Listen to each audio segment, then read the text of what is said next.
Hey everyone, welcome to our channel, and thank you for your support. If there's a favorite novel on the channel and you want the next part, you're just one step away. Become a Patreon member and I can make it depending on your tier. Thank you for your attention.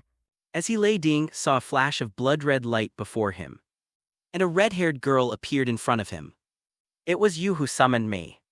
Some characters are out of character OOC. Characters with surnames and given names QCQSPS. The author dislikes having people who get in the way in his harem. So some characters will be gender-swapped, for example. Kiba Yuyura will become Kiba Yuoki. And the cute Gaspar will just be cut off. If you don't like it, please don't enter arigato.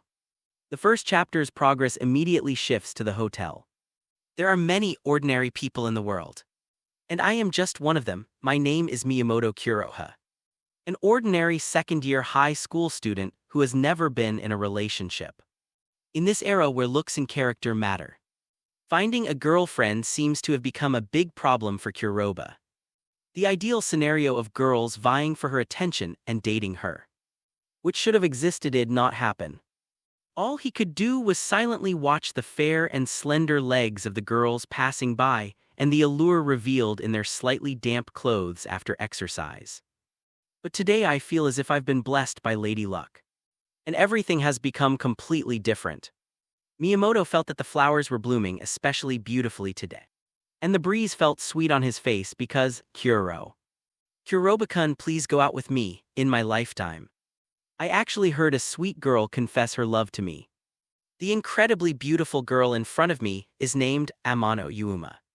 Her long jet-black hair sways gently in the breeze. She unconsciously plays with her hair because of her shyness over confessing her feelings. Her delicate features are complemented by her shy expression. It was like a sharp arrow piercing straight through Kuroba's heart. She's so cute. Is this love at first sight? This dreamlike scene unfolded before Kuroba's eyes, leaving him somewhat incredulous. It was simply a miracle. Kuroba's dream, which he thought would never come true, was fulfilled today. The girl who was exactly his ideal type actually took the initiative to approach him and confessed her feelings. Kuroba pinched himself hard, then slapped himself twice, and grinned foolishly at Amano Yuuma's astonished expression. Really, from that day on, a girl appeared by Kuroba's side, and her affectionate attitude seemed to be announcing to the world, "This incredibly beautiful and adorable girl is my girlfriend." Kuroba instantly turned into a walking flashlight, constantly flashing his light, trying to blind those jealous faces. After dating for almost a week, Yuuma invited Kuroba on their first date. This made Kuroba's heart pound once again. Is it coming soon? The first date, does that mean there will be kissing? Filled with speculation, Kuroba couldn't sleep all night. And finally the next day arrived, early in the morning. He got up, dressed himself, and left several hours early to arrive at the agreed location. It's understandable that Kuroba would be nervous after all. How could someone who's never been in a relationship not be nervous on their first date with a girlfriend?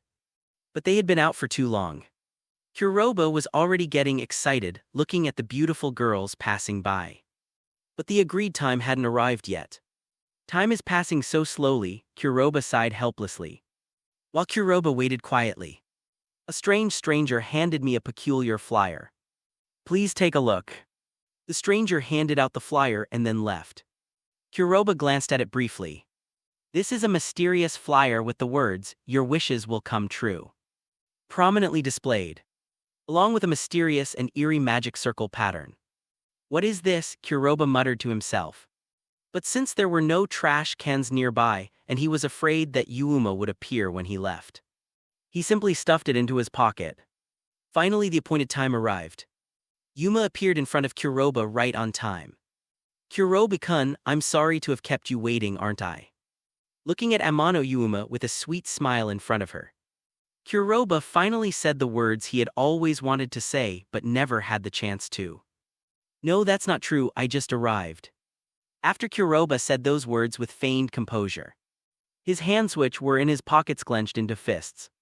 Wow, I can't believe I can say that one day. Mom, your son has grown up. Then Yuuma took Kuroba's hand, and the two shy high school students began their innocent date. As usual, They browsed clothing stores and went inside to look at all sorts of trinkets. Laughing and joking for lunch. They ate at a cheap family restaurant. But Yuma had no objections and happily ordered a parfait. During this time Ish even shyly fed Kuroba a couple of bites, which moved Kuroba to tears. Is this the joy of being a normie? Is it really that blissful? Kuroba's mind was filled with such thoughts. Time slipped away quietly amidst the overwhelming feeling of happiness. And before we knew evening had arrived. As Kuroba had anticipated, the time for parting was drawing near. Could things take a step further? Could that legendary, sacred kiss happen today? Yuuma, who was holding Kuroba's hand, suddenly stopped in front of a shop, her eyes brimming with a hazuatari light gazed at Yu. Kuroba-kun, could you spend a little more time with me? Just a little while, of course. Although he didn't know what Yuuma was up to, Kuroba was certainly willing to spend more time with her. Then shall we go there? Yuuma pointed to a shop behind her. Seeking Kuroba's opinion, okay. Kuroba, who had intended to agree without question, froze on the spot. What is this? Is this a place I'm allowed to be? Are you kidding me? No way. Are things developing faster than I imagined? Looking at the large Love Hotel sign in front of him, Kuroba couldn't help but swallow hard. What is this? Is this a hint to me? Am I really going to end my 17-year virginity here after only having a girlfriend for a week? Can't you? Yuma looked at Kuroba with a pitiful expression. And without thinking, Kuroba took Yuma's hand and led her inside. Upon entering the room, surrounded by alluring pink wallpaper and lighting, and with Yuma acting shy and coy in front of him, Kuroba felt as if his heart was about to leap out of his chest. That's it, my career is almost over. As expected, yet in a situation that I dare not even imagine. Yuma threw herself into Kuroba's arms, her eyes brimming with tears as she looked at him, her cherry-like lips exhaling soft breath as she slowly drew closer. When those thin lips pressed tightly against Kuroba's lips, Kuroba's mind went blank. Her smooth, soft tongue deftly slipped into his mouth, and the sweet saliva of the young girl filled Kuroba's taste buds without restraint. Kuroba's first kiss, which had filled him with endless fantasies, was stolen by Yuma. As they sucked on each other and their bodies grew hot, Kuroba felt somewhat unwilling to let it end there. Such a sweet taste, what an intoxicating scene. Her slightly slender body pressed tightly against Kuroba's. Her small but obviously elastic snow-white breasts pressed firmly against Kuroba's chest. With each breath, Kuroba could smell the unique fragrance emanating from Yuma. Blinded by these scenes, Kuroba's courage grew. He tremblingly reached out his hand and quietly approached Yuma's delicate body.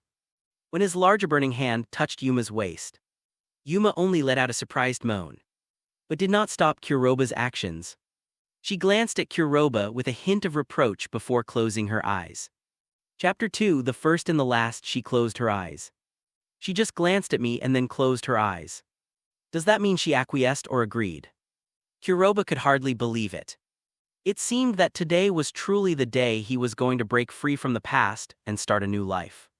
Kuroba's trembling hand began to move upwards.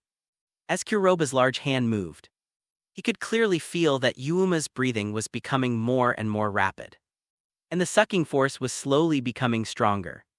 It's like trying to shift your focus. I understand. Are you nervous? I'm nervous too. Closer.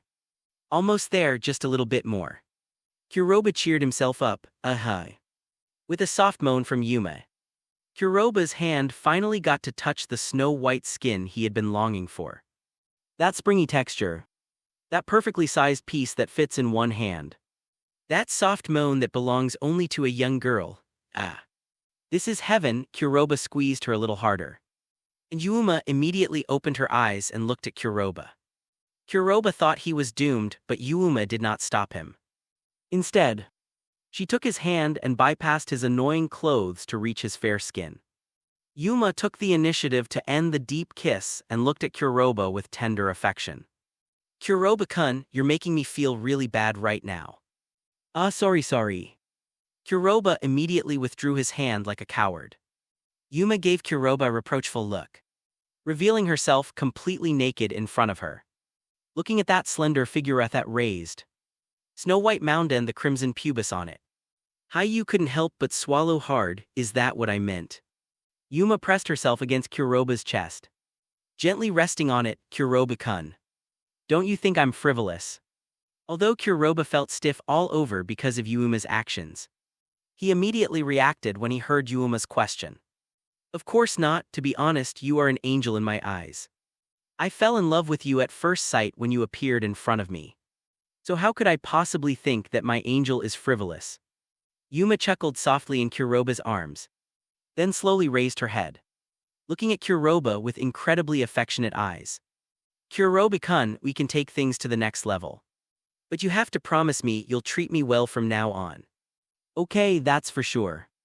Kuroba felt his blood rushing to his head, and he was willing to agree to anything if he had the chance to hit a home run. Upon hearing this, Yuma slowly removed Kuroba's clothes with her slender, soft hands and then pressed him down onto the bed. This is my first time. I'm afraid of the pain, so I want to be on top, okay? Okay, Kuroba's face was covered in a silly grin. As Yuma blushed shyly, Kuroba felt himself enveloped in a warm embrace, and with a muffled groan from Yuma, they were tightly connected. Ugh, it hurts. Zaima's beautiful eyebrows furrowed slightly, giving her a pitiful and endearing appearance. A visibly faint crimson stain dripped slowly down his thigh onto the bed sheet. Yuma's first time. Has the goddess finally smiled upon me? I'm going to move. After a long period of relief, as if she had gotten used to the pain, Yuma informed Kuroba and then began to exercise on her own. As she rose and fell, a seductive blush rose on Yuma's face, her small mouth slightly open, and even her breath seemed to carry a pinkish hue, making it alluring. About 10 minutes later, Kuroba felt he was about to command. He looked at Yuma, whose face was flushed red. Yuma, I think I'm almost there. I'll be almost there too, Kuroha-kun. Yuma placed her hands on Kuroba's chest, unconsciously tightening her grip, her eyes shimmering with tears as she looked at him. Hey, Kuroha-kun, thighs is a precious experience for me.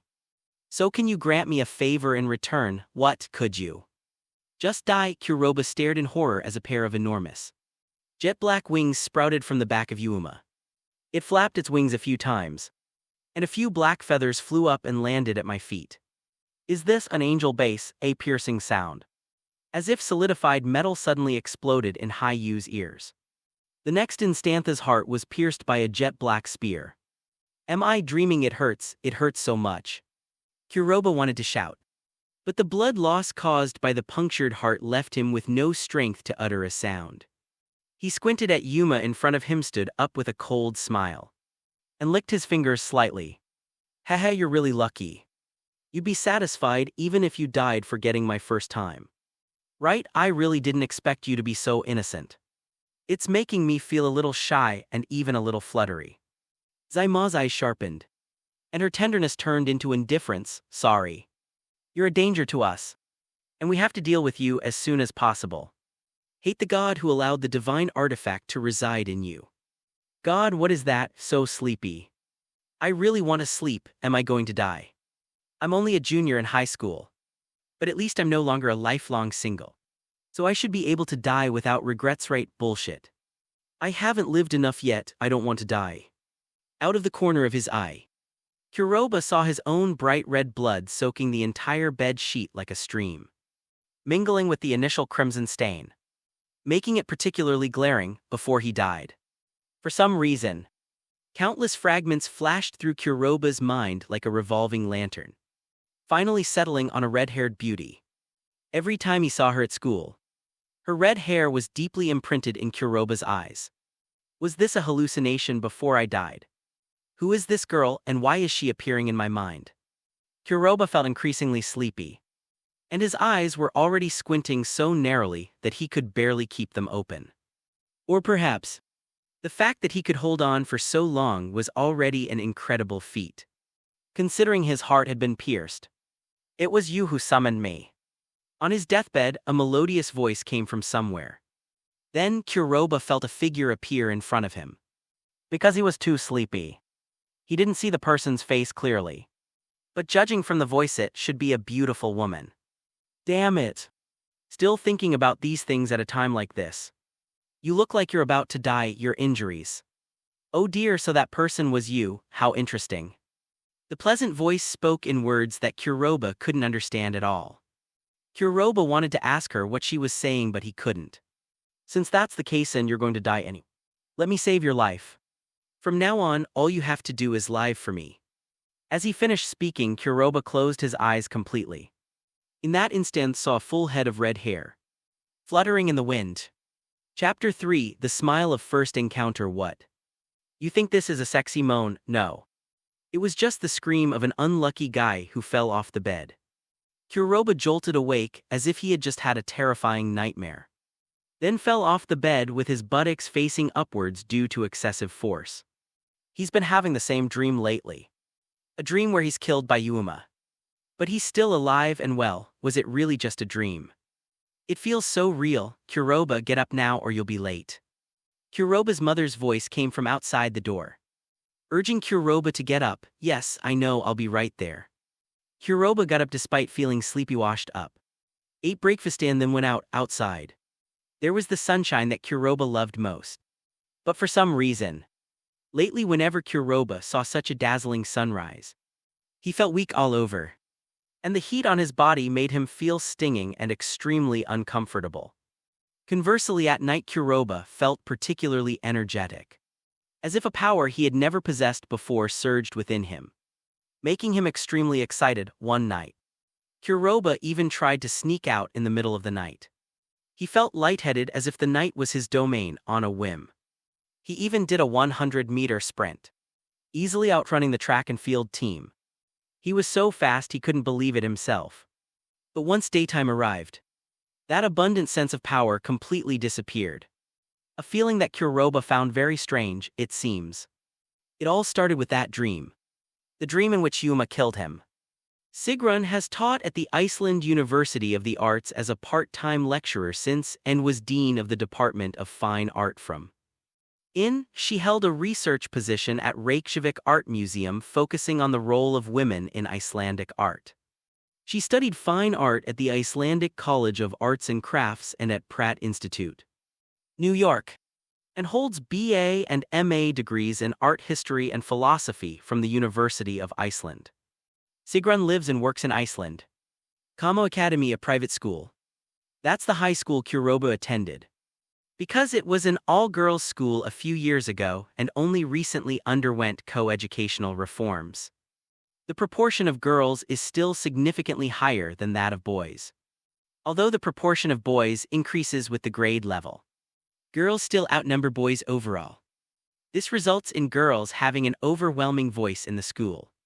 And even the student council president is a girl. Despite the school's atmosphere, Kuroba resolutely enrolled in this high school. What was he after? Wasn't it because there were lots of girls here?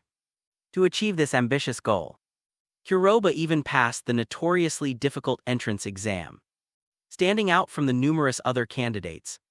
It's all thanks to his lustful willpower, isn't it? Just thinking about being surrounded by girls every day, and the sight of long white legs filling the PE class, makes Kuroba's mouth water every time he thinks about it. However, reality is always cruel. The imagined chaotic scene of rivalry and jealousy over Kuroba never materialized. The only people who appeared by his side were two close friends who could be described as kindred spirits. Or perhaps equally sleazy. One is Matsuda, a character who looks very sunny but is full of foul language. The other is Yunbin, a strange, bespectacled man who can see a woman's body measurements through his glasses. Upon arriving at school, two of them as always huddled together beside Kuroba. Hey Kuroba, why have you been so listless lately? Have I been showing your precious things too much? Matsuda nudged Kuroba on the shoulder with a lewd smile on his face. Kuroba opened his mouth, wanting to say that he had no energy at all and his body was always weak. Even if a pair of long white legs appeared in front of him, he probably wouldn't have the energy to take a second look. Yuan Bin seemed to remember something. Are you still living in a fantasy? Is her influence really that great? Her name is Yuuma. You really don't remember Yuuma? Kuroba propped his head up with one hand on the table, looking helplessly at the two of them. But such inquiries only earned them sympathetic looks. Hey Kuroba, why don't you go to the hospital to see if you have some kind of mental problem?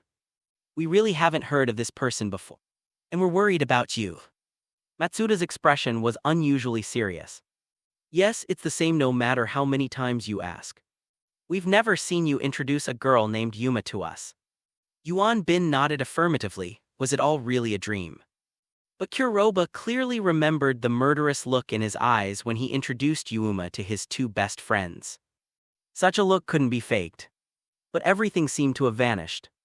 Yuma disappeared from their memories, from Kuroba's address book, and all traces of Yuma that they knew about had disappeared. It only exists in Kuroba's mind. This greatly annoyed Kuroba. Are they all just fantasies? So who will I date, kiss, or even hit a home run with? Was it really just a dream caused by the stirrings of puberty? But the field-tight embrace, the incredibly elastic Snow White. Kuroba looked at his hands and could almost feel the warmth still lingering in them. Just as Kuroba was lost in thought for a moment, his head, which had been looking out the window, suddenly focused. A vibrant red color came into view. A girl who had just arrived at the school caught Kuroba's eye, and he couldn't take his eyes off her. She has long bright red hair, delicate features with a touch of aloofness, a slender yet voluptuous figurine, long shapely legs.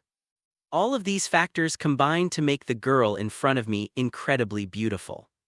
She is an idol in the hearts of everyone at this high school. I heard she's from Northern Europe and came to Japan to attend high school because of her father's job. Ria's Gremory, a third-year student at Ku Academy, and also Kuroba's senior. It is an existence that everyone feels can only admire from afar and not touch. She lived under the watchful eyes of all the students almost every day. Her red hair swaying in the wind and her snow-white skin shining brightly in the sunlight.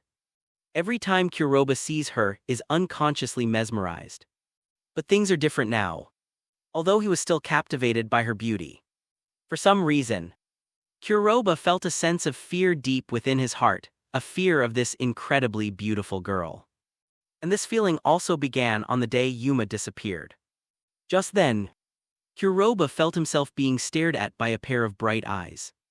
The moment those clear blue eyes met Hayu's gaze, he felt as if his heart had been stolen away.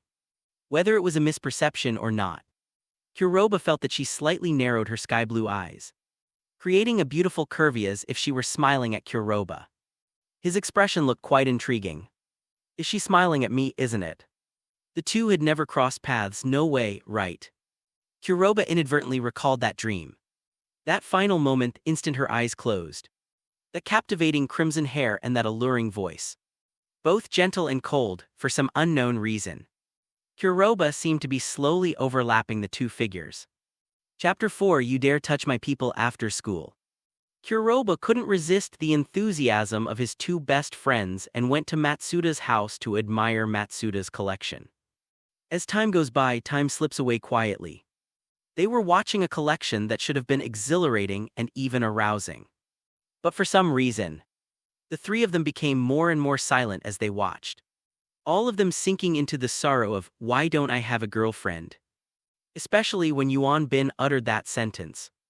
A girl called me to the back of the gymnasium.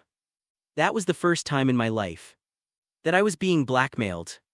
Kuroba almost burst into tears. While three unloved high school students fantasized about other people being all lovey-dovey. Kuroba gritted his teeth in frustration. Why isn't this damn world destroyed yet? Looking at the clock on the wall, it was already 10 p.m. Before he knew it. Although Kuroba had told his family that he would be coming to the Matsuda family's house today, he was afraid that going back too late would make them worry. I have to go now, Yuan Bin echoed this sentiment. Me too, a few minutes after separating from Yuan Bin. Hayu could no longer bear the tearing sensation brought about by the burst of power in his body. He squatted on the ground, panting heavily. Somewhat at a loss, sure enough. Something was wrong with his body. Kuroba clearly felt that his five senses had become unusually sharp. His hearing and eyesight have been greatly improved. The road at night is crystal clear to Hayu. He can even hear the faint moans and gasps from the houses not far away. Damn it! They're already working so hard at such a young age. Damn it, moreover. This clarity becomes more and more apparent as time goes by. Kuroba shivered inexplicably. A chill running through his body. No. This isn't an illusion. This chilling feeling of being targeted is real. Kuroba suddenly turned around and found a man in black staring at him fiercely from a great distance. Normally, it would be impossible to make eye contact at such a distance. But Kuroba clearly felt that the gaze was directed at him. Just looking into his eyes made Kuroba feel a bone-chilling cold. What is this killing intent? Kuroba watched helplessly as the man approached him, which made him tremble more and more violently. No, this man is giving me too much of a chill. If I just stay still, something really will go wrong. Before the man could get close, Kuroba unleashed his power and fled further away. The whistling wind howled in Kuroba's ears and stung his face. That kind of speed is something most people can't achieve. Kuroba understood clearly, trying to escape. Who's your master? Choosing a place so far from the city center as your territory, either you're of low social class, or you have some kind of weird fetish. The man in black muttered something and then disappeared from the spot. Kuroba ran at top speed for a long time, and he even felt that no one could catch up with him. The scenery along the road changed rapidly. From road to street and from street to park. Before he knew it, Kuroba had run a distance of 10 feet. He stood his face neither flushed nor out of breath, and cautiously surveyed his surroundings. Is this place safe now? Kuroba breathed a sigh of relief. But a familiar chill swept over him, and Kuroba suddenly turned around. The first thing that catches the eye is a few scattered dark feathers. Kuroba's pupils widened suddenly, and the fear in his eyes was impossible to hide. He watched as the man in black flew into the air with familiar, enormous black wings on either side. Black wings like Yuuma's. What's your master's name? Your presence here is giving me a headache. What if you get in my way? Wait. Judging from your appearance, could you be a loser? Looking at your dazed expression, if you don't have a master. Everything makes sense upon seeing Kuroba. The man in black muttered to himself like a psychopath and came to a conclusion. Kuroba couldn't understand a single word he was saying. He only saw the man in black close his eyes for a moment and then open them. I can't sense the presence of your master and companions after all. You must be a loser now. Killing you won't be a problem for me. A sinister smile crept across the man's lips. The familiar ringing sound rang out again. And Kuroba froze on the spot, unable to move, his pupils, which had been trembling with fear, suddenly focused. Light gathered in the man's hand, gradually forming an object that Black Feather recognized very well. A long spear that gleamed with light. That spear that Yuuma used to kill me. I'm going to die again. Again, in the blink of an eye. The spear shot out of the man's hand, piercing straight through Black Feather's abdomen. Coffee. The tearing pain instantly ravaged Kuroba's nerves, causing him to vomit a large amount of blood. Holy crap, that hurts. That was Kuroba's thought at that moment. He was in so much pain that he knelt down on both knees and tried to pull the spear out of his abdomen with both hands. When Kuroba placed his hands on the spear, it immediately emitted a sizzling sound, like the sound of roasting meat when it's fully cooked. It was so hot, ridiculously hot, that just a touch made Kuroba's hand turn bright red, as if it had been cooked earlier. Kuroba couldn't help but groan. If just a light touch was enough to cause such a reaction, then his abdomen must be as charred as charcoal. Just then, footsteps could be heard. Despite the excruciating pain, Kuroba managed to lift his head and watch as the man in black walked up to him, holding an identical spear in his hand. The man in black let out a strange, grating laugh. It hurts, doesn't it? After all, light is like venom to you. But you're quite tenacious. I originally thought I wouldn't need such a high level of light power to kill you. Let me make it clear. Not dying from a single shot isn't because of my twisted sense of humor. This time I'll use a bit more light power. So you're doomed no matter what. After saying that, the man raised his hand as if he was about to stab him. Finishing blow, he's really going to die. That shot would probably kill him in less than a second. He wouldn't even have a chance to struggle or feel pain anymore. The identical plot reminded Kuroba of the ending of that dream. That splash of bright red, did she save me? Is it really a dream? If that was a dream, is this one also a dream? No matter what, please come and save me, I don't want to die. SHH. No sooner had he finished thinking than Kuroba's ears were pierced by a sharp gust of wind. And then exploded. The man in front of Kuroba had white smoke rising from his hands. And blood was dripping from them. How dare you touch my people? A woman walked past Kuroba with an arrogant and aloof voice. You can't see her face, you can only see her long, bright red hair. Chapter 5, I'm Still a Virgin bonus chapter for donations. Although it was just a glimpse of her back, Kuroba clearly understood that this was the same person as Yuuma from that time. So it wasn't all a dream, redhead. Someone from the Gremory family. The man stared at the woman's figure, his expression and tone showing some apprehension. I am Ria's Gremory. This fallen angel dared to touch my people. And now I'm getting a little angry, you know, Ria's. Isn't she that senior from the 3rd year, humph? The man glanced at Hai Yu lying on the ground and gave a disdainful snort.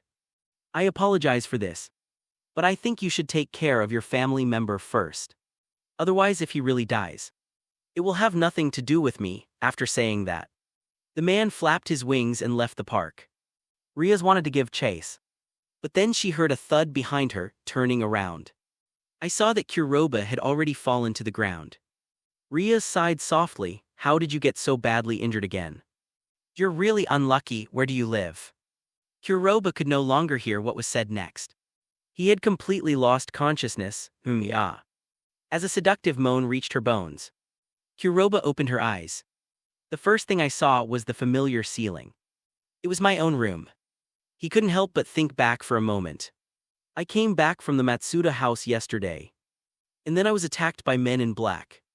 I remember being stabbed through the abdomen. Kuroba subconsciously touched his stomach with his right hand. There were no marks or scars and many more. Where are my clothes? There weren't even pants or underwear. Unconsciously, Kuroba tightened his left hand. Once again a soft, seductive moan came from beside him. What's this? It's soft, a little bouncy, and incredibly large. It feels wonderful to touch. Wait, that sound. Kuroba turned his head stiffly. Long, vibrant red heron, exquisitely beautiful sleeping face, and a black feathered hand atop her snow-white skin. Kuroba jolted and immediately withdrew his hand. Senior. Why is she here? And the main point is, why isn't she wearing any clothes? Because of Kuroba's struggled blanket fell off, and Ria's exquisite body was directly exposed to Kuroba. That snow-white neck, those flat breasts from lying down, the crimson nipples within that flat stomach, that slender waist, those long shapely legs, and that mysterious touch of red. Kuroba couldn't help but swallow.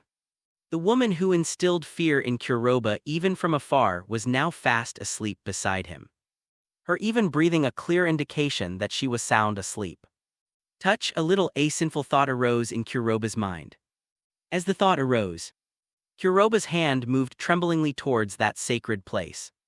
The towering mountain peak seemed to sway as if tempting Kuroba, as if saying, come quickly, I'm about to touch it. I'm about to touch it. I was too nervous to fully appreciate it just now, so this time I must savor it carefully. Just as they were about to touch her, Ria's, who should have been fast asleep, opened her eyes, her clarity showing no sign of drowsiness. Kuroba and Ria's stared at each other wide-eyed. A playful smile appeared on Ria's lips. What? Not taking another step. We're about to bump into each other. Kuroba was so frightened that he backed up and fell backward onto the floor. Bang, with a loud bang. Black Feather fell to the ground as if he had kowtowed. Senior sister. Before Kuroba could even clutch his aching head, he looked at Ria's in a panic, stammering as he spoke. Ria's curiously climbed onto the bed, leaned out to look at Kuroba lying on the floor, and glanced at a certain spot. Hey. I don't know what the tone was like, but Kuroba felt offended. Senior, you've exposed yourself. Kuroba turned his head away, somewhat embarrassed. Ria's looked at Kuroba with amusement. Look if you want. You've been touching me all night, what's a little more time? Watch whenever you want, touching all night, holy crap. My brain, please let me remember what happened last night. What did I miss? Did they reach base? Does it exist? Kuroba watched as Ria stood up as if no one else was there. Picked up the underwear next to her and put it on. Her figure stretched out under the sunlight, which was simply dazzling. Even though Kuroba had seen countless treasures, he was still certain Ria's is the most beautiful. Lost in thought, Ria squatted down in front of Kuroba and looked at him. Kuroba then realized what was happening and covered his private parts. Senior, this isn't right. Ria gave Kuroha a charming glare. I just wanted to check if your abdominal wound had healed. An abdominal wound? Yes, I was stabbed last night. Suddenly remembering, Kuroba felt a sharp pain in his body. But now there's not a single scar on his stomach. Is this a dream? It's not a dream. Ria seemed to see right through Kuroba and sat on the edge of the bed, casually crossing her legs as she spoke elegantly. What about my injuries? Why can't we even see the wounds on such severe injuries? I healed you, although the injury was severe, even fatal. You are surprisingly strong. I healed you in just one night. Ria tapped her chin slightly, looking at Kuroba playfully. Oh. The cure is to embrace each other naked. This is how I transmit my magic to you. This is a method that can only be used between family members. Instantly, Kuroba felt his head spinning from the rush of blood. They were naked and embracing each other. What else happened? Hot air was exhaled from Blackfeather's nostrils. Riaz glanced at Kuroba with amusement. I'm still a virgin. Oh, I see. No, why am I feeling relieved? Shouldn't I be more resentful? Riaz lowered her legs, approached Kuroba, who was leaning against the bookshelf, and straddled him. You're not even a little bit confused about the family relationship. You're just fixated on what we did last night. How amusing. Admittedly, the fleshy feel of those plump thighs made Kuroba have some fantasies. But Ria's words also made Kuroba freeze on the spot. What is family/kinship? Ria smiled sweetly, tracing circles on Kuroba's chest with her finger. I am Ria's Gremory. I am a demon. Riaz then reached out and lifted Kuroba's chin. I'm also your master from now on. It shouldn't be a problem for me to call you Kuroba, right? Problem? I don't know if there is. All I knew was that someone came in, a mother who had called Kuroba to wake up for a long time without getting a response and angrily barged in. Kuroba's mother stared in astonishment at the scene, then casually said, you can continue, and closed the door.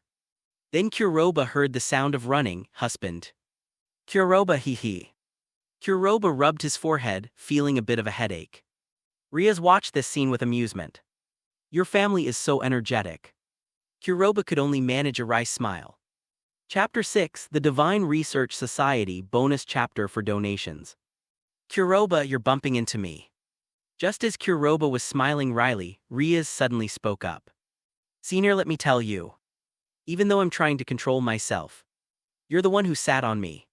Isn't it a bit much to not let me have any reaction when such a beautiful woman is sitting on me? Kuroba was clearly in a state of despair. Although he was quite embarrassed, he blurted out the truth in his muddled state. After saying that, Kuroba regretted it. He grinned foolishly, looked up at the ceiling, and braced himself for being scolded or even beaten. However, no, Riaz let out a soft sigh. So it was my fault after all. Okay, I'll get up then. Whether Riaz did it on purpose or not. After she finished speaking, she reached out and forcefully braced herself against Kuroba's hardness to stand up. This made Kuroba's expression very strained. He couldn't tell if it was pleasure or pain. But the only thing I know is that Riaz is even more wicked than I imagined. Because of Riaz's appearance, Kuroba's house was in complete chaos today in the end. Riaz used magic to directly alter the memories of Kuroba's parents. This completely confirmed for Kuroba that Riaz was indeed a demon. Kuroba watched as his parents held Riaz's hand affectionately at the dining table, just like they would treat their daughter-in-law. Especially when Riaz was calling her parents mom and dad affectionately. Kuroba was somewhat dazed. What's this, to be honest? Ever since he woke up in the morning and found Riaz senpai next to him, Kuroba felt like he had been led by the nose by her, even now. Walking to school. Feeling the strange looks from fellow students along the way. Kuroba feels like he's being pricked by needles. Kuroba followed Ria's around like a lackey carrying her bag. It was an ordinary thing, but in other people's eyes, it was like a gift, and they stared at Kuroba with envy. Kuroba could even hear their undisguised jealousy and insults. Why is someone like that allowed to stay by Ria-senpai's side? Why would Ria's Nichan like such a stinky man? Both men and women despise the existence of Kuroba. Why? Am I so unfit to live in this world? Being able to stay by Ria-senpai's side is truly my sin. Gomnes, as he entered the school's entrance hall. He was finally able to part ways with Ria's. It wasn't that he was saying anything, but Ria's gaze was so sharp that it made his back ache. And he had no mood to appreciate Ria's graceful figure. Ria's took her bag out of Kuroba's arms. Someone will bring you here after school, okay? What happened next, completely bewildered. Kuroba made it through until after school. Hello. Kuroba stared blankly at the girl standing in front of him, who was greeting him enthusiastically. If there were a beauty ranking at Ku Academy, then the girl in front of him would definitely be among the top. She and Kuroba are in the same grade, but in different classes. If Ria-senpai is a cold, aloof goddess, then the girl in front of us named Kiba Yuuki is a sunny angel. Her lively and adorable smile has captured the hearts of countless boys, and her helpful nature has made her a favorite among girls as well. She's another woman who's popular with both men and women. Seeing the beautiful girl in front of him looking at him curiously with her hands behind her back, Kuroba felt a little embarrassed. Is there something you need, Kiba-kun? Yuuki gave Kuroba a sweet smile, her clear voice carrying a hint of liveliness. Are you Kuroba-kun? It was Ria's Gremory-senpai who sent me. Kuroba suddenly realized. It's the person the senior student mentioned this morning who was sent. Oh, what should I do? Kuroba stared blankly at Yuuki. To everyone's surprise, Yuuki pulled Kuroba up and unabashedly took his arm. Come with me. Wow, that amazing feel is comparable to Ria-senpai's. You really can't judge a book by its cover. While JK high school girl, life brings many wonderful things. It also hides many unknown secrets. Before he knew it, Kuroba had been pulled away by Yuuki. He was left behind only with the envious looks of his two best friends and the astonished gazes of everyone else present. Led by Yuuki arrived at the back of the school building, which was now part of the old school building area. Only then did Kuroba seem to realize what was happening. Kiba-kun, your chest touched my hand. Yuuki glanced at Kuroba but instead of letting go, she moved even closer to him. Kuroba could even feel that round object flattening under the pressure. And the sensation of his arm sinking deep into it made Kuroba feel like he was floating on air. Heaven! Yuuki looked at Kuroba with a faint light in her bright eyes. Sigh. So you're the one Ria-senpai has taken a liking to. What's so special about you that makes her so concerned about you? Yuuki moved closer and closer, and Kuroba could smell the faint fragrance emanating from her and the fresh orchid scent she exhaled. Just as Yuuki was about to do something else, the window of the deserted old school building was opened. A voice came from inside. Yuheim. Kuroba was stunned. It was Ria-senpai's voice. Yuki immediately stuck out her tongue playfully. Come here. After saying that, he took Kuroba's hand and walked into the old school building. Let's go, the president is inside. Club president. Does that mean Ria-senpai? Oh, she's involved in a club too.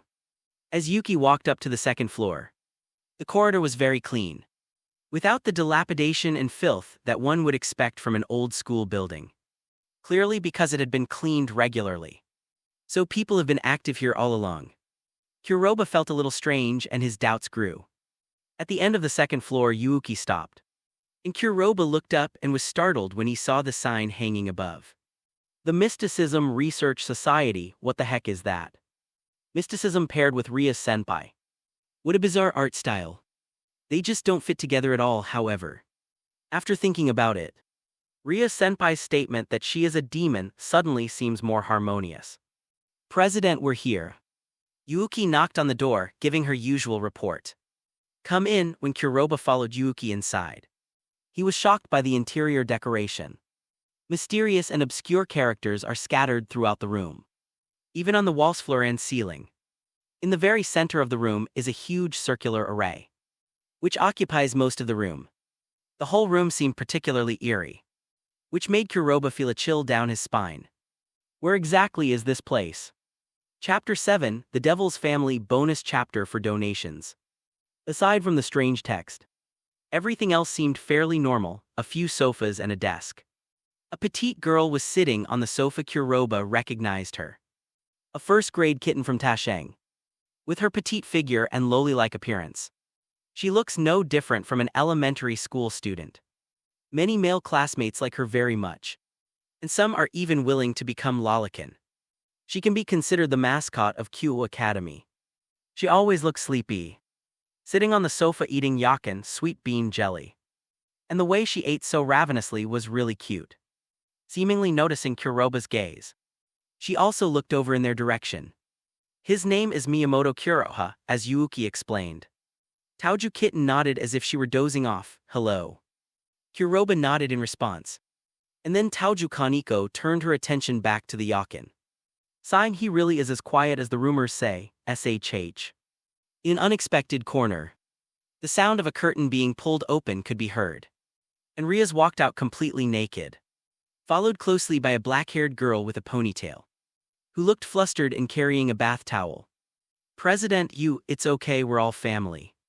Riaz Ren slowly walked towards Kuroba's direction, her feet barely touching the ground. Her wet footprints and the dew on her body clearly showed that she had just taken a bath. I stayed at your place last night and didn't shout, so I'm feeling a bit unwell. Riaz walked up to Kuroba and explained the situation. Kuroba was unsure how to respond or where to look. Just as Kuroba was feeling extremely awkward, Riaz hugged him tightly, pressing her large, full breasts against him. Welcome to our devil family, Riaz senpai. Because Riaz was holding him and lowering her head, Kuroba felt a little suffocated. When exactly did I feel this blissful sensation? Kuroba felt an urge to cry. President, if you keep going like this, I think he's about to faint. The black-haired girl with a ponytail holding a bath towel spoke up for Kuroba at the opportune moment. Oh my, I'm so happy, my family finally has a boy. This is such a rare opportunity. The girl with the black ponytail stepped forward and helped Riaz drape a towel over her shoulders before turning to look at Kuroba. Nice to meet you, I am Akino Himejima. Please take care of me from now on. How could Kuroba not recognize Himejima Akino? She was a prominent figure, on par with Riaz senpai as one of the two older sisters, radiating a gentle aura that made everyone who saw her feel relaxed as if bathed in a spring breeze. Hello, I am Miyamoto Kuroha, nice to meet you. Alright, come sit down here. Riaz pulled Kuroba to sit down on the sofa. This ultimately resulted in Riaz being on Kuroba's left and Akino Himejima on his right. What's going on? The slightest movement would bring him into contact with someone's cold skin, making Kuroba feel extremely uneasy and unsure of what to do. He placed his hands stiffly on his thighs, sitting upright and formally. Seeing this, Himejima Akino smiled and reached out to grasp Kuroba's hand. Relax, there's no need to be so tense. Ah. What a kind and understanding older sister she is, I love her. At this moment, Riaz also looked at Kuroba and spoke. Although I've already said it before, I'll say it again, welcome to our demon family. Everyone here is a demon. Kuroba was no longer surprised by Riaz's bluntness, but the fact that everyone present was a demon still somewhat startled him. You saw that man with black wings last night, didn't you? It wasn't a dream, was it? Riaz, as if she knew Kuroba's doubts, patiently explained. We call those with black wings fallen angels. They were originally beings who served God, but because they had evil thoughts and emotions, they fell into hell. They are also the enemies of us demons. First a demon, then a fallen angel. Is this still the world I know? Kuroba felt a little dizzy. However, Riaz did not give Kuroba any time to process the information and continued her explanation. From ancient times to the present, we demons have lived in the underworld, which is what humans call hell. in order to gain territory and for survival. We have been fighting to the death with fallen angels. Demons sign contracts with humans to obtain power, while fallen angels manipulate humans to exterminate demons. In addition, there are angels who are ordered by the gods to eliminate demons and fallen angels. In total, 3 forces are constantly fighting. Although Kuroba wanted to believe Ria's words, they were ultimately too fantastical. Ria's senpai, is there anything that can prove what you said? Rias gave Kuroba a complicated look. She slowly uttered 4 words, Amano Yuuma. Upon hearing the name, Kuroba froze, his mind replaying the sweet memories of being with that name and the pain of the spear piercing his body. Kuroba gasped for breath, his eyes filled with terror. Rias hugged Kuroba and gently stroked his hair. She does exist, but she believes that once she achieves her goal, she can erase those people's memories. Target. What are you talking about? I don't understand. Am I the target the senior was talking about? Why do you want to kill me? As if she could read minds. Rias tightened her grip on Kuroba, and Kuroba could feel the warmth emanating from Ria's body and her pounding heartbeat. This put Kuroba at ease. Although I don't want to discourage you, Amano Yuuma is also a fallen angel. She wants to kill you because you possess a divine artifact. Kuroba was somewhat taken aback. He had heard these words before. It was indeed said by Yuuma Amano. Is this what she meant by goal? Sure enough. How could a girl of unparalleled beauty fall in love with him for no reason? Wasn't it all just a premeditated scheme? Kuroba felt a bitter taste in his mouth, and his heart ached as if it were being cut by a knife. Clearly, he really fell in love with Amano Yuuma. Rias looked at Kuroba with heartache. She knew everything that had happened to him and the pain in his heart. She could only weakly hug Hayu, trying to bring him some warmth. It's all right, it's all in the past. You're mine now, and from now on you'll live as my servant. Kuroba stared blankly at Rias, if it wasn't all a dream. Then he really was pierced through the heart by a spear that day. The red-haired figure that appeared last must be Ria's senpai. She saved me and transformed me into a familiar to survive. Chapter 8, Serving the Master a Bath. Seeing that Kuroba was in a bad mood, Rias did not continue with what was supposed to be the next part of the meeting, but instead dismissed the gathering. Kuroba himself didn't know how it ended, or even how he got home. I don't even know. Why are you in my house, Rias senpai, at this moment? Rias felt as comfortable as if she were at home, having taken off her school uniform, which she found restrictive, and was now wearing only a set of alluring purple lingerie. After hearing Kuroba's question, Rias nodded slightly. Why? Because I have nowhere to stay. What a liar. No, Kuroba quickly realized his own position. You're kidding me. Seeing Kuroba's indignant expression, Rias chuckled. That smile like a blooming flower was captivating. Okay, I'm just teasing you. I just want to get to know my new family member better. Rias looked at Kuroba with a slightly watery look in her alluring eyes, appearing pitiful and endearing. Is it not okay? A beautiful girl with red hair casually draped over her shoulders leaned against me, looking at me pitifully, and asked me if I could. Who can say no? Tell me, of course, no problem. That's good then, could you please run me a bath? I don't want to have to take a bath at the club every day. Rias left Kuroba's side as if she had received a satisfactory answer, lazily stretching and displaying her graceful curves to Kuroba. Every day, Rias senpai. May I ask, are you planning to stay for an extended period? Rias playfully stuck out her tongue. You guess. Kuroba naturally didn't get an answer, so he could only go to the bathroom and prepare a bath for Rias. When they had almost finished, Rias appeared behind Kuroba. It should be okay, right? Upon hearing this, Kuroba turned off the tap and stood up. Yes, please enjoy your meal, senior. After saying that, he prepared to walk out. However, Rias grabbed Kuroba by the collar. Why are you leaving? Serving your master a bath is also part of your job, isn't it? Kuroba was so surprised and moved that he almost cried. He regretted not becoming Rias' familiar sooner. This was the master's order, not something I wanted to do myself. Kuroba kept reassuring himself before finally giving in. He turned around and saw Rias standing naked in front of him. her mysterious crimson so dazzling that Kuroba unconsciously turned his head away. Rias looked at Kuroba with a strange expression. Are you planning to wash me while still wearing your clothes?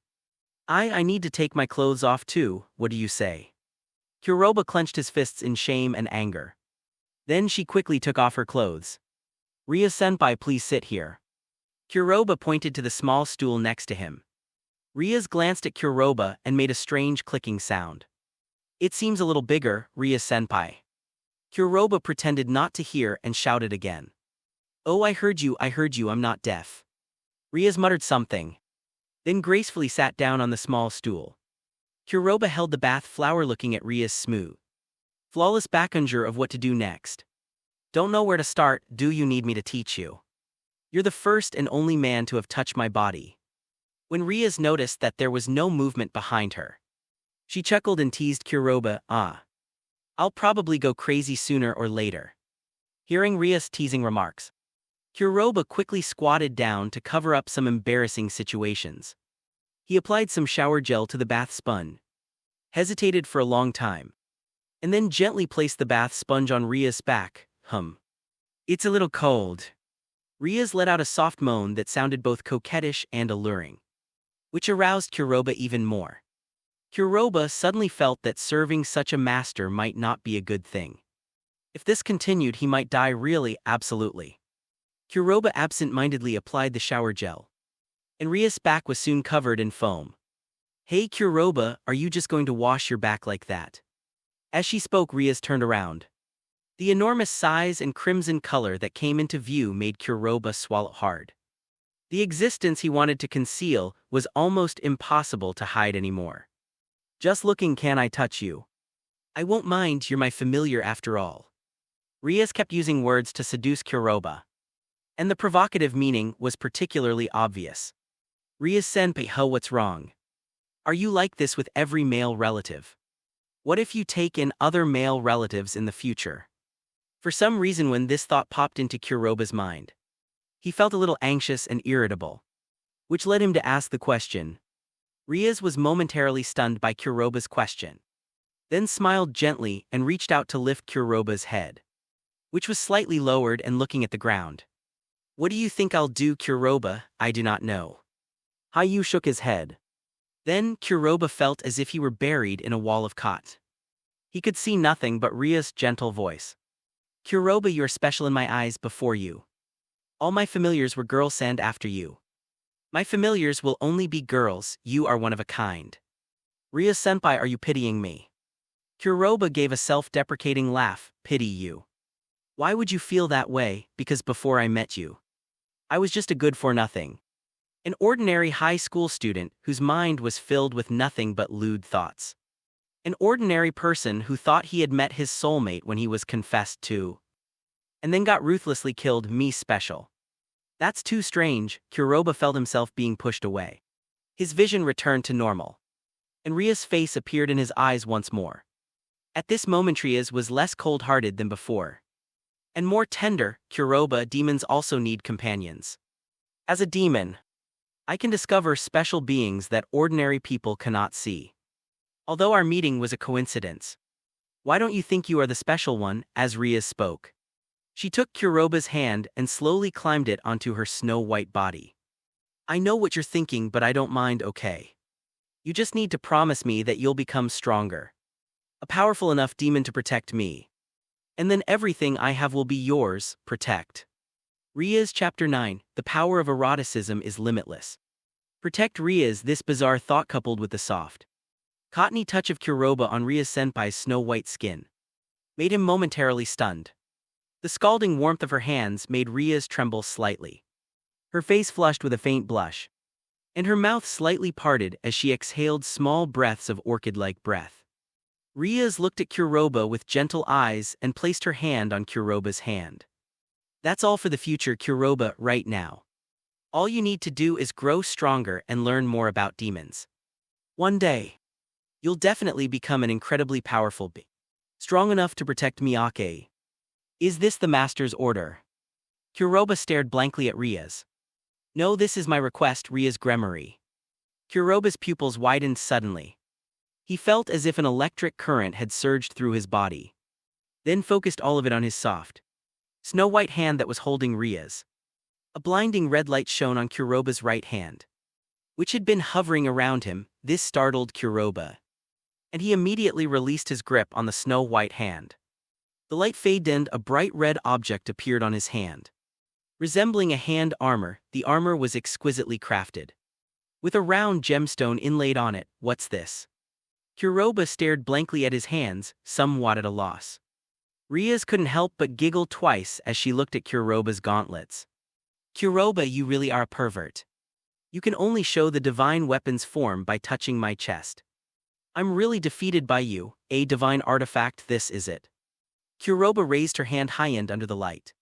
Her gauntlet appeared exceptionally bright, red-just-like Ria's hair color. Ria's moved closer, stealthily slipped her hand inside, and then grasped Kuroba's hard member, Ria's senpai. Kuroba looked at Ria's with a panic. Ria's simply extended a finger and placed it near Kuroba's lips. SHH, it's not good to hold it in for too long. I'll help you. But you have to be a good girl and listen to me quietly until I finish. He felt Ria's soft hands caressing and moving over his body. This made Kuroba blush. Ria's herself was very shy. Her face flushed as if she were drunk, which was quite charming. However, she managed to calm herself down and explained to Kuroba as she moved. Artifacts are actually a kind of power residing within humans.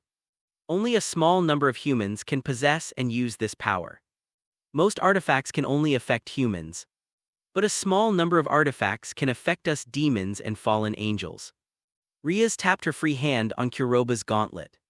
And your divine weapon is something that can affect us, which is why Amano Yuuma wanted to kill you to eliminate future troubles.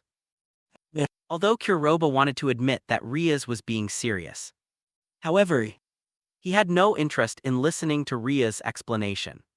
That touch. Kuroba felt like he was about to burst out. After Ria's finished speaking, she glanced at Kuroba with a charmingly disdainful look. Seriously, Kuroba, I don't know what to say about you. This can't be my fault, right, Ria-senpai? As if to prove himself, Kuroba's gauntlets disappeared. And then amidst Ria's soft moan, he suddenly grasped the snow-white skin and squeezed it hard. Hey, Ria's let out a very strange moan, and then began to tremble involuntarily. See, if you're like that, you won't listen to me properly either. I understand, let me help you resolve this properly. And then we can talk again. Ryaslin gasped for breath, begging for mercy from Kuroba. Oh, Kuroba hurriedly let go of her hand. He himself didn't know why he was so bold. Even though Ria-senpai had agreed that was a sacred place for young girls, I almost don't want to wash my hands anymore, then.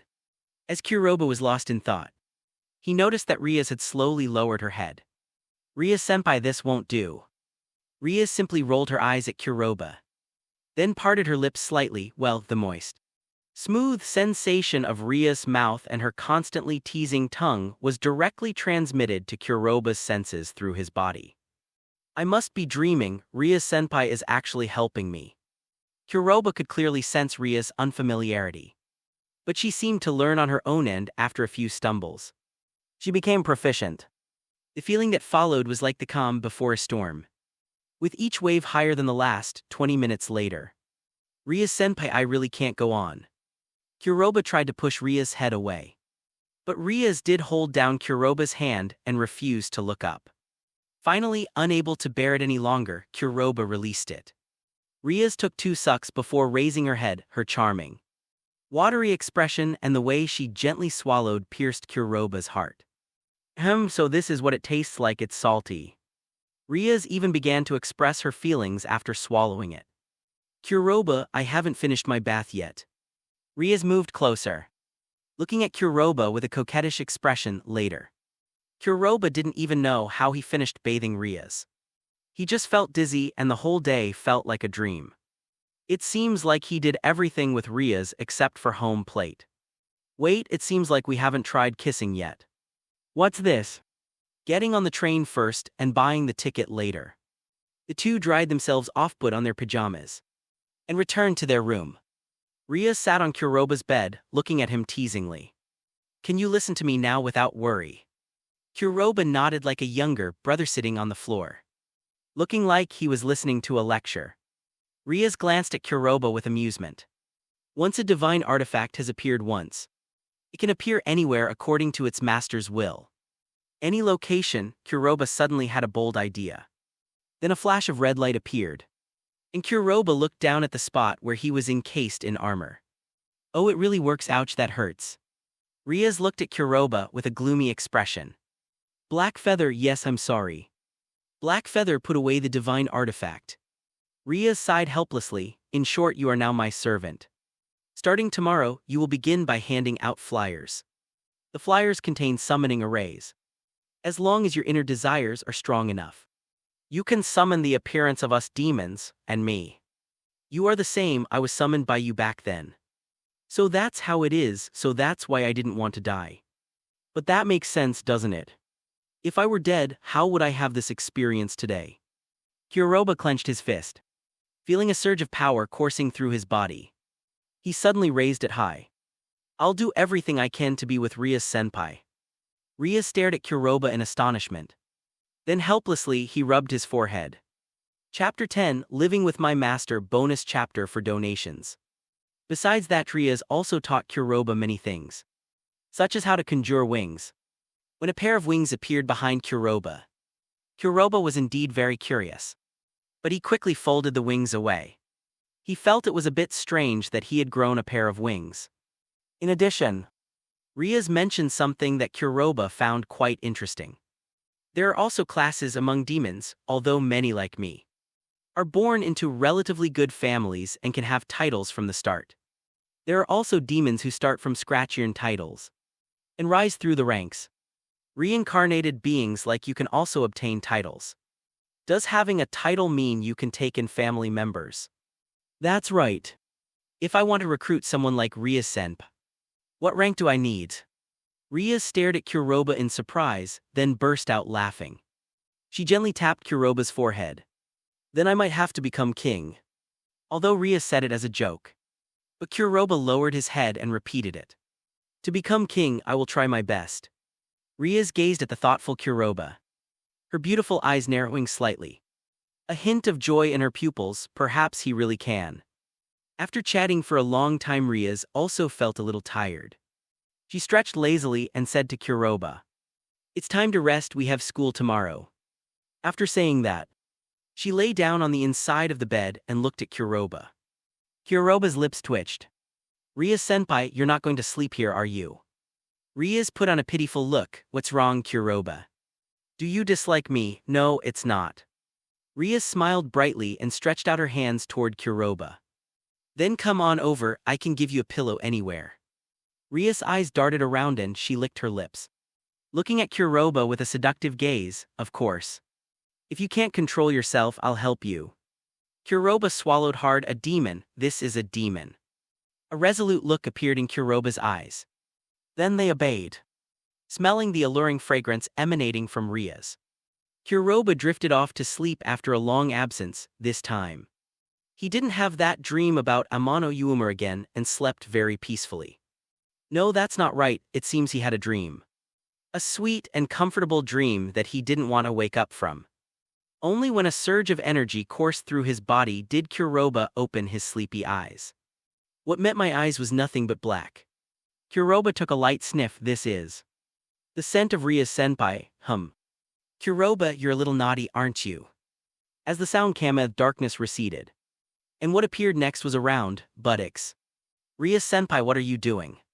Kuroba didn't know exactly what had happened, but he was certain that something had definitely happened. Then he saw Rias turn her head, make a swallowing motion, and gently wipe her mouth with her hand. It's nothing. I just saw you were full of energy this morning, so I helped you out. Kuroba stared at Rias with a gloomy face. Rias senpai, what's wrong? For some reason, Rias was somewhat frightened by Kuroba's expression. But the next moment, she saw tears streaming down Kuroba's face. Next time, please do it when I'm awake, okay? Wah. Rias didn't know how to answer the question and could only sigh helplessly. It seems there's still a long way to go right now. Kuroba's mind is filled with nothing but eroticism. How can we solve this problem then? They went to school together, acting just like always. But this time Kuroba had begun to get used to the envious looks from those people. I imagine Ria-senpai receives similar stares every day. But she's gotten used to it and can ignore them. She's really strong-willed in front of the entrance. Ria's picked up her bag and smiled at Kuroba. See you after school, Kay. Kuroba stared at the scene in a daze. This is like what? Like a couple in love. This is, I'm going to die. Ah. Who's choking me? You bastard, how did you get so close to Ria-senpai? Die. This was not a dream. The people choking him were Matsuda and Madohama. Kuroba saw envy, jealousy and hatred in their eyes. Kuroba immediately begged for mercy. Patting Matsuda's hand, I'm really going to die. Matsuda reluctantly released him. He looked at Kuroba, who was sitting on the ground panting heavily. With extreme jealousy. Why can you go to school with Ria-senpai? I'm so jealous. After letting out a sigh of relief, Kuroba stood up proudly and patted Matsuda and Madohama on the shoulders. We are different, I have evolved, go to hell. For the next few nights, Kuroba would carry a stack of flyers and deliver them on his bicycle. Following the markings, a flyer is a simple summoning device. Only when a person with desire holds the flyer and makes a wish will the demon appear. You make a wish, I charge a price. And then I help you fulfill your wish, it's that simple. Kuroba has been repeating this matter over the past few days. Although Ria-senpai usually has her familiars anthropomorphized to do such things. But she told Kuroba that this was a familiar routine. Something that people like Kaneko Taoju and Akino Himejima had done before. Therefore Kuroba was very happy to agree, however. According to Ria-senpai, it seems that recently no one is willing to sign a contract.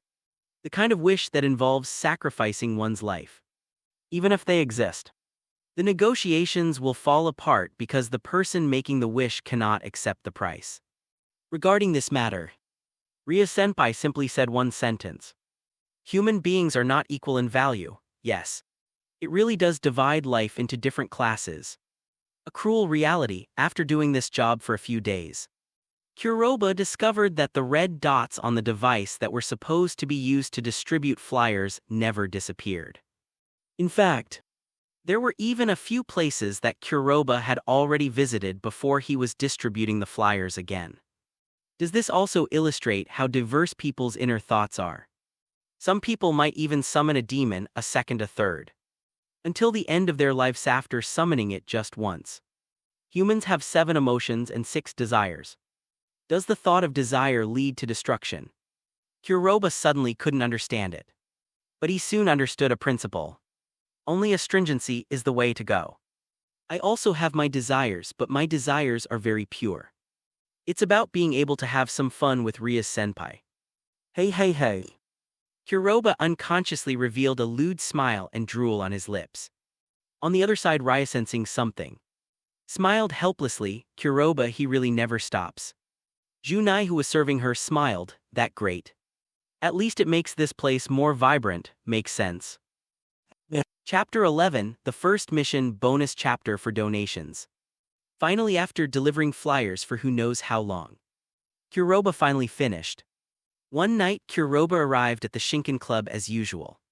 For some reason, Ria's arrived early today. And she smiled mysteriously at Kuroba. I'm coming. Kuroba pushed open the door.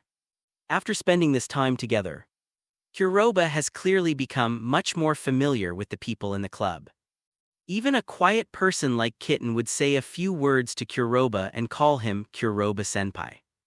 As for Yuuki, needless to say, at that moment, Yuuki heard that Kuroba had appeared in front of him with unbelievable speed, giving him a big hug.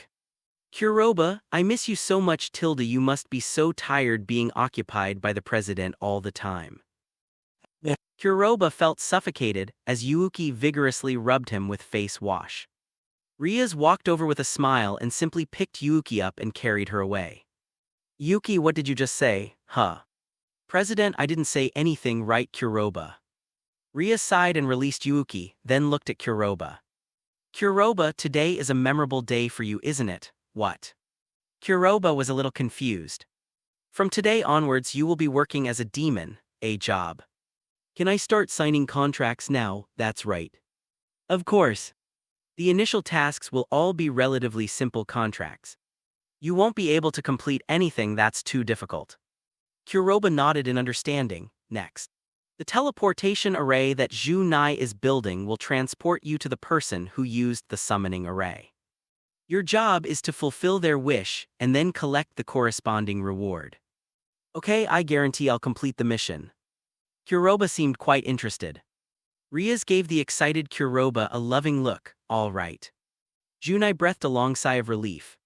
Since this is Blackfeather's first time teleporting, it's necessary to construct a teleportation wave unique to her. The first time is always a bit more troublesome, but it gets easier afterward. Riaz nodded and gave Kuroba instructions. Kuroba, stand up. Kuroba nodded slightly and stepped forward with a nervous heart. Then she heard Junai utter obscure and incomprehensible characters. And the circular array in the middle emitted a blinding purple light. Is it coming? And then that was it. The purple light dissipated and Kuroba, Riaz, and Akino stood there staring at each other in disbelief. Senior Junai, shouldn't I be here? Kuroba looked at Akino somewhat awkwardly. Akin stared in astonishment at Kuroba, who was still standing there. This was the first time something like this had ever happened to her. Only Riaz remembered what she had discovered when she last searched for Kuroba. Blackfeather, I think it's because of your artifact. It's been consuming the magic power within you. Logically speaking, teleportation requires resonance with the magic power within your body. And the amount needed is minuscule. Even a babbling infant could do that. Kuroba immediately understood and looked at Riaz in despair. So the magic power within me is 0, well. Although this is not good, we have to face reality. You have to get through it on your own. On a deserted road late at night, a bicycle sped along as if it were being kicked into sparks. What kind of demon would politely knock before entering? Where's the decorum? Kuroba roared in despair. Kuroba reached his destination as fast as he could. When the bicycle tires were almost smoking, 301. Is this the place? Kuroba straightened his clothes and then knocked on the door. Knock, knock, knock. There was no response from inside. But the door opened quickly. A timid head peeked out from inside and a soft, weak voice came out. Excuse me, who is this, girls? Kuroba quickly recovered from her shock. It's normal for girls to have desires. Desires don't discriminate between men and women. You summoned the demon, didn't you? It's me, but why are you knocking? Shouldn't you be coming out of the teleportation array? Kuroba awkwardly touched his hair. Well, there are all sorts of reasons. Excuse me, are there no female demons? Male demons are a bit embarrassing, a female demon. Sorry, everyone's busy right now, it's just me. That's it. The girl seemed to have considered it for a long time before opening the door. Please come in, excuse me. Take off your shoes before entering. Upon entering there is a small room. The entire room is decorated in pink, with pink as the main color. It's the kind of decor that makes people immediately think it's a girl's room. The girl thoughtfully poured Kuroba a glass of water and brought him tissues. Wipe your hair, you're sweating a lot, thank you. After taking a sip of water, Kuroba straightened his posture and got down to business. So let's get down to business. You must have your reasons for summoning demons, right? Tell me. And you can fulfill them as long as you pay the equivalent price. Can any wish come true? Kuroba hesitated for a moment. In theory, yes. As long as you can afford the price. Depending on the intensity of your desire. It could even be your life before it comes true. I will tell you what you need to give up for this wish. Upon hearing this, the girl sat down on the edge of the bed and curled herself up into a ball. So what do I need to pay to have a friend? Let me take a look at this for you. Before he could finish speaking, Kuroba froze. He looked up at the girl, who was timidly curled up in a ball. Want a friend? Is it simply because of something like this that you have such a strong desire? Kuroba put down his tools and looked at the girl. My name is Miyamoto Kuroha. What's your name? Akagi. Yuno. Kuroba smiled and extended his hand to Akagi Yuno. Hello Yuno-chan, nice to meet you. Yuno Akagi stared blankly at Kuroba for a long time before finally reaching out and shaking hands with him. Me too, see now you have friends don't you? Kuroba smiled brightly, that's at least how Yuno sees it. Although it's not very ethical for a demon to do this. It's not worth it if you have to pay a price just to make friends. After all, if you put in the effort and give your heart, you'll always have close friends by your side, do you? Really want to consider me a friend? Yuno stared at Kuroba in disbelief. Well, if you don't mind that I'm a devil. Kuroba scratched his head somewhat awkwardly. Upon hearing this, Yuno shook her head vigorously. Like a rattledrum, do not mind. Then there's no problem, immediately. Kuroba glanced around the room and noticed that his favorite game disc was being played not far away. Oh, you have this too, I love playing with it. Yuno suddenly became lively. As if some switch had been flipped, really.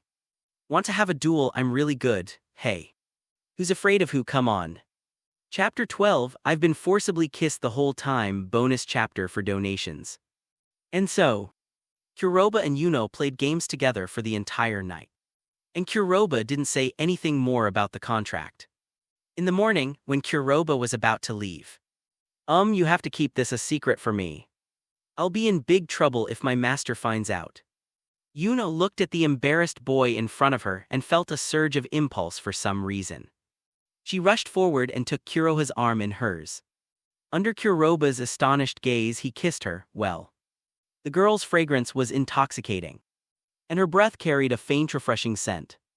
Compared to Amano Yuuma's kiss. For some reason, Kuroba felt this one was more real. Fleeting, Yuno then left Kuroba's side, lowering her head shyly and fidgeting with her fingers in a very coy manner. Yes, I'm sorry, Kuroba smiled helplessly. Why should you apologize? Shouldn't I be the one who benefits? No. It was all my own choice. Yuno finally looked up and smiled at Kuroba. Goodbye, my friend, I'll come looking for you again. Yuno closed the door, Kuroba touched his lips. What kind of friendship requires a kiss upon seeing each other again? Yu immediately remembered that he had failed his first mission. And he squatted down in distress. I'm doomed.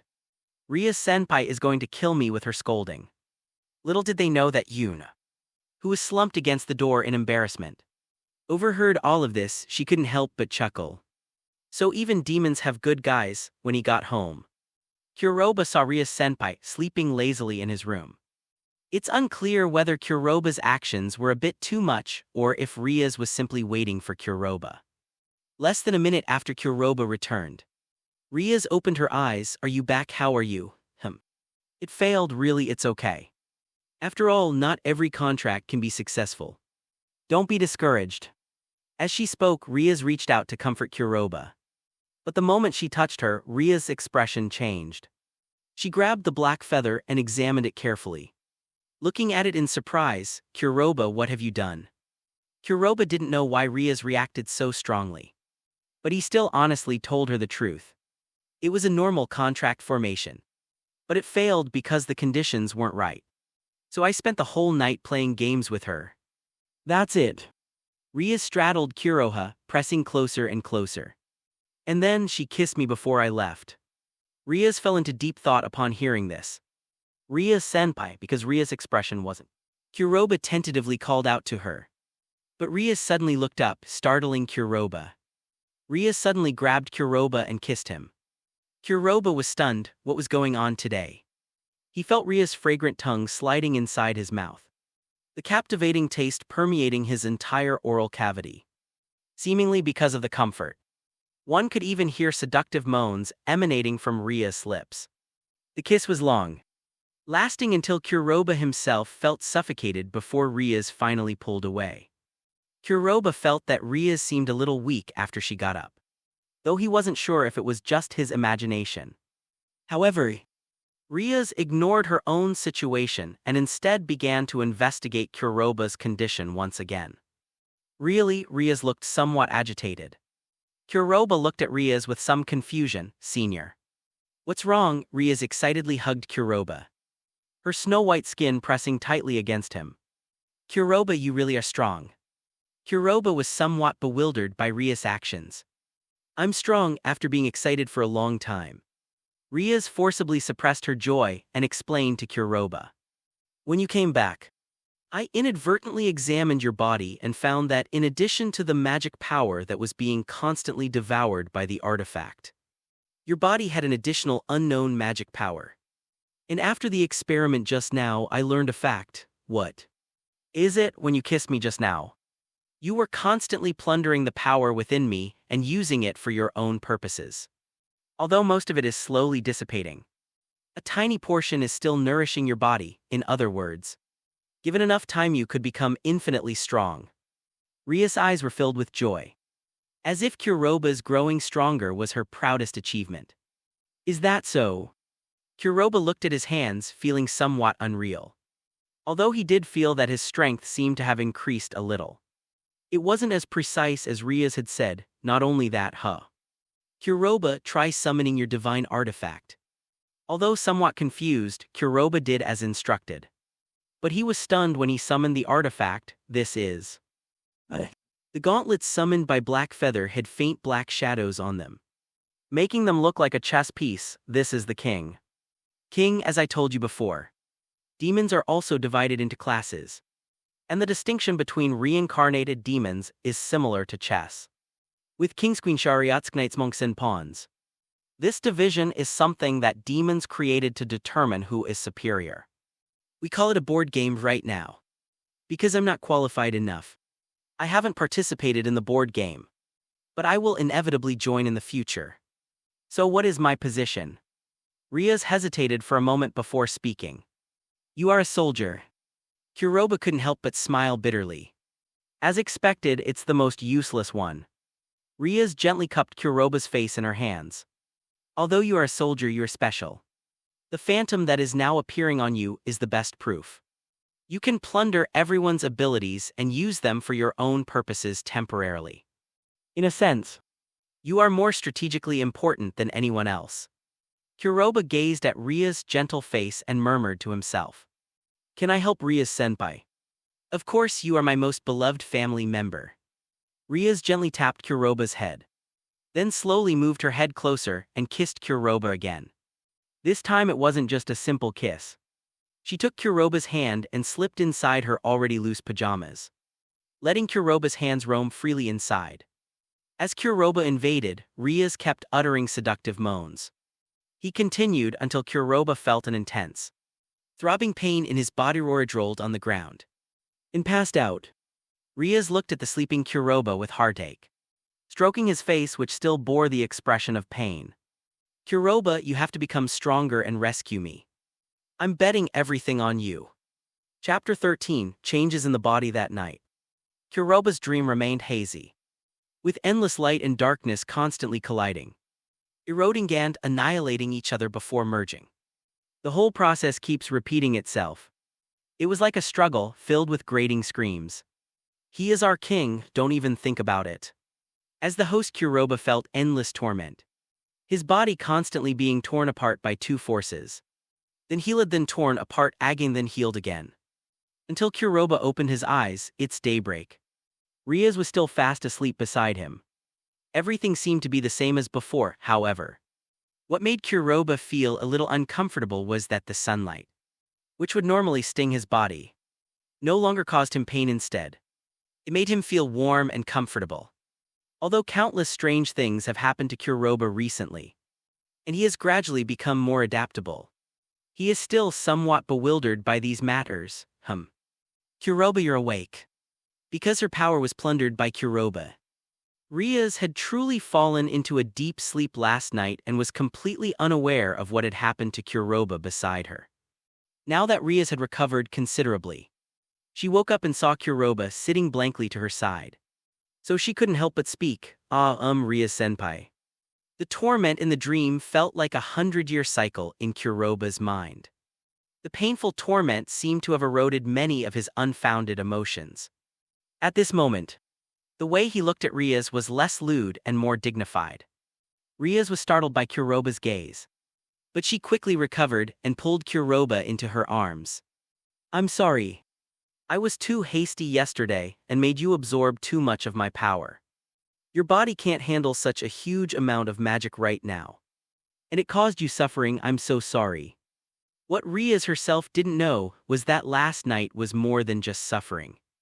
If it weren't for certain reasons, Kuroba would probably have been wiped out from this world just last night. How could a newly awakened demon be qualified to withstand the magic power from the king? It's okay, Riaz-senpai, I'm perfectly fine. And you know what, I feel especially energetic today. Kuroba chuckled and turned to comfort Riaz. I feel full of energy, it's not an illusion. Kuroba had already discovered this problem on his way to school. In the past, under such scorching sunlight, even if one didn't experience stinging pain, one would at least feel lethargic all over. But today was different. He felt incredibly comfortable basking in the sunlight. And the exhilarating sense of power was exactly the same as when he obtained the power of the demon. He seemed to have inexhaustible energy, however. Kuroba didn't want to tell Riaz about this situation. He didn't want to waste Riaz's time with his own wild guesses. So he just kept it from her. Kuroba is indeed lecherous. But that doesn't mean he's stupid. Everything changed last night and with that nightmare.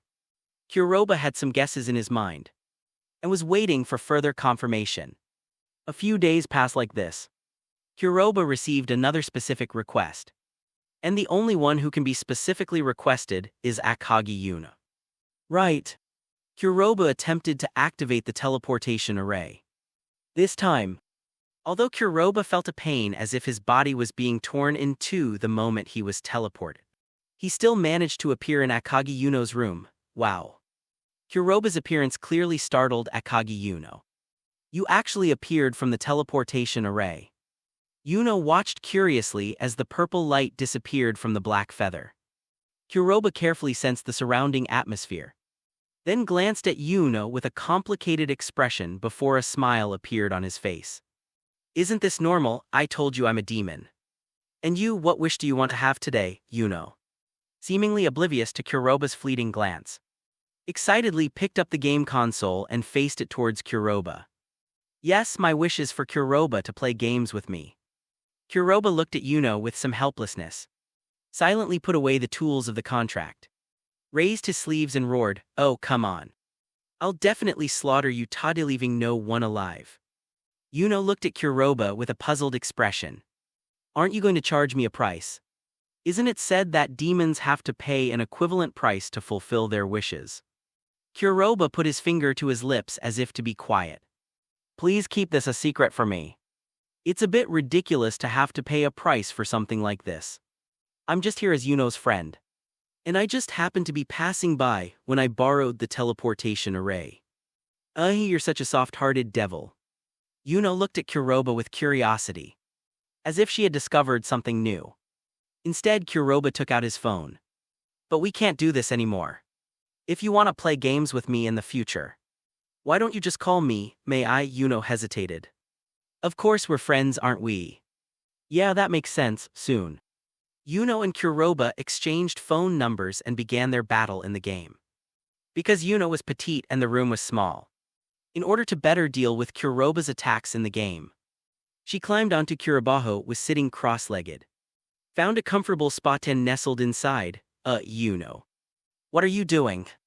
Yuno raised her head and looked up at Kuroba with a charming expression and a hint of confusion. If we're friends, this shouldn't be a problem, right? What kind of friend would do this? This has gone beyond the boundaries of friendship.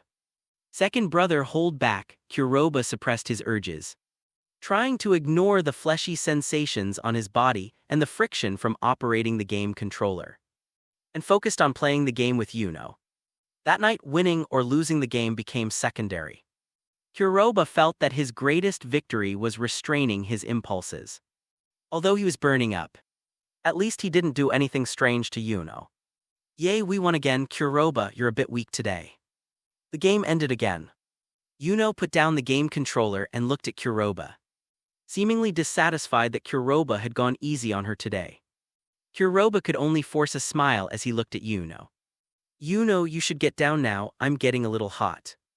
Okay, when Yuno heard Kuroba's voices, tried to get up, but she accidentally touched something hard. Black feather, what is this? The scalding heat made Yuno of curiosity pinch it, which made Kuroba shudder, hiss. Don't do anything rash, get away from me. Kuroba's reaction made Yuno realize what was happening immediately. Her pretty face turned bright red, and her tender skin looked so delicate that it seemed like you could pinch water out of it because of her shyness. She looked up at Kuroba, and whether it was her imagination or not, Kuroba felt that her eyes were misty. Kuroba. Chapter 14, Union with Angels. Yuno softly called out Kuroba's name, then pushed Kuroba down onto the floor, looking at him from top to bottom, her petite head slowly approaching Kuroba's side. Yuno. What's wrong? Wake up. The situation was very precarious. But Kuroba couldn't push her away, as he might accidentally injure her if he didn't control his strength properly. He could only try to wake Yuno up by speaking to her. Kuroba. I don't know why, but my body feels so hot. I feel so uncomfortable, indeed. Kuroba could feel Yuno's body temperature rising inexplicably. Even higher than his own, her face was flushed, making her look alluring and seductive. Coupled with her naturally innocent appearance, her destructive power is off the charts. But seeing Yuno like this, Kuroba began to tremble uncontrollably. Angel, angel. Looking at Yuno, he inexplicably thought of Amano Yuuma's existence. The plot was exactly the same, and in the end, it was him who was killed. Hearing Kuroba muttering to himself, Yuno paused for a moment. She looked at Kuroba with some confusion.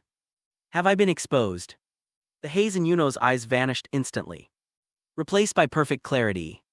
She simply looked calmly at Kuroba, without getting up or making any further moves.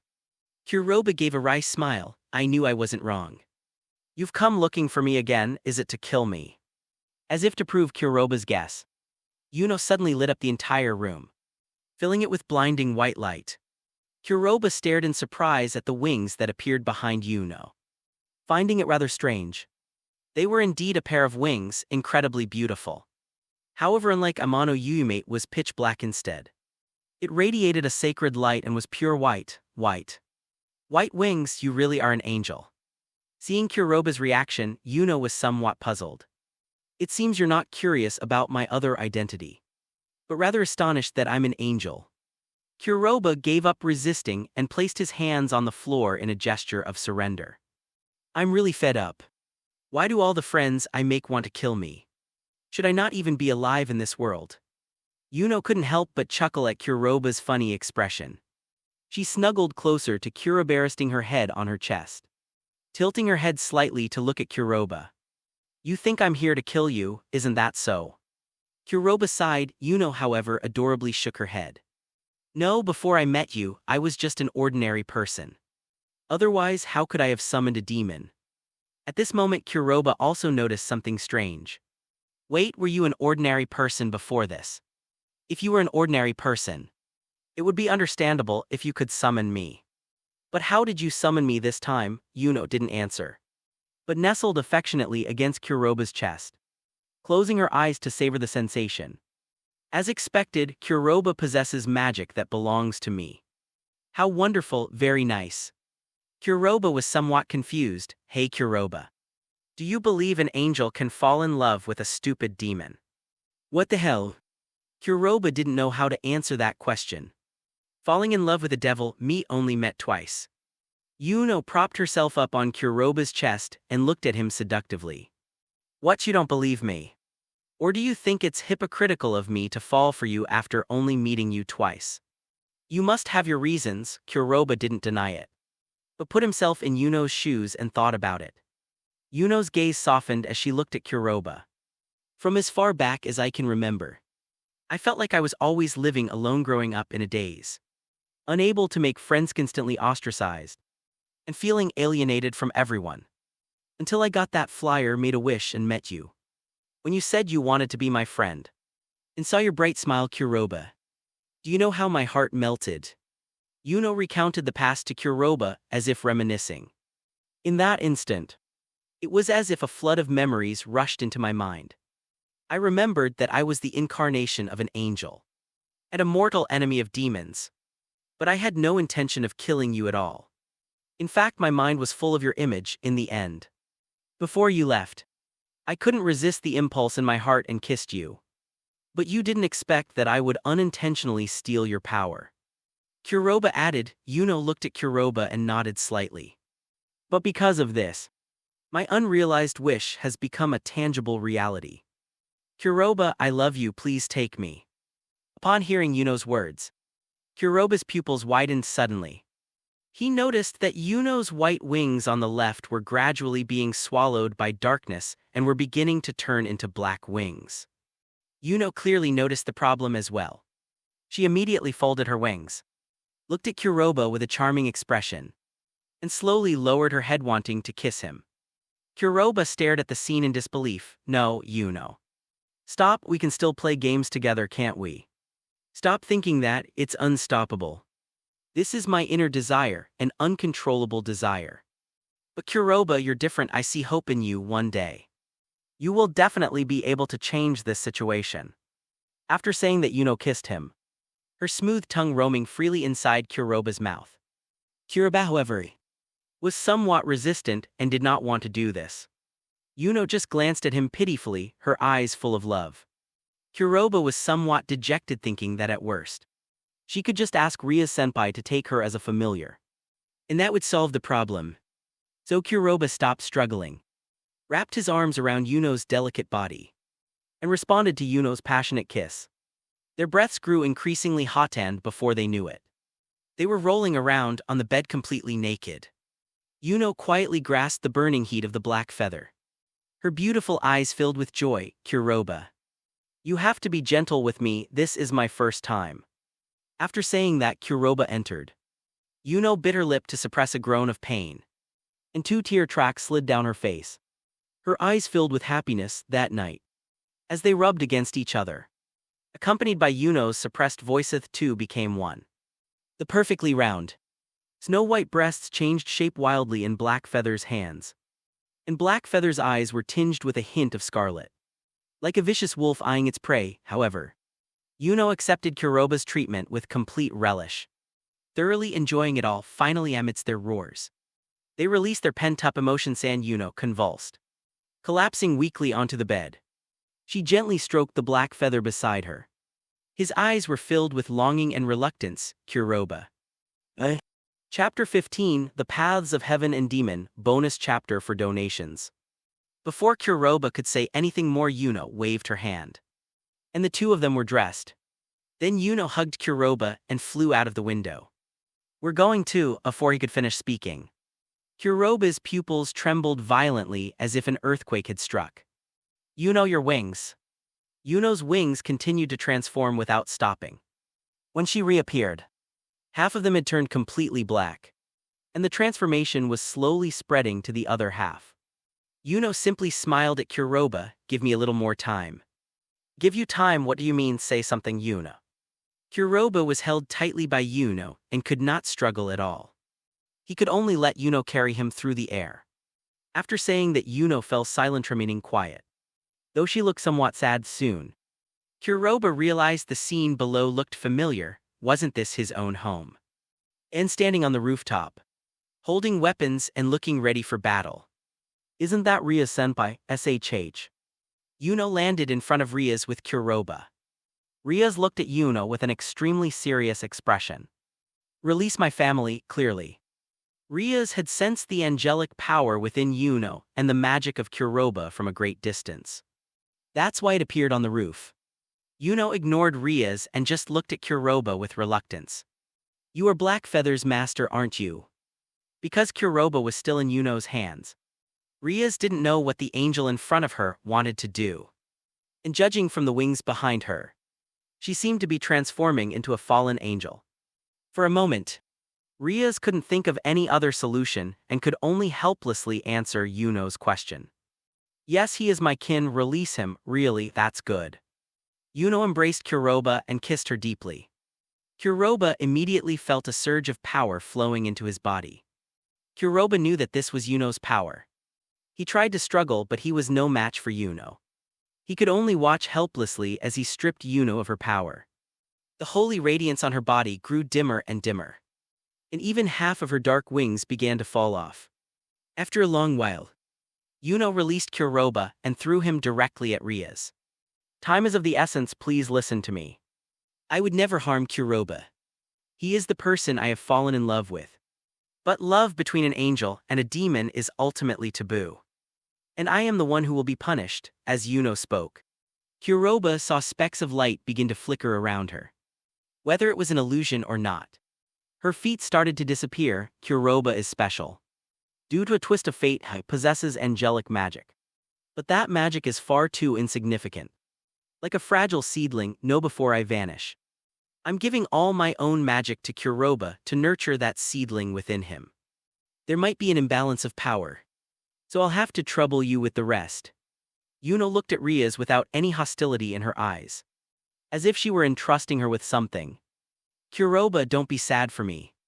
Because I know now that I'm just an avatar. We'll meet again someday. I hope that when we meet again, you'll be able to control the magic of angels and become a unique being in both the celestial and demonic realms. Yuno reached out as if trying to grab Kuroba. But the starlight had already spread and Yuno vanished. Kuroba knelt on the ground, staring in disbelief at what lay before him. Kuroba. Rias looked at Kuroba with concern. A living, breathing person vanished before my eyes. It disappeared again just like before. Just like Amano Yuuma. No, it's different, isn't it? At the very least. Kuroba felt as if his body was about to explode, with boundless energy surging wildly within him like a fireball.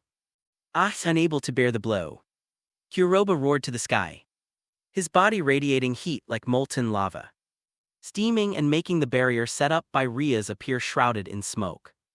Black feather. Rias looked at the black feather that seemed to be sealed away and wanted to get closer.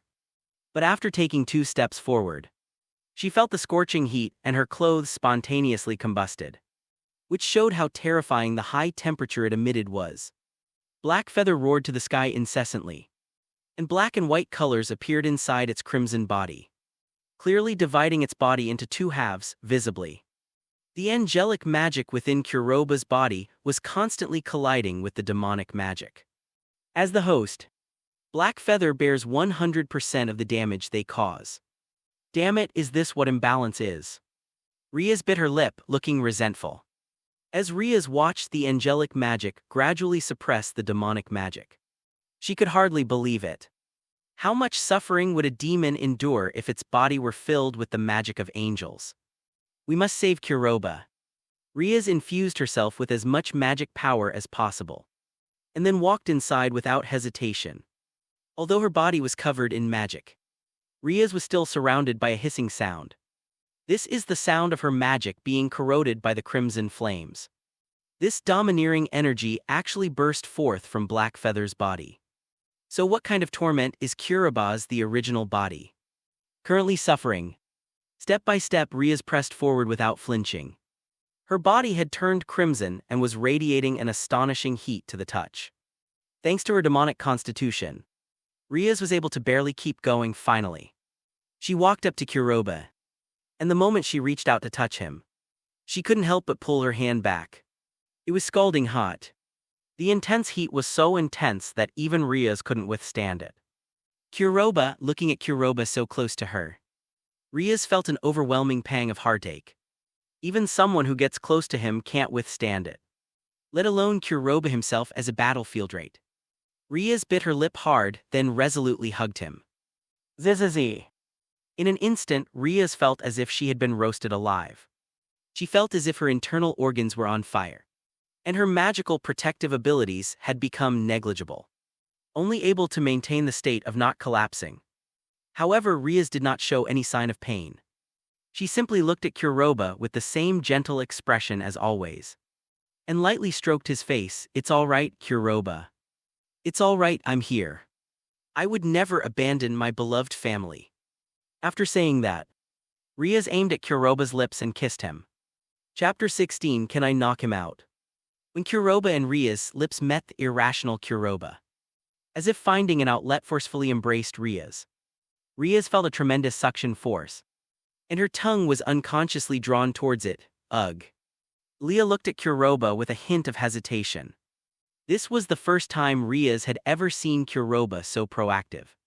When he held her in his arms, it was as if all the heat was shut off. Rias felt warm all over. And as Kuroba sucked on her, a strange feeling kept welling up inside her. At the same time, she also felt her magic power being continuously devoured and disappeared. With this devouring, the demonic power in Blackfeather's body began to reclaim its lost territory. And there was a faint momentum that was comparable to the power of the angels. However, when Rias managed to distract herself from examining Kuroba, she discovered that the demonic power within him seemed to have reached a bottleneck, always falling just short. If the two magical forces cannot be balanced, then there will always be danger. While Rias was still thinking of a solution, she didn't notice that Kuroba's eyes were gradually turning crimson. Like a sinful fire-making Kuroba stared intently at Rias, whose clothes were burned away by the scorching flames, revealing her curvaceous and exquisite body. When Rias discovered this, her body was already pinned to the roof by Kuroba and unable to move. Rias stared at Kuroba in astonishment, only then noticing the crimson in his eyes. Kuroba slowly moved his head closer, and then kissed Rias' smooth neck. Well, Rias couldn't help but shudder, already anticipating that this would leave a huge hickey. But that's not what alarmed Rias. Instead, they were afraid of what might happen next. It's not that she's unwilling to give herself to Kuroba. Instead, it is Kuroba who is her kin. If he were to take possession of his master without a title, that would be a grave taboo. He will die. Kuroba, wake up. You can't do this, Rias struggled with all her might. But because the power of the heavenly demon was contained within Kuroba, he was now incredibly strong. And even Rias couldn't break free without harming him. Moreover, while Rias was struggling, Kuroba brazenly planted hickeys on her body, especially on her pert snow-white breasts, which were now covered with countless marks, as if she had been cruelly abused. Rias felt a sense of pleasure as she felt Kuroba ravaging her body, a feeling of joy emanating from her. But it was precisely because she loved Kuroba so much that she couldn't let Kuroba lose his life in vain because of her. Why isn't it here yet? I can't hold on much longer. Rias gritted her teeth, desperately holding onto the last line of defense. Kuroba's power had already exhausted Rias, who wasn't particularly strong, and she was about to give up. The scorching flames on Kuroba's body had disappeared, but he was now in a strange state, his mind filled only with longing for women. Rias understood that the slight lack of magic power in Kuroba's body needed to be replenished internally. Rias' persistence paid off. A tremendous force pulled Kuroba away from Rias and lifted him up. President, are you all right? The little cat from the tower carrying the black feather looked at Rias, who looked like she had been thoroughly pampered, and wondered if she should ask if she had disturbed them. Little cat stopped making sarcastic remarks. Let's control Hayu first. He's acting strangely right now, let's calm him down. Rias rolled her eyes at Taoju like a kitten, and then told him about Kuroba's situation. I see. How do we control it? Can we beat it up and knock it out? Tashing Zayamo clenched her fists. Rias was speechless for a moment, but it seemed that she had no other good ideas. She couldn't possibly force her other familiars to give themselves to Kuroba. Could she then be gentle? Don't worry, President, I know what I'm doing. Tahoe Kitten looked at Kuroba expressionlessly. Before long, Rias felt pain from Kuroba's wailing. A pig's head appeared in front of the two of them. Why, Kitten, you hit me way too hard. President, tell me if you've controlled it or not. If there's nothing else, I'm leaving now. I just finished a mission and rushed over. I'm exhausted, taking Kuroba from the kitten's hands. Rias looked at Kuroba's face, which was swollen like a pig's head, and didn't know whether to laugh or feel sorry for him. She carried the unconscious Kuroba back to the room and slowly took off her clothes to treat him. The two naked bodies were tightly embraced, looking extremely erotic, while the redness on Kuroba's face and the hickeys on Rias' body were slowly fading. We need to get Kuroba granted a title as soon as possible to resolve his health issues. After the matter was resolved, Rias unconsciously recalled everything that had just happened. Her legs became slightly wet without her realizing it, and she rubbed them vigorously, suppressing the alluring desire. If only I could go inside, it would feel so good.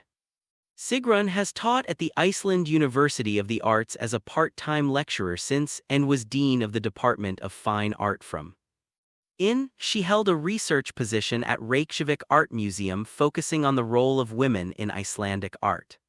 She studied fine art at the Icelandic College of Arts and Crafts and at Pratt Institute, New York, and holds BA and MA degrees in art history and philosophy from the University of Iceland. Sigrun lives and works in Iceland. The next day, when Kuroha woke up, he found himself embracing Ria senpai completely naked, inevitably leading to a chaotic scene. After he crawled away, found that his whole body ached. But he didn't have a single scratch last night, you know. Ria senpai, where's you know? Yesterday wasn't a dream, was it? Kuroha grabbed Ria's shoulder, looking somewhat nervous. Ria's eyes flickered slightly. If the Yuno you're talking about is that angel, then she must have returned to the realm of the gods. Upon hearing this, Kuroha dejectedly released Ria's 255,595,300. I think that angel's divine power is extraordinary. And she herself said that she is only an avatar. Her true body is still in the divine realm. I think I'll have a chance to meet her in the future. Seeing that Kuroha looked somewhat dejected, Rias couldn't help but offer a word of comfort. To be honest, I'm just too weak. I need power. I need to become stronger. Strong enough to protect the people I want to protect. Kuroha's eyes rekindled with fighting spirit. He had finally found the goal he needed to strive for. But before he could muster any fighting spirit for more than 2 seconds, Rias grabbed his ear and twisted it. Hey Kuroha, how dare you? If I hadn't resisted so fiercely last night, you probably would have forced yourself on Marate, huh? For sleep, what have I forgotten, Rias senpai? I don't know, tell me what happened. Rias gave Kuroha a charming glare and lightly tapped his forehead. You need to learn to control your power. I'm willing to give it to you, but only after you obtain a title. Kuroha felt his whole body brimming with power. The title. Here I come. Chapter 17, Demonic State. From that day on, Kuroha worked much harder. And through his efforts, he actually managed to complete quite a few contracts quite well. Kuroha is growing very fast, and the employer's feedback is quite good. Rias looked at Kuroha's work report and couldn't help but praise it. Kuroha scratched his head sheepishly. Still a long way to go.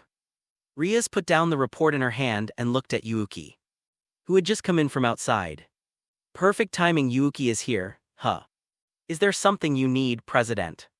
Rias nodded slightly. From today onwards, you and Kuroha will work together around the clock.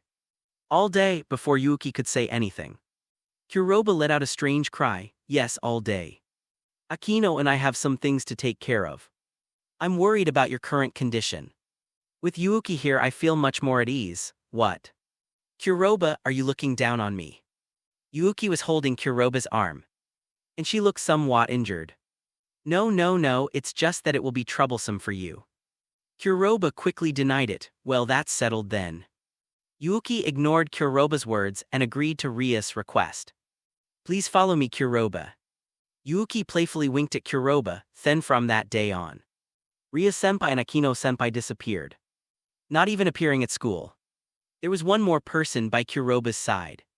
Hello everyone, I'm Yuuki Kiba, Kuroha's girlfriend. Nice to meet you all. These are Yuuki's exact words to Matsuda and Madohama. Even though it wasn't true. Seeing their jealous expressions made Kuroha secretly feel smug. On the way home, hey Kuroha, are you secretly thrilled? I can actually fulfill the duties of a girlfriend, you know. Kisses, hugs, cuddles, and all that stuff, you know. So many balls, so many sacks, what did she say last? Seeing the shocked look in Kuroha's eyes, Yuuki licked her lips seductively and lightly tapped Kuroha's chest with her finger. You heard me right. I can let you do whatever you want, Tilda. I can try it with you when we get home. Okay, time to go home, come back home. Kuroha stopped abruptly as if breaking. Whose home are you going back to? Of course it's your house. Yuuki looked at Kuroha as if it were the most natural thing in the world. You're not going to stay at my place too, are you? What else can I do? The club president said we'd be in teams all day, you know. Do you expect me to sleep on the roof? Kuroba immediately reached out and stopped Yuuki from speaking. Wait, Yuuki-san. Could you please wipe your drool and stop looking like a lovesick girl before you say that? But I don't know why. There's a scent about you that's really attractive to me. Kuroba, I just can't resist it. Smell. Kuroba reached out and smelled himself. Where is that smell coming from? I can't smell it. Just as Yuuki was about to tease Kuroba, her expression changed drastically. A flash of silver light appeared in her hand, and she gripped a sword tightly. Such intense killing intent. After Yuuki finished speaking, Kuroba also felt a chilling cold, like a cold wind blowing at -40 or 50 degrees Celsius, which made him tremble in their perception. A strange barrier surrounded an area of several miles. Then several figures appeared in front of them, and Yuuki's gaze became even more serious as she looked at the pure white wings behind them. Damn it, it's an angel. The figures looked down at Yuuki and Kuroba from their elevated positions, then fixed their gazes on Kuroba. That must be the person the adults were talking about. As long as we kill him, our Lord can lead us towards a bright future without any distractions. Without uttering a single word, several figures, radiating an icy killing intent, charged towards the two. Wielding spears formed from light. Kuroba, you hide first. The president said you should try not to use your strength. I'll deal with them, you find a chance to escape. Yuham coldly watched the attackers, gave them an order, and then dashed out like lightning so fast. Even with Kuroba's eyesight, he could barely make out Yuuki's movement. Like lightning, Yuuki engaged the three angels in battle. Kuroba could only see sparks flying from the clashing spears of light, but he couldn't see Yuuki at all. Is speed the only defining characteristic of a knight? Kuroba knew that Yuuki's ability was with swords. She could generate countless kinds of swords for her own use. However, such ghostly speed was definitely not caused by her ability. So there was only one explanation: the characteristics of the chess pieces. Rias had once briefly explained to Kuroba that each piece had its own characteristics. But Rias didn't continue because Kuroba hadn't reached that level yet. Now Kuroba himself has witnessed it firsthand. Although Yuuki possesses terrifying speed, the three angels' target was not Yuuki but Kuroba. In order to stop the inevitable advance of the angels, Yuuki had to sacrifice her speed and reveal her true form. The downside of doing this is that it inevitably leaves several marks from the light gun. Yuuki! Kuroba watched as black smoke billowed from Yuuki's wounds, as if they were being corroded. Yuuki herself trembled slightly due to the wounds, clearly enduring immense pain. Am I destined to always be protected like this? Protected by women? Kuroba's fists clenched involuntarily. Why did I become stronger? It was to protect the people I wanted to protect, and then get a title and sleep with Ria's Senpairite.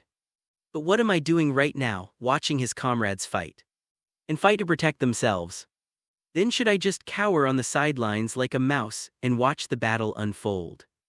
Is this what I want? No way. This shouldn't be happening, right? Kuroba clenched his fist tighter and tighter, and the blood in his body began to boil with the ever-expanding thoughts within him. The black and white magic power within his body surged as if it had been boiled, spreading throughout Hayu's entire body. His originally dark hair began to turn snow white, and his original school uniform was slowly covered with a layer of dark armor-like magic. Just as Yuuki finally couldn't withstand the attack from the three of them and was sent flying, crashing heavily to the ground, Kuroba finally raised his head. His eyes became strained. One side a radiant whiteth, other an unfathomable black. A roar like that of a beast came from Black Feather's mouth, and a pair of enormous wings grew from his back. The color of his wings was as distinct as the color of his pupils. The large, half-white and half-black wings were very eye-catching. Like a casual flap of a wing, Kuroba appeared beside Yuuki, catching her tightly and holding her in his arms. Black Feather, Chapter 18, Asia. Yuuki was also quite surprised to see Kuroba, who seemed like a completely different person. Yuki, I'm so sorry you got so badly injured. Kuroba stared at the deep, charred wounds on Yuuki's body and murmured to himself. At this moment, Yuuki was no longer able to move on her own. The corrosive effects of the light gun left her limp and powerless in Kuroba's arms. But she still had a smile on her face. "What are you saying, Kuroba? If you're really feeling embarrassed, you'll have to hold me in your arms and pamper me properly later. Although that's what I wanted to say. Let's figure out how to escape first." Yuuki looked at the several angels rapidly approaching and said in a deep voice, "I'm still not used to this power. It feels like my body is being torn apart. I probably can't handle them.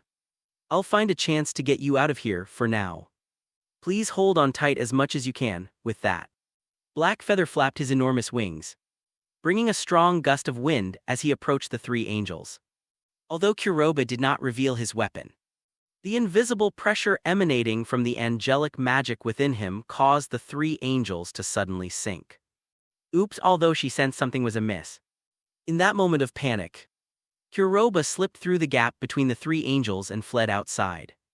They watched helplessly as Yu smashed a hole in the barrier with his bare body and escaped. "What should we do? Should we continue pursuing them?" One of the three angels, clearly the one who was making the decision, gritted his teeth. "Forget it, let's retreat.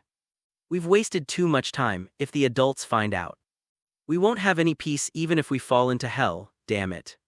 For the sake of our master, we've been trying to kill you." The angel glared fiercely in the direction where the Blackfeather had fled, and only left reluctantly after a long while. Meanwhile, Kuroba continued to fly through the air at an extremely high speed until he stopped, and the two began to fall from the sky. "I can't take it anymore, I can't hold on." Kuroba folded his wings to protect himself and Yuuki, then slammed them hard onto the ground with a loud bang.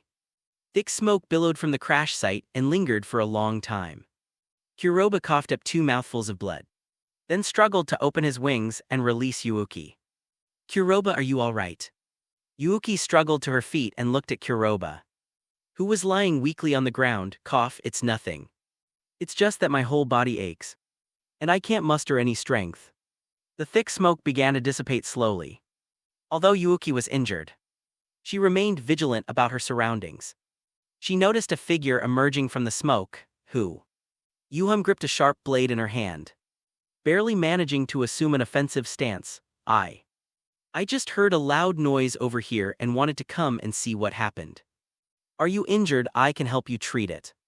As the smoke and dust slowly dissipated, a girl emerged from it.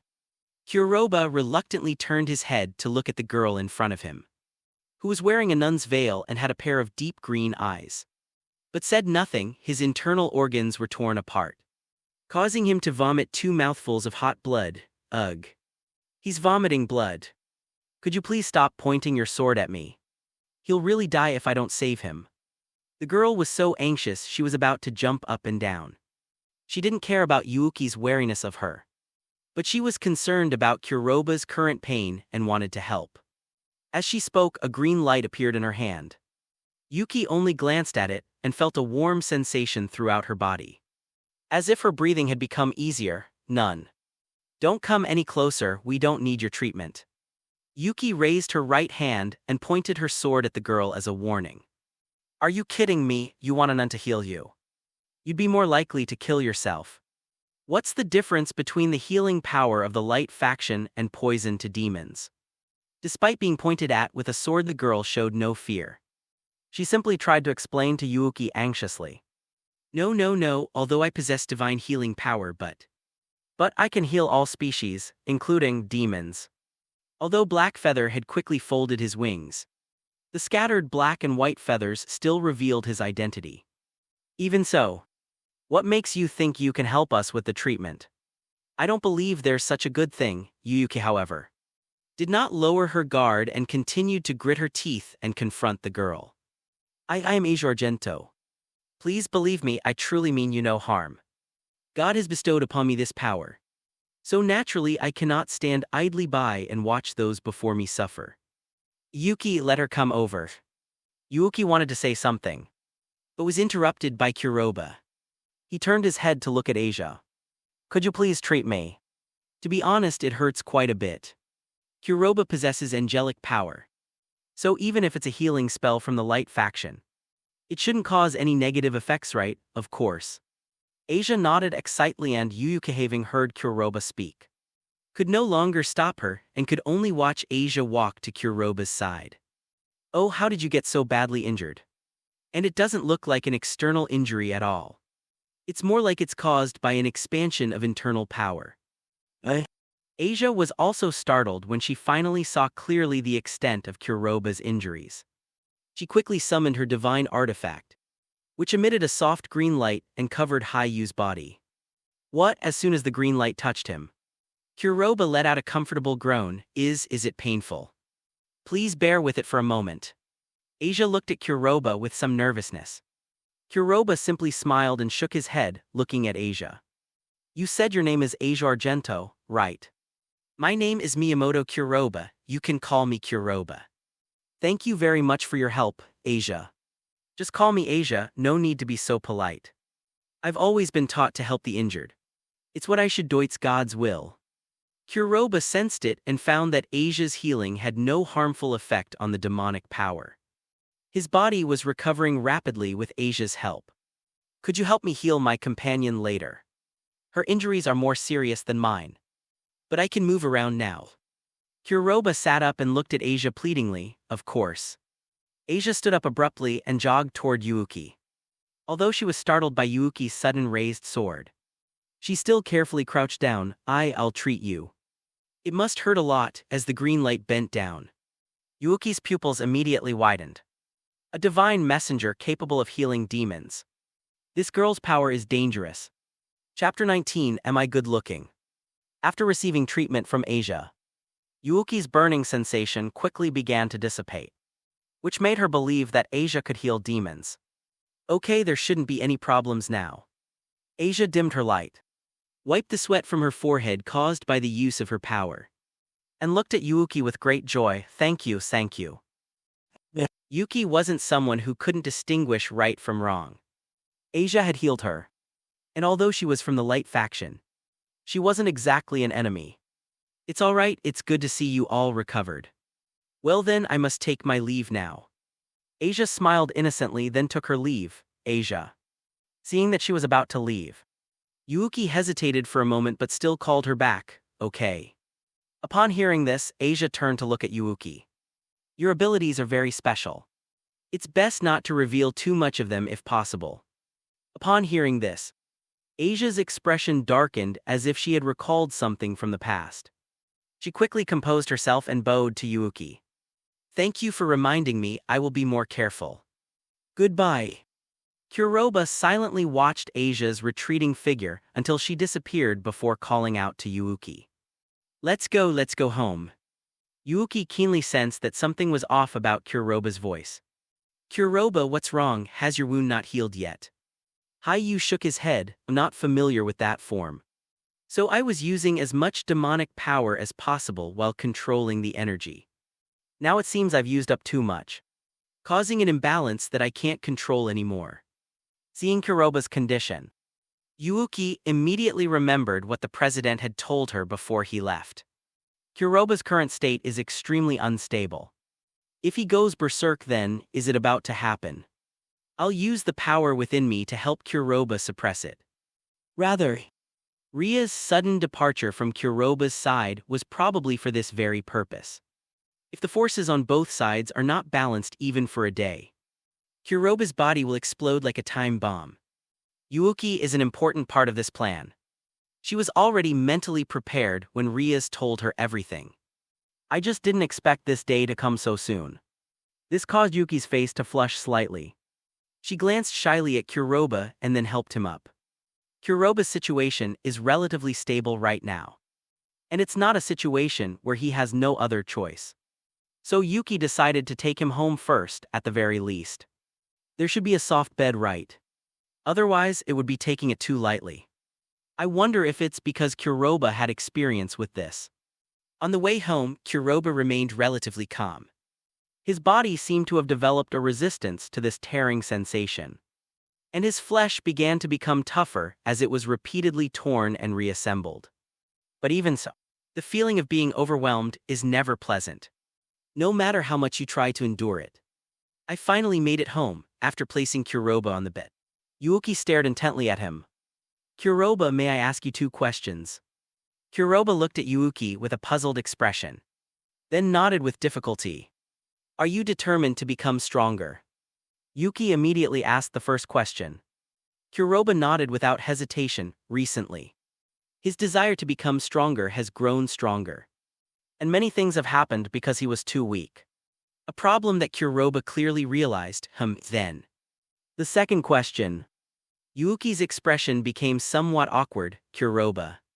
Am I pretty? Although somewhat confused, Kuroba nodded.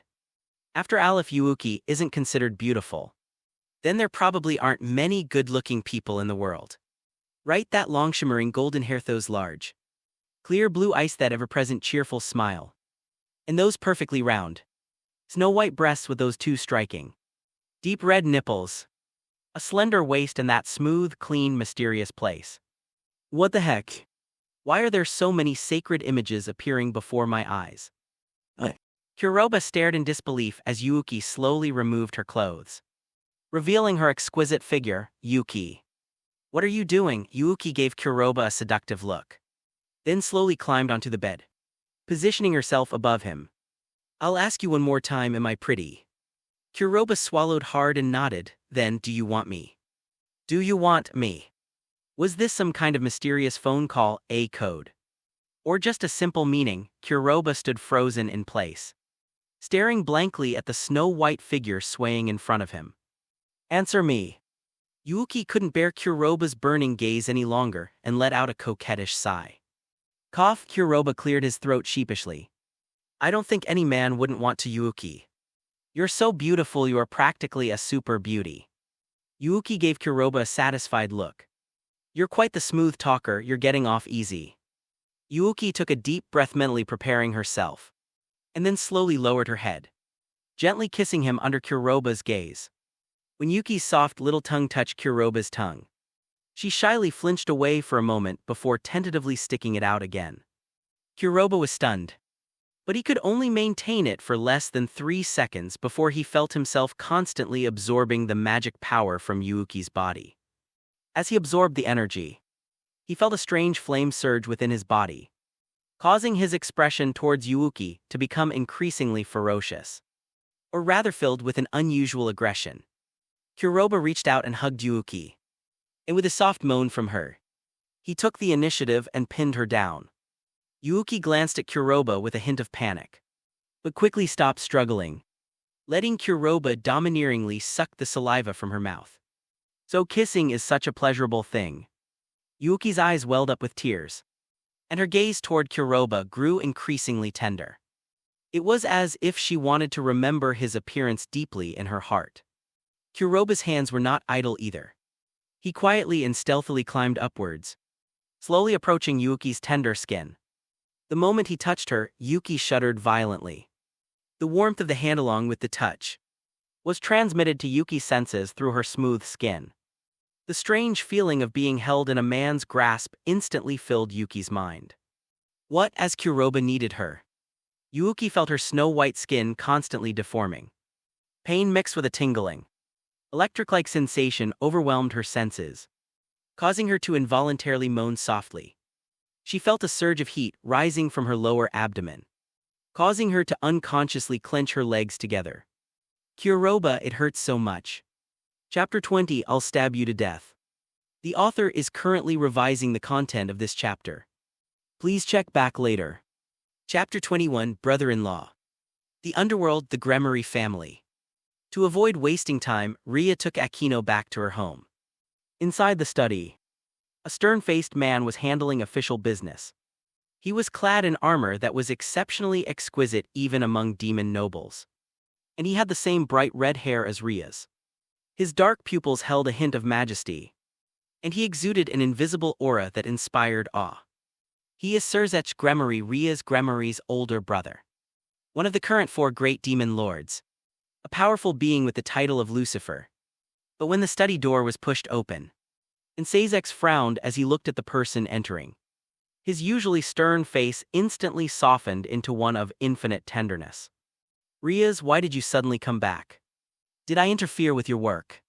Riaz looked at the mountain of documents beside her brother and hesitated. No, not at all, come in and have a seat. Sazek smiled gently for him. Nothing was more important than chatting with his beloved younger sister. Leah led Akino inside. Junai bowed very respectfully to Sazek, demonstrating perfect etiquette. It's been a long time, Lord Sazek. Junai is here too. My sister is usually taken care of by you. Relax, don't be shy, Sazek casually waved his hand, indicating that Juno could skip those mundane formalities. Ria sat down. Akino stood not far behind her. And Sazek smiled as he looked at his sister. It's rare for you to come back. Is there something you can't solve? Brother, I've taken on a new family member. Sazek was a little confused. If it were just a simple matter of taking in a new family member, there would be no need to specifically come back to discuss it with him. Right, so. Is there something special about your family that makes you need to come back specifically for this? He's a man, looking at Sazek who was drinking tea. Ria said these words with utmost calmness. Puff. Sazek, who was usually known for his composure, spit out his tea in a very embarrassing manner, leaving countless tea stains on the documents on the table. Cough, cough, cough, a man. Riaz blushed slightly as she watched Sazek's astonished reaction. Who is it? Has that kid arrived yet? Let me see if he's qualified to be my brother-in-law. What are you talking about? What nonsense are you spouting? Watch your image, okay? You're supposed to be a demon king now. Riaz rolled her eyes in exasperation. Demon king, I was your older brother before. Do you think I don't know you? Your retinue never accepts men.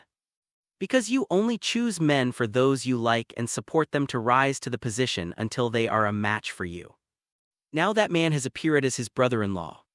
It is only right that I take a look. Sazek looked at Riaz with great excitement. Ria sighed helplessly. She knew her brother would act strangely after she revealed this. However, she could only think of discussing Kuroba's problem with her brother. Brother, let's not talk about that now. I'm here on important business. Is there anything bigger than this? When I found him, he was just an ordinary person. By chance he summoned me at that time. His heart was pierced by a light gun. But he did not die immediately. When I examined his body, I found that he had the power of a divine artifact hidden within him. It was this power that saved his life. Sazek was somewhat surprised by this situation. It's not surprising that he has a divine artifact. Even if there's only a 1 in 10,000 chance, there's still a 1 in 100,000 chance that someone like that will appear. But it's quite amazing that it's powerful enough to ensure that the host's life force is temporarily preserved. So do you know what kind of divine artifact he has? Riaz nodded solemnly. He uttered several names that even Sazek couldn't help but gasp at. God-slaying gear, Crimson Dragon Emperor gauntlets. After Sazek took a deep breath, his expression became somewhat amused. The Crimson Dragon Emperor gauntlets, one of the 13 types of divine destruction gear. My future brother-in-law is quite interesting. Sazek's tone had subtly changed. Black Feather, who possessed one of the 13 special divine artifacts, was already qualified to be Ria's partner. Should she grow up smoothly, moreover, he now possesses not only the power of divine artifacts and demonic power, but even the power of angels. Ria said this with a hint of surprise. This surprised Sazek, who then burst out laughing. Interesting, very interesting. How can a tiny human possess 3 powerful forces simultaneously and still keep his body from being burst by them? Riaz looked at Sazek with a serious expression. That's why I came back right now. There's a subtle imbalance between the demonic and angelic powers in Kuroba's body. Because the angelic power has been specially nurtured, it has always suppressed the demonic power. If this isn't dealt with, I'm really worried that something might happen to him. After all, if a demon's body is mostly filled with angelic power, the effect would be unimaginable. Sazek hesitated for a moment. Such a situation has never been seen in the underworld for thousands of years. The Black Feather you mentioned is probably the first such being. Even if you want me to give you some practical advice, I may not be able to do so, however. I personally believe that instead of trying to find a way to deal with the angelic power within him, it would be better to let him try to truly control the three powers within him. If he can really do it, his future will be limitless. Controlling power. Ria silently repeated the sentence. The two talked for a long time in the study, and Ria's didn't come out until night. She stayed in her room and rubbed her temples wearily. President, would you like a cup of tea? Aquino thoughtfully poured Ria's a cup of hot tea, thanks. Just as Ria's was about to pick up the teacup, her expression suddenly froze. President. Are you all right? Junai offered a concerned greeting. Ria's gave a helpless, bitter smile. It's nothing, we just should head back. Things are moving much faster than I expected. Ria's and her familiars share a vague connection normally. Kuroba gives her a feeling of irritability, as if there is an endless power colliding and fighting within her. But just now Kuroba's senses suddenly became peaceful, as docile as a sleeping sheep. Although he didn't know if his plan had succeeded. That was indeed the feedback Kuroba gave him. Ria's naturally needed to go back and check on things immediately. Chapter 22, Three's Company will surely make us stronger. Bonus chapter for donations. As the sun rose, Kuroba felt increasingly crowded in his sleep. He unconsciously moved his left hand and found it was tightly wrapped in something soft. It must be Yuuki's right. It's so soft and big, it feels really good. But when he moved his right hand, the area where you touch it is still soft and wrapped. It is even larger and softer than Yuuki's breasts. Yuuki can't split herself into two. Kuroba suddenly opened his eyes and heard a soft, comfortable moan. Let me sleep a little longer. Kuroba turned her head to the right, and what came into view was the beautiful red hair. Then her hands were tightly wrapped, and below that she saw her flat stomach and long, slender legs draped over her body. Oh, it's Ria's senpai. Hehe, Kuroba is no longer surprised. Or rather, he inexplicably got used to it. Shit. Ria's senpai. Kuroba let out a loud shout. Ria's rubbed her sleepy eyes. She was tired from traveling all day. After checking on Kuroba's condition after returning last night, she felt relieved and lay down on the other side of Kuroba to fall asleep. Good morning, Kuroba. Good morning. Wait. Ria senpai, what brings you back already? Ria smiled charmingly upon hearing this, gently lifting Kuroba's chin and exhaling a soft breath. My beloved family member's body has suddenly changed, so I definitely have to rush back to check on her. Seeing Ria's alluring face pressed against him, Kuroba was certainly a little tempted. But he quickly came to his senses. Have my body changed? Kuroba silently assessed his physical condition. Believe it or not, ever since I received the power of the angels, that fiery feeling of having a party in my body has disappeared. And I feel completely comfortable. As if nothing had ever happened, really. My body suddenly stopped hurting. And I feel energy constantly flowing into my body. But it's subtly maintaining a comfortable balance. Ria's gave Kuroha a charmingly coquettish glare.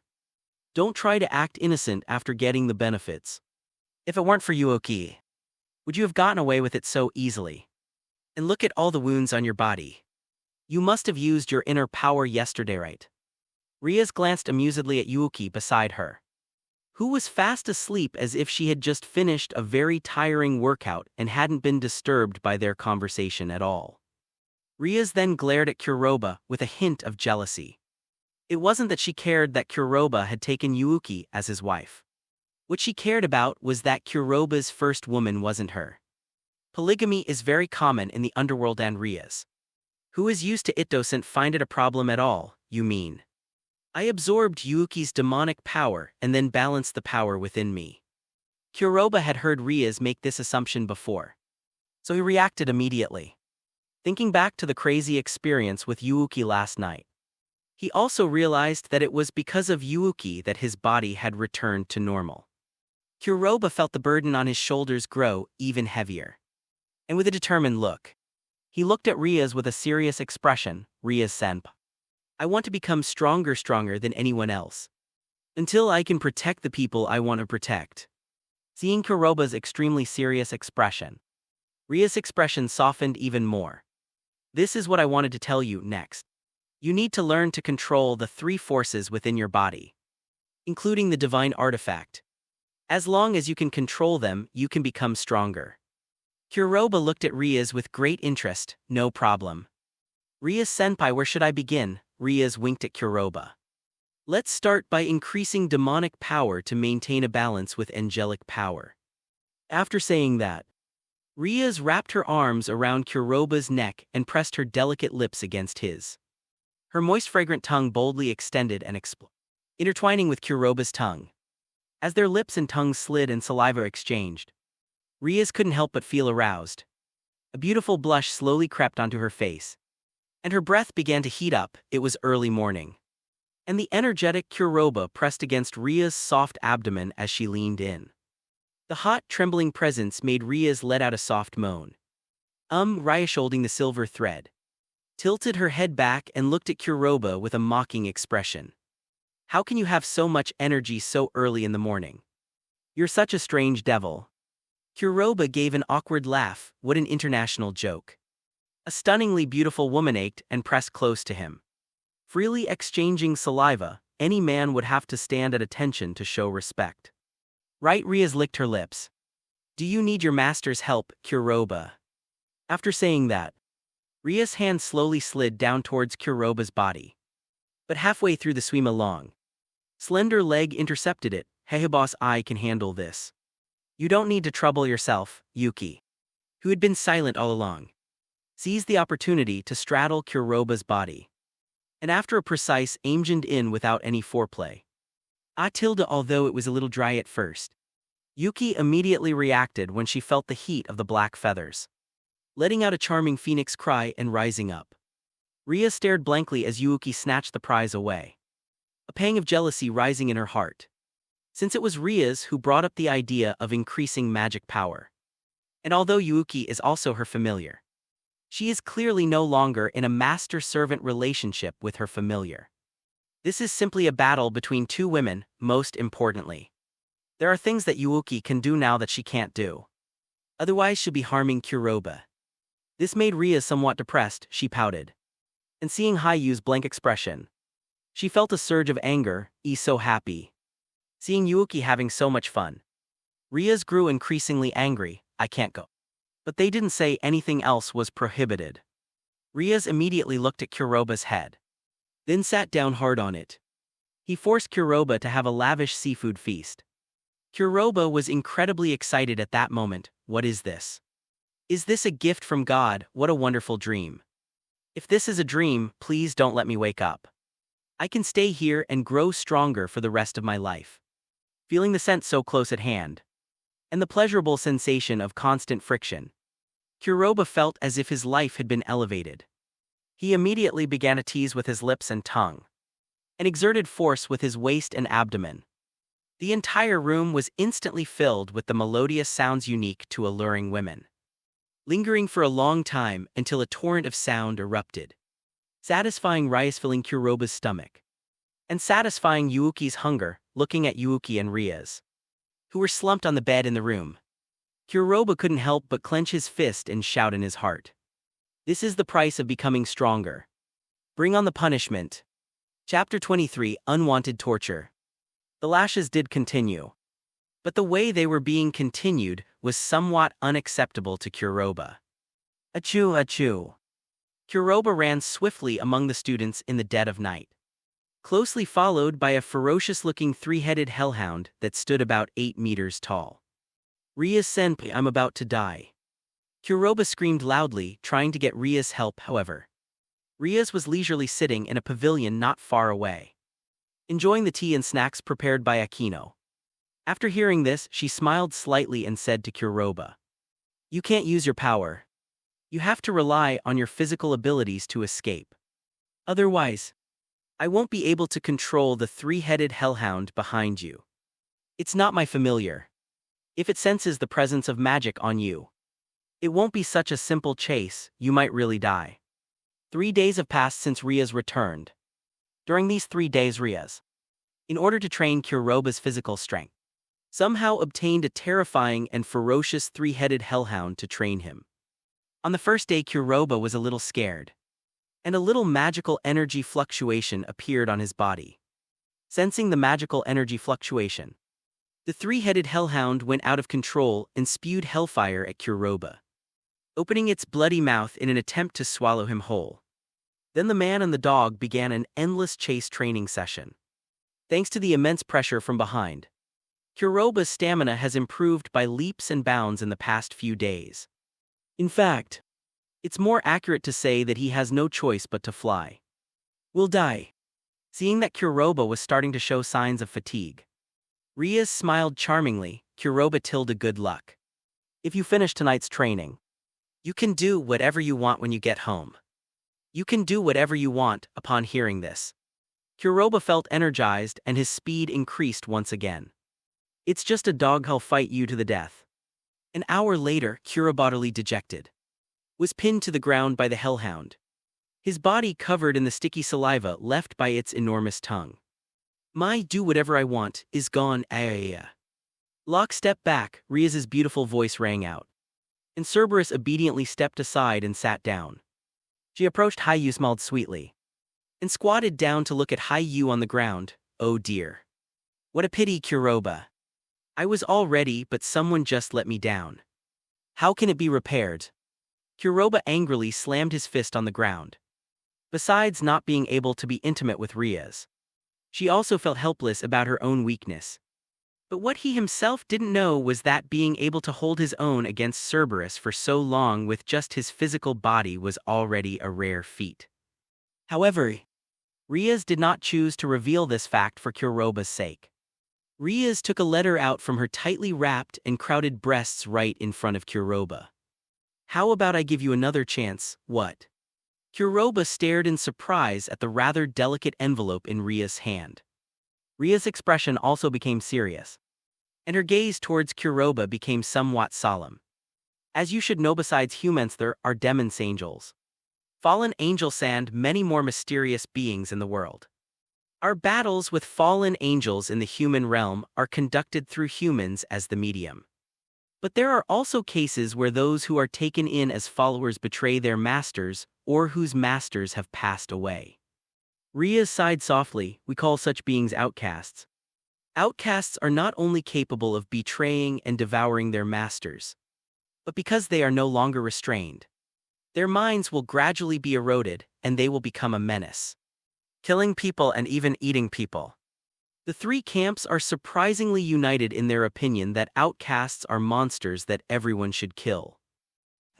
Rias waved the envelope in her hand and spoke to Kuroha in a seductive tone. I have a slaying order in my hand, which is something we demons need to do. If you can defeat the outcast on your own this time, I will still keep my promise to you. How about it, really? Kuroha was somewhat skeptical. Rias glanced at Kuroha with annoyance, then wrapped her arms around his neck and gave him a passionate kiss. With her face flushed, Rias pushed Kuroha away and gently wiped away the silver strands of saliva remaining at the corner of her mouth. This is interest. Do you believe me now? I believe you. I'll do it, Kuroha confidently agreed. The next night, Leah and her retinue arrived at a rather remote place. This is my territory, so it is up to us to wipe out any stray animals that have wandered here. Lie with her black feathers by her side walked along while giving some simple explanations. Beside her, Yuki followed not far behind, looking at Kuroha's back with a worried expression. After all, Kuroha has no real combat experience, and if he suddenly faces a powerful rogue demon, he is likely to be killed. If he is killed, Kuroha will never be able to revive. Kuroha seemed to sense a gaze directed at him from behind. He paused for a moment, then turned around and met Yuki's gaze. He then laughed heartily. Don't worry. Even though I look like this, I'm very strong, you know. Yuki didn't say much and could only silently lower her head. The little cat from Tashinghu was walking at the front. Suddenly stopped. She covered her nose, looking somewhat disgusted. There's a strong smell of blood. Blackfeather didn't smell any blood. Instead, a particularly distinct and memorable chilling coldness surged towards him from all directions. A playful smile appeared on Rias' lips. Looks like we've arrived, Kuroha. It's up to you now. Kuroha gritted his teeth, clenched his fists tightly, and began to walk forward cautiously. President. Is it really okay to leave Kuroba to face this alone? After all, we usually deal with the rogue demons as a group. Akino whispered in Ria's ear, her tone carrying a hint of worry just like Yuuki's. Don't underestimate our Kuroba, okay? Ria smiled gently. Then his expression turned somewhat reluctant. Although I don't want to ether if he needs to grow. The road is destined to be bumpy. Only by helping him adapt as quickly as possible can he grow faster. Upon hearing this, Junai took 2 steps back. You have your plans, and we will naturally follow them. But if a crisis occurs, we will step in. Yes, I'll leave it to you then. Ria's remained silent, watching Kuroba walk further and further away into the ruins. Her eyes filled with anticipation. I have high expectations for Yao, so please don't let me down. Chapter 24, The First Battle Click.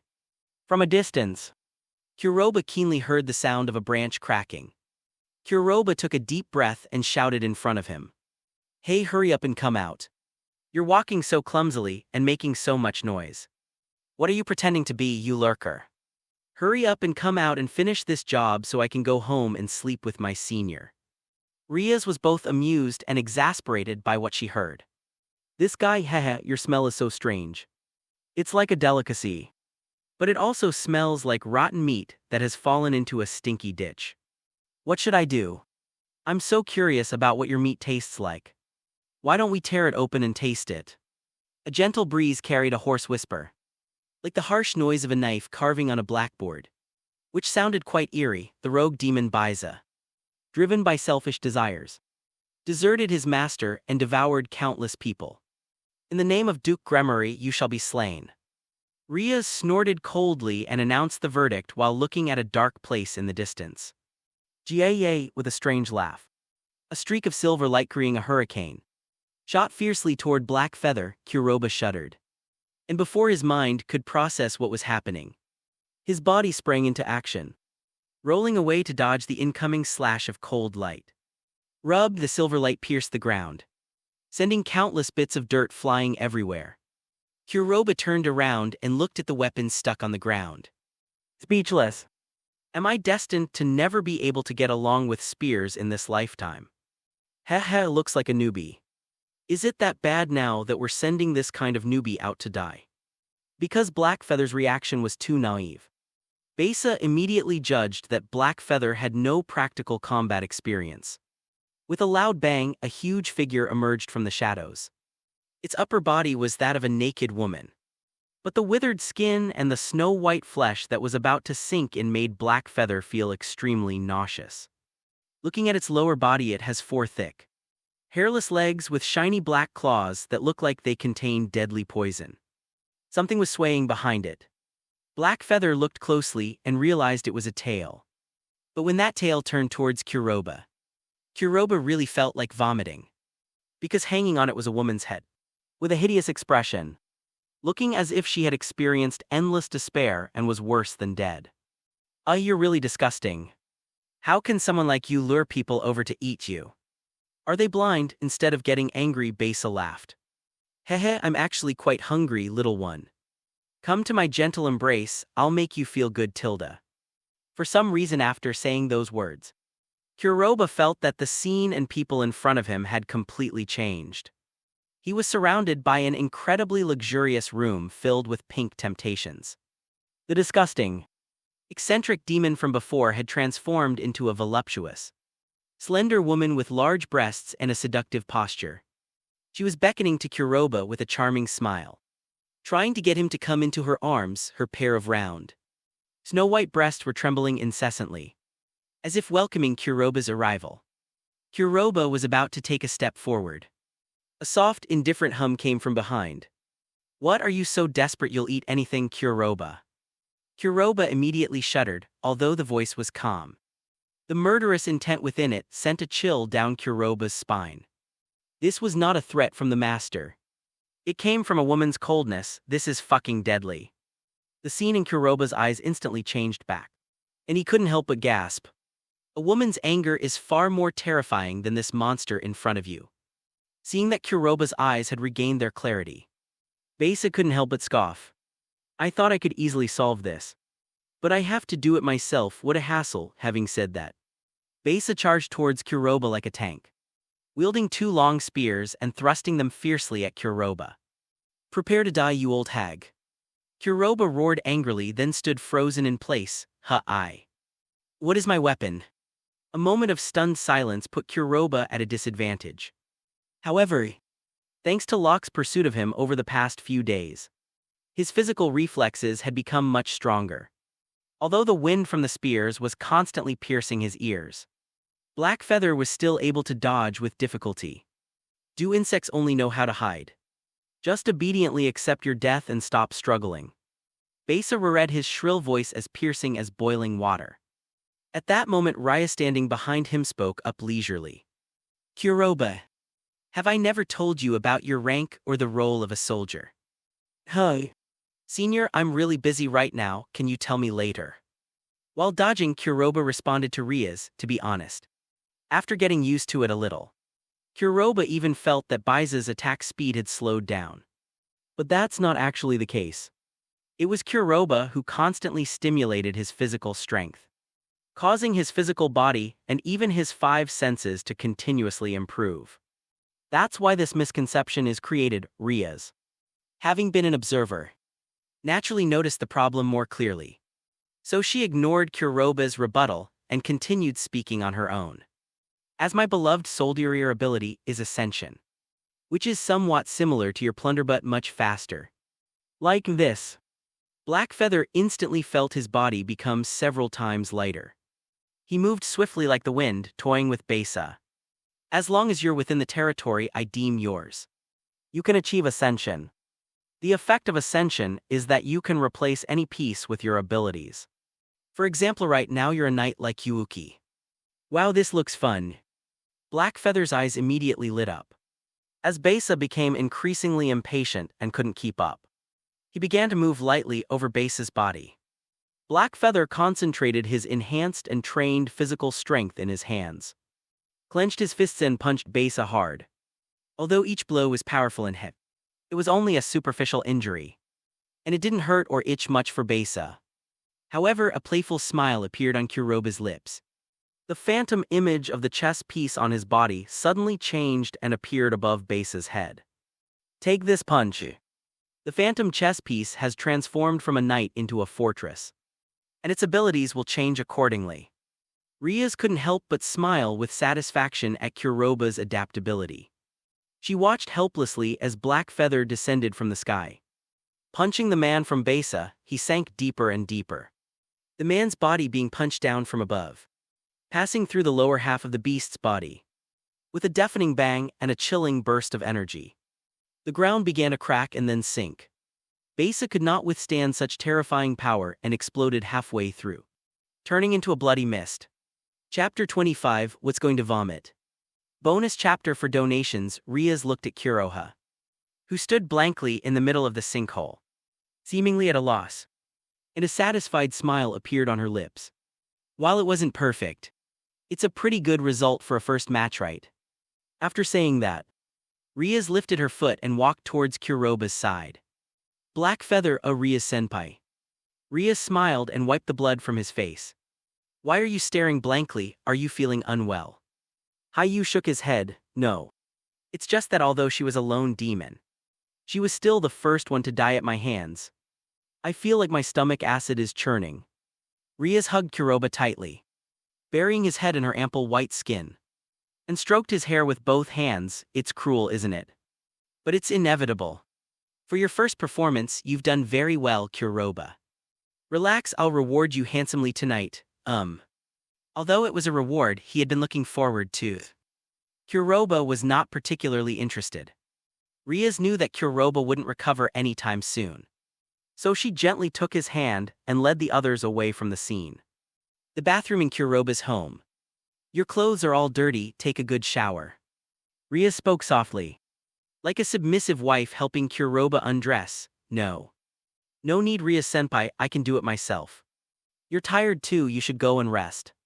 Kuroba seemed a little flustered and at a loss for what to do about Ria's actions. But this is part of your reward, Kuroba. You really don't want it. Rias lay on Kuroba's body, tilting her head slightly to look at him. Her sparkling starry eyes revealing an endearing expression. Looking at the captivating Rias and inhaling her enchanting fragrance. Kuroba involuntarily leaned back slightly to conceal his embarrassment. Rias naturally noticed Kuroba's little actions, but she didn't intend to expose them. She simply stared at Kuroba. "Do you want me to leave feeling awkward? With such a brilliant line, how can you refuse, then? I'll leave it to you, Rias-senpai." Rias smiled sweetly and deftly helped Kuroba take off his clothes, being very gentle when taking off his pants, even avoiding certain parts of his body. This made Kuroba blush. "Damn it, what are you pretending for? You've already been found out." But Rias-senpai stopped looking. "Hey. What are you trying to do by licking your lips?" Kuroba felt his little brother begin to tremble violently because Rias was crouching down and staring at him. And a feeling of about to explode surged into Kuroba's heart.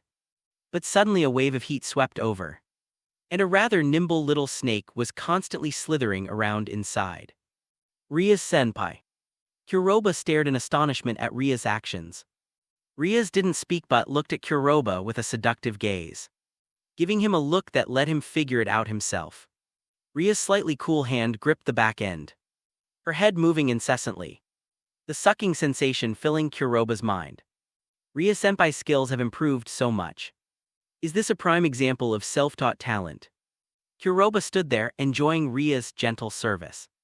Looking down at her, Kuroba's sharp eyes could see Rias' exquisite profile, her round snow-white skin, and the shimmering parts that were faintly visible as she crouched. These shocking scenes excited Kuroba immensely, and he even suddenly grew larger within Rias, unexpectedly ramming directly into Rias' throat. Cough cough. This caused Rias to choke, and she had to cough violently. "Senior, are you all right?" Rias gave Kuroha a charmingly disdainful look. "Do you think there's anything wrong?" Since she had already vomited, Rias decided not to stay in the changing room. She pulled Kuroba into the bathroom, pressed him down on a small chair, hesitated for a moment, and then straddled him herself. "Rias-senpai. Didn't you say it wasn't allowed?" Seeing Rias' actions, Kuroba couldn't think of any other thought besides that. But Rias gave a soft snort. "I never said I was going to give myself to you." "What are you doing?" Just as Kuroba was completely confused, he felt himself become attached to something. That tactile sensation brimming with tension and synergy was clearly Rias's. "No, don't move. It'll be terrible if something happens." Rias let out a soft moan, then, maintaining that ambiguous distance, began to sway her alluring waist and caress him. Hiss. Kuroba couldn't help but gasp. This feeling was completely different from anything he had experienced before. The frustrating feeling of being so close yet unable to eat, along with the rubbing sensation, made Kuroba feel somewhat unable to resist. He watched as Ria's pretty face, which was lying on top of him, turned bright red, and her fair skin slowly became covered with a thin layer of pink mist. He could feel Ria's increasingly hot breath on his shoulder blade, clearly indicating that he wasn't the only one suffering. This left Kuroba scratching his head in frustration. "Rias-senpai, I really want to die a complete death." "Don't move," as if sensing Kuroba's actions, Rias pressed her hands down on Kuroba slightly, her caresses continuing without ceasing, only exhaling warm breath into Kuroba's ear. "Kuroba, do you feel anything like this? Do you want to hear the truth, senior?" "Okay. If you hadn't held me down, I would have loved to just die."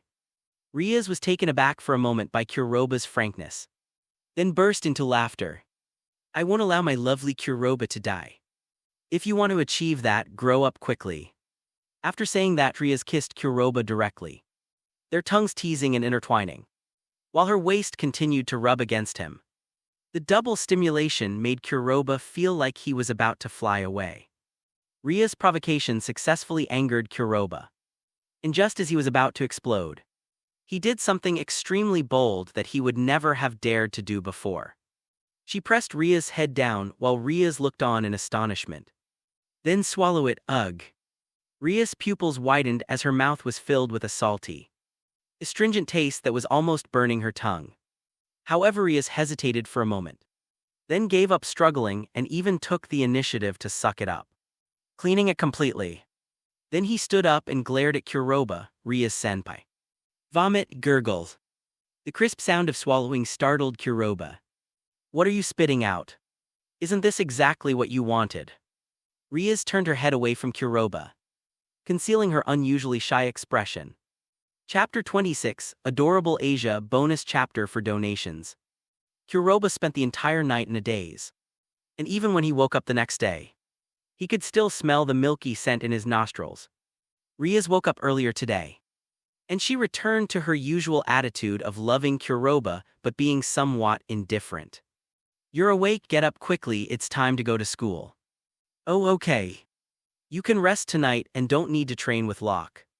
Try harder tomorrow. Riaz gently touched Kuroba's chin, smiled faintly and then went downstairs.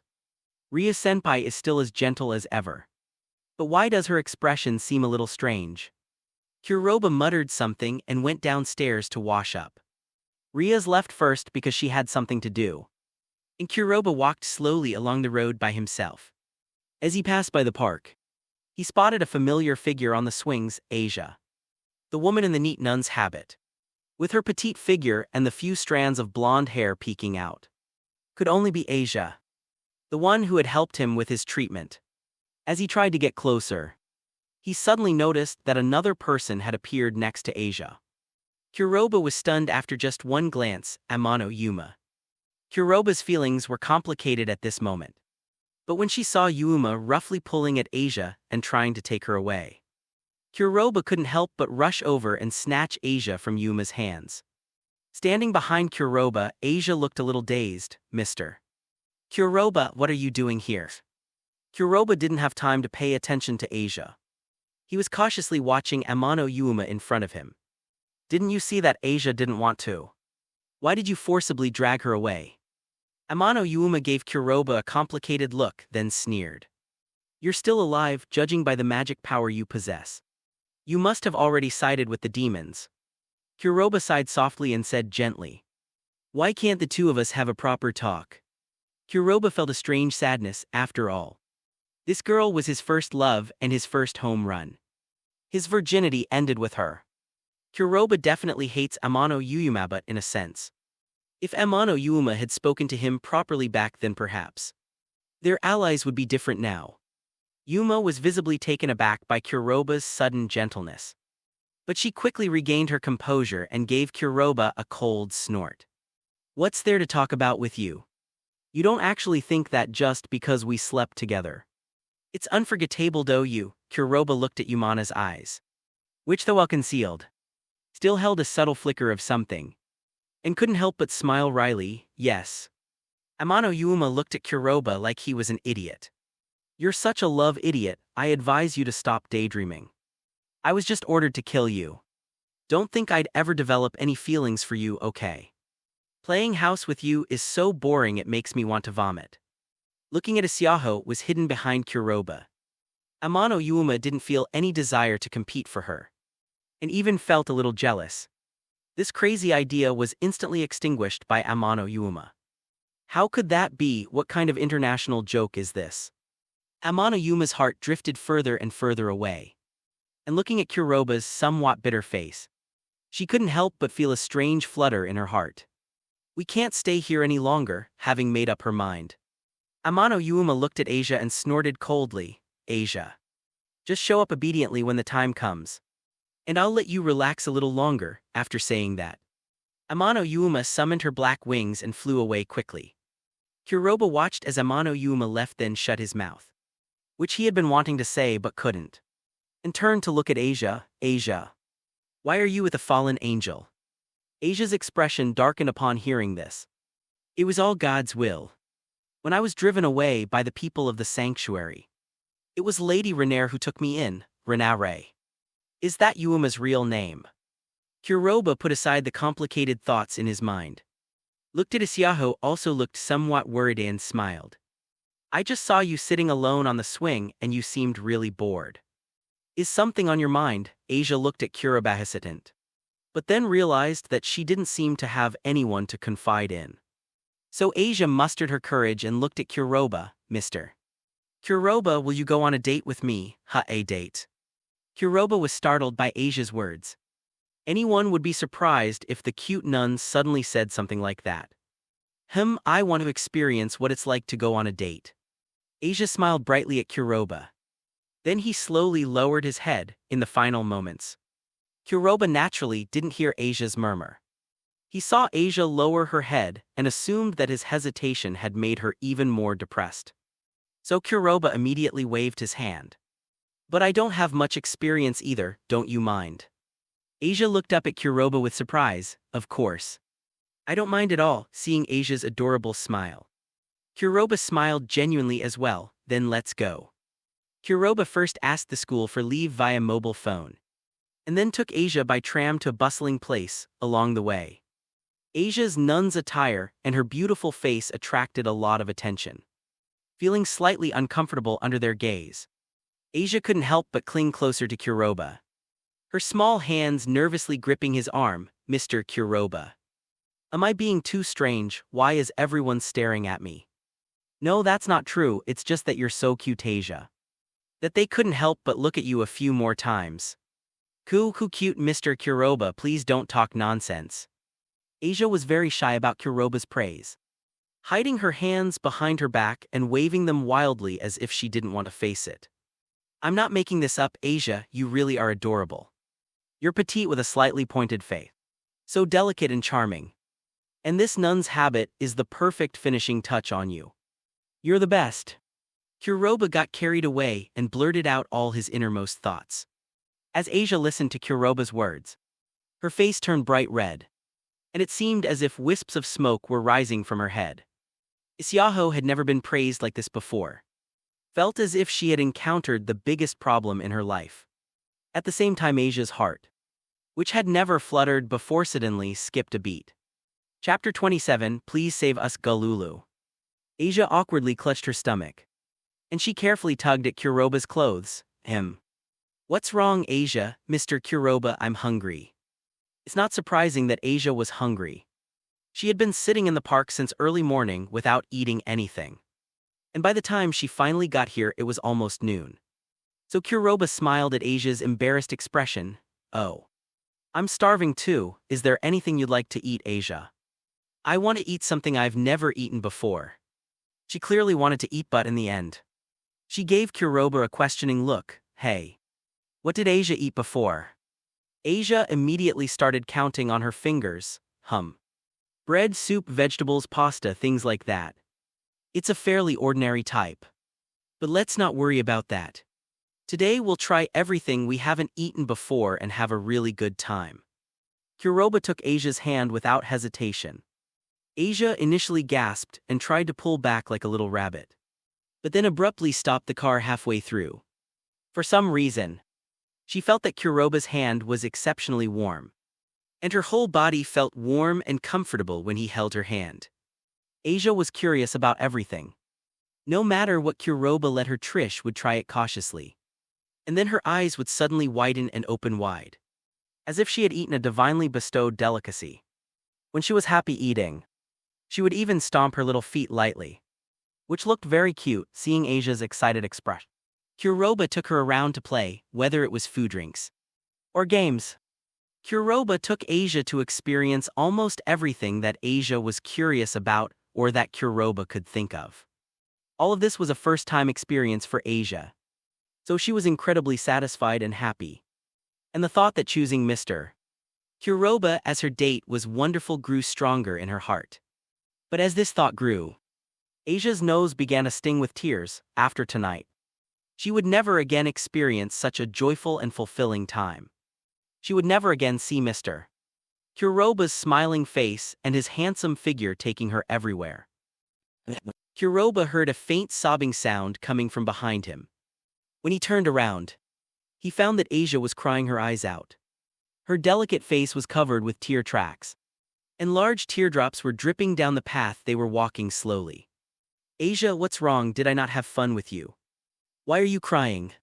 Seeing the girl cry, Kuroba was at a loss for what to do. When Kuroba discovered her, Asia could no longer contain her emotions, released her clasped hands, and threw herself into Kuroba's arms. Mr. Kuroba. Wow, I'm so happy, today is the most fun day of my life. Kuroba paused for a moment, then reached out and stroked Asia's head. Then why are you crying? You should be happy at a time like this. Upon hearing this, Asia cried even louder. I can't bear to part with Mr. Kuroba, Mr. Kuroba's body is so warm and comfortable. Wah. Tears soaked Kuroba's clothes. Looking at Asia crying her heart out, Kuroba felt something was wrong, generally speaking. It's okay to be reluctant to see each other again. Why is she crying like this? Kuroba held Asia's shoulders and pushed her away, making her look directly at him for the first time today. Kuroba's face was expressionless, with a hint of seriousness. Asia, tell me the truth, are you hiding something? Including today, Amano Yuuma. Renare also came to see you, what was it about? What do you mean by, let you relax in your last moments? Upon hearing this, Asia collapsed to the ground, head drooping as if she were screaming with all her might. Mr. Kuroba. Although I know this is very rude and unreasonable, please save me and Sister Renare, save. Kuroba immediately crouched down and looked directly at Asia. Of course we're friends, aren't we? I had a lot of fun with Asia today. I haven't laughed this much in a long time. I'll be lonely if I don't see Asia again. So please tell me what happened. Looking at Kuroba's sincere expression, Asia also reached out and wiped away the tears on her face, took a deep breath and adjusted her breathing and emotions. I was just an ordinary person born in a remote mountain village. But God's will gave me the artifact, the smile of the Virgin Mary, which has powerful healing abilities. I was accidentally discovered by a priest who took me to the church and was worshipped as a saint to heal those who suffer from pain and suffering. At that time I was very happy. I felt that God's guidance gave me this mission, and I was willing to work day and night, but one night, I discovered a severely wounded demon just like Mr. Kuroba. Seeing the unconscious demon, I couldn't bear it and went to heal him. However, this was discovered by the priest, and I was immediately condemned as an accomplice of the demon. A cursed saint when I was being burned alive on a bonfire. It was Sister Renale who saved me, Sister Renale. You used to call her adult before. It was my sister's orders to protect my existence. She treated me like a subordinate in front of outsiders. But in private Tesh was very kind to me. Although she is a fallen angel, she is not as inhuman as other fallen angels. Even when she tried to assassinate you, Mr. Kuroba, it was because my life was threatened that she had no choice but to do it. Kuroba suddenly realized that between a stranger and the person he was protecting, he knew what to do without even thinking. Even Kuroba would probably make the same choice. I understand now, so why did you ask me to save both of you? Kuroba still didn't understand why the word rescue was needed. Logically speaking, wasn't Yuuma protecting Asia? The ranks of fallen angels are determined by the number of wings they have.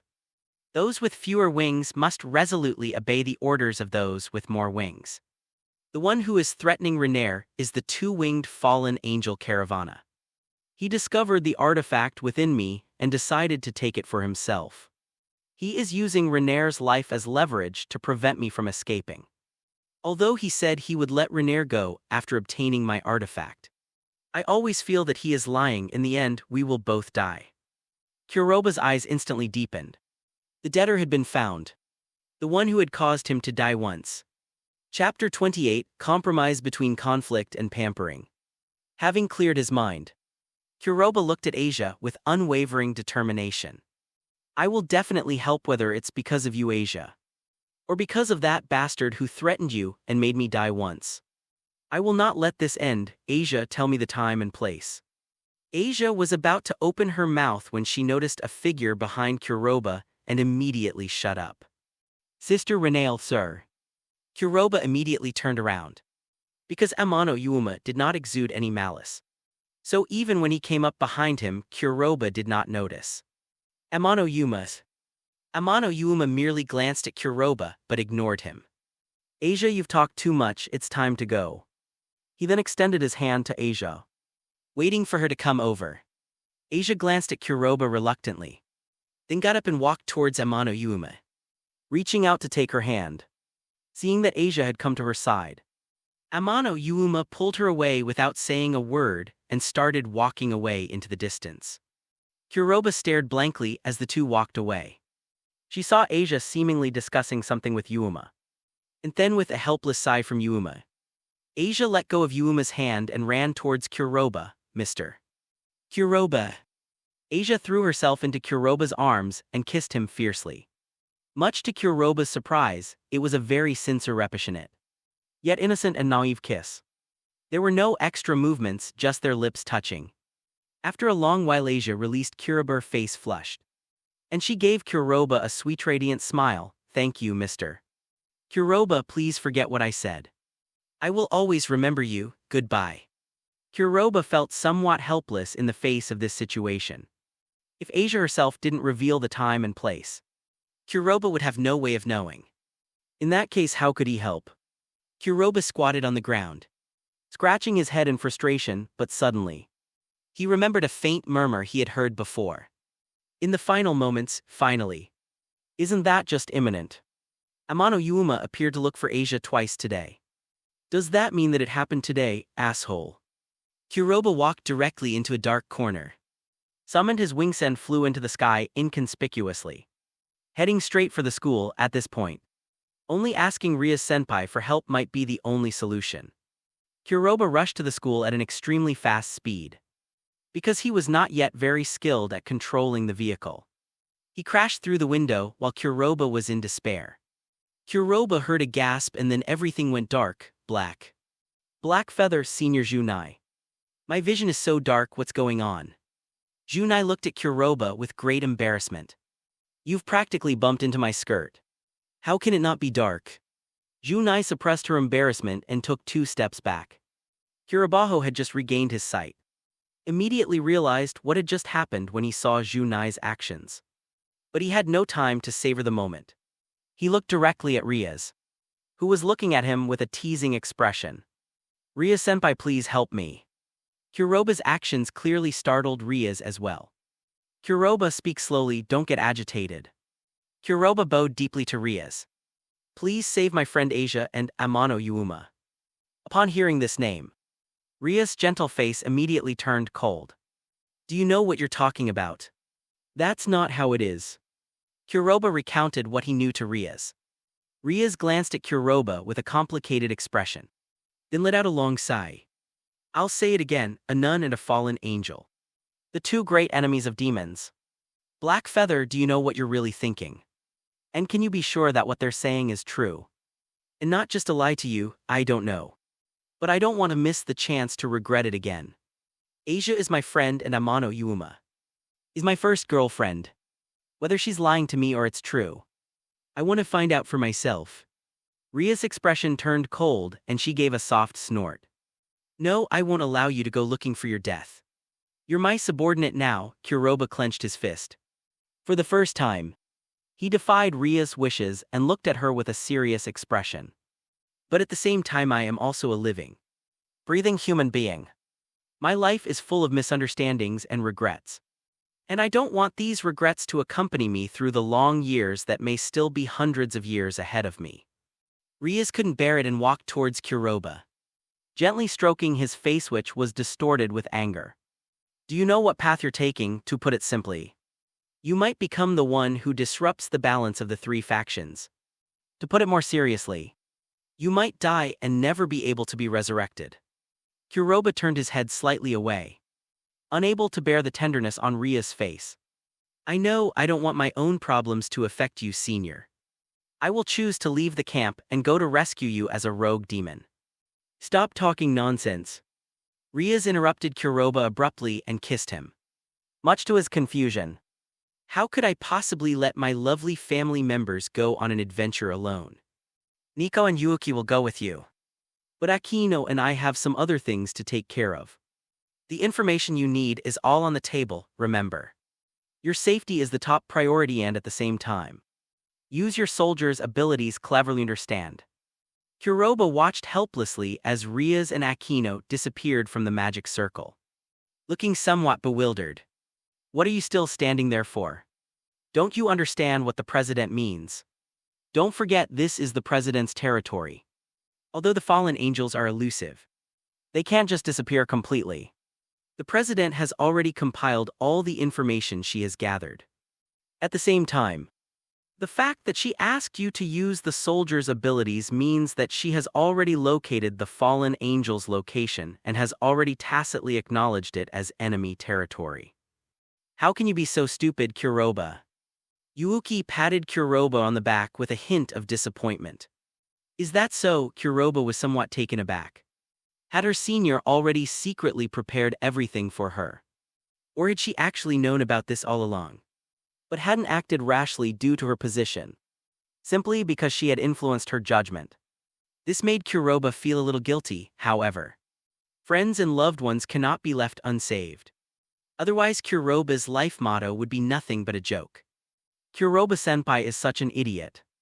The kitten timely made its own comment. Kuroha chuckled and looked at Yuuki and Kaneko. Please take care of this. Why are you being so polite with me, Kuroha? Yuki smiled playfully, although I hate to admit it. As a partner, Kuroba-senpai is a bit silly, but he's still a good person. I'll try my best. Tashing Zayama also said something indifferently. Kuroha shifted his gaze to the window. Asia, I'm here to save you, Amano Yuuma. I must hear your true feelings. Chapter 29, Regret, Despair. Bonus chapter for donations, Is This the Place? Kuroha Yuuki and the kitten arrived at a dilapidated church in the suburbs. In Kuroba's memory, the church had long been abandoned. Unexpectedly, they were used by the fallen angels. That's quite normal. Although it's an abandoned church, it once had its glory. Those fallen angels love to do blasphemous things in front of God to demonstrate his incompetence. Yuham said softly, boom. Just as Yuki spread out the map to study the route into the church, a deafening roar erupted from inside. Upon hearing the loud noise, Kuroha could no longer contain himself and immediately got up and ran towards the church. Kuroha, don't be impulsive, Yuki tried to stop Kuroha. But she used her speed to catch up with him and hold him tightly. Yuki, let me go, I don't know why. But I have a feeling that things are going to get really bad. I have to go in now, I can't wait any longer. Kuroha broke free from Yuki's restraints and ran inside. Senior Yuki, let's keep up. The kitten calmly said something, swallowed the yogurt in its mouth, and followed Black Feather's steps into the room. Ouch, my head hurts so much, President. Yuki let out a wail. The group entered the church and were surprised to find it very quiet, except for a hidden compartment under the statue at the very front, from which thick black smoke was constantly billowing out. Is it in there? Without hesitation, Kuroha walked into the hidden compartment. Kaneko and Yuki exchanged a glance, and Kaneko nodded slightly before following Kuroha inside. The hidden compartment was surprisingly spacious. After walking for several minutes, Kuroha finally saw a large door when he pushed it open. He found the inside to be exceptionally bright. The blinding white light shone on him, making it impossible for him to open his eyes for a moment. Yo, you annoying demons, welcome, a voice, utterly irritating and filled with boundless arrogance, emanated from within. After adjusting to the light for a while, the three of them looked inside. Before my eyes were countless priests, and in the center of the front was something that looked like an altar.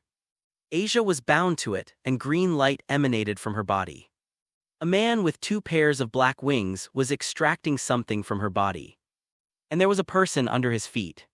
Kuroha looked closely and realized it was Amano Yuuma. She was covered in blood and her wings were blasted to shreds, making her look extremely disheveled, hateful. So you're that bastard, Caravana, let them go. Black Feather's veins bulged. If he didn't have 2 people under his control, he would have rushed up and killed him immediately. It's disgusting and repulsive to be called by my name by a lowly demon like you. I'm at a critical moment right now, and I don't have time to play childish games with you. Caravagna casually waved his hand, and the group of priests immediately surrounded them, completely blocking their way. Base. A deafening sword cry rang out. Yuham stepped out from behind holding a massive, jet black sword in her hand. I hate that disgusting smell from priests the most. I'd kill them all today, right, Kuroha, leave this to us. Go to what you want after Yuki finished speaking. She and the kitten charged forward from the left and right, clearing a path for Kuroba. Kuroba gritted his teeth and charged straight out of the priest's encirclement. Looking at Asia and Amano Yuuma were so close. He clenched his fist in anger and slammed it towards Caravagna. Damn it, I told you to let them go. But Caravagna just scoffed, looking at Kuroba as if he were an ant. He casually flapped his black wings, and countless white rays of light emerged from them, rushing towards the black feathers, unable to dodge in time. Kuroba was directly struck by a large swarm of white light. The enormous recoil slammed him against the wall, and the white light pierced into Kuroba's body like steel bars. Kuroba felt as if his body had been riddled with holes in an instant, and the intense pain made him roar involuntarily, Mr. Kuroba, tied to the frame Asia, whose consciousness was gradually fading, looked at Kuroba's miserable state and couldn't help but murmur. Tears welling up in her eyes, she felt endless self-blame. If it weren't for Asia, Kuroba wouldn't have had to suffer such torment. At the foot of Caravagna, lying in a pool of blood, Amano Yuuma glanced at Kuroba with a complicated expression before silently closing her eyes. She knew she was doomed, but inexplicably. She died on the same day as this man. It's like fate is playing a cruel joke on me. Just as Kuroba roared, the green light that Caravana extracted from Asia gradually condensed into a spherical object. Caravagna looked greedily at the spherical object in his hand and burst into laughter. I finally got my hands on the smile of the Holy Mother. With such powerful healing abilities, I'll be able to rise to the top in the future. After the burst of laughter, Caravagna looked at Kuroba with a mocking expression. You vile demon, you said you came here to save them, right? Too bad, break. A light gun pierced through Amano Yuma's back and stuck straight into the ground. Amano Yuma's pupils widened instantly. The intense pain robbed her of even the strength to scream. So, this is what it felt like when I pierced Kuroba that day. It hurt so much. Amano Yuuma looked in Kuroba's direction. Although she couldn't make a sound, she still mouthed the words, run, run. Time seemed to stand still. Kuroba stared blankly at Asia, who was tied to the frame and had lost consciousness. And Amano Yuuma lay in a pool of blood, her mouth still forming a shape before she lost all life. Everything is over. Kuroba felt as if all his strength had been drained away. He ignored the pain in his body and stared at the scene before him in disbelief. Once again. Yet another tragedy unfolded before his eyes. Boom. Dong dong, Kuroba's heart pounded like a drum. The strong, powerful sound of his heartbeat filled his mind. Do you feel regret? Do you feel remorse? Do you feel weak? Do you crave power? A mocking voice echoed in Kuroba's mind. It's as if a powerful god is looking down on weak creatures, with a playful and mocking attitude towards life. It's more like preparing to give alms to desperate trash. That's so ironic. Who are you? Kuroba asked the question without any change in his mind. All I need is for you to answer me. Do you want power? The power to change everything. The power to change your wasted life. The power to bring back to life those who have fallen and died in your resentful eyes. Upon hearing this, Kuroba's eyes immediately regained their sparkle. He roared inwardly. I don't care what you are, I want this power. Even if it means giving up everything, I want it. Chapter 30, The Contract Resurrection. With the cry from within, Hayu felt a blur before his eyes, and the scene instantly transformed from pitch-black darkness into a sea of fire. The scorching heat burned Hayu painfully. But at this moment he had no time to care about any of that, because a huge creature appeared before him. A mysterious and terrifying creature appeared before them. Its body covered in fiery red scales, its enormous eyes gleaming with a sharp light, and its mouth filled with sharp fangs, too curved. Sharp horns protruded from its head, making it even more ferocious. Its thick limbs were so large that even 2 or 3 people could hardly encircle them. And its claws were as sharp as blades. To increase its deterrent effect, it spread its enormous fleshy wings, which seemed to cover the entire sea of fire. This is a dragon, right? It should be a dragon, no doubt. But Blackfeather looked at it strangely. Because at this moment, the dragon was lying on its side on the ground, with one claw supporting its head and the other claw idly picking its teeth with its sharp claw. His nonchalant demeanor contrasted sharply with the scene before him. "Oh, so you weakling are my new partner." The Crimson Dragon looked down at Blackfeather with an air of disdain. That familiar voice was definitely the one that Kuroba had heard in his mind just now. "Was it you who called out to me in my heart just now? You can give me strength, right? You can help me save them, right?" Kuroba cleared his mind of all the jumbled thoughts and only wanted to know the question that concerned him most right now. "Oh, I was the one who said it." Red Dragon picked his teeth and answered casually. "Then give me the power. I don't have time to waste with your nonsense. They're already dead. If we drag this out any longer, we'll miss our chance." The Red Dragon snorted in dissatisfaction, its scorching breath knocking the black feathers over. "I've been asleep for so long and all you do is give me orders." Upon hearing this, Kuroba took a deep breath. "You were able to wake up because of me, weren't you? If you hadn't been absorbing the magic power from my body, would you have woken up at all? We're just mutually dependent. If you continue to refuse to cooperate with me, then either don't wake me up at all, or if the first thing I do when I wake up is commit suicide, then neither of us will have an easy time. Go back to your pipe dream." "Oh." The Crimson Dragon seemed intrigued by Blackfeather's appearance. It stood up, its massive shadow completely obscuring Blackfeather. "Kid, you're quite interesting. You're much more fun than my cowardly partner from last year. The last one just obeyed orders without question. And he was so boring." The enormous dragon's mouth split open, revealing all its intricate fangs. "Are you ready? With your weak body, it would take a lot of strength to save them both. There's a very high chance your body will just burst. I would rather watch them die than save them and die myself. I choose the latter." Kuroba stared intently at the fire dragon. The red dragon possesses the ability to see through people's hearts, and it judged that everything Blackfeather said was the truth. This made it burst into laughter, its laughter shaking the entire space. "Haha, interesting with a partner like you. It seems this trip won't be too boring." The Crimson Dragon stopped laughing and bent down to look directly at the Blackfeather. "I am the Crimson Dragon Emperor Yi Deleg Go. I hereby sign a contract with Yao granting you my power, which will be inexhaustible. I hope you will not disappoint me, break the boundaries, break the space-time barrier, break the rules, and you and I will reign supreme over the world." The deafening roar of the dragon echoed in Kuroba's ears. In a daze, a familiar scene flashed before his eyes again, Amano Yuuma lying in a pool of blood, Asia hanging limply on the shelf with her head drooping, and himself nailed to the wall. Kuroba felt his body become incredibly hot. His blood was flowing rapidly, and his heart was pounding more violently than ever before, each beat like a muffled drumbeat, deep and resonant.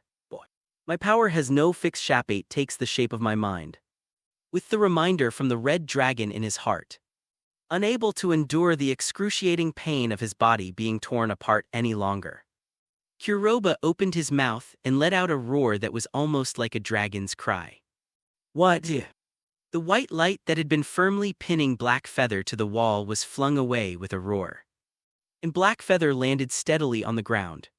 He raised his head and looked straight ahead at Caravagna in the distance. Blackfeather's pupils were suddenly covered in crimson, and flames kept overflowing from his body. A suit of armor made of flames slowly took shape on Blackfeather's body. "Caravagna, let go of your foot." Blackfeather rushed toward Caravagna at lightning speed, arriving in front of him at a speed imperceptible to the naked eye. To Caravagna's astonishment, Blackfeather made a grasping motion with his right hand, and a crimson dragon-shaped spear engraved with intricate patterns appeared in his hand. "Die to me!" The crimson dragon spear appeared, carrying a fierce wind as it attacked Caravana. Caravana had no way to dodge and could only watch helplessly as the crimson dragon spear pierced his heart and then slammed backward with tremendous force. Boom! With a deafening roar, the entire church was blasted to pieces by Blackfeather's spear. In the center of the roar there was a deep hole, in which only the crimson dragon spear, which shimmered with an eerie red light even in the darkness, remained. Not even a trace of Caravana's feather had been burned away. After that thrust, Kuroba felt as if all his strength had been drained away. He knelt down on one knee, biting his lip tightly. Not. It's not enough. Asia and Yuuma haven't been saved yet. Kuroba staggered to his feet and stumbled toward the two of them. Then knelt weakly before them. Red Dragon Emperor. Get to work, Sai. If I didn't really like you, I'd want you dead. No one has ever dared to order me around like this. Fine, I'll help you out. Suddenly, a blinding red light burst forth from Kuroba's body, shooting down from the sky towards Asia and Amano Yuuma. At the same time, the phantom image of a soldier floated around Kuroba's body. And in a daze, Kuroba saw his own chess piece for the first time. The pieces belonging to the soldiers appeared one by one on. 2 up to 8. 2 of them were separated and merged into the blinding red light, which then entered their bodies. Bang, bang, bang.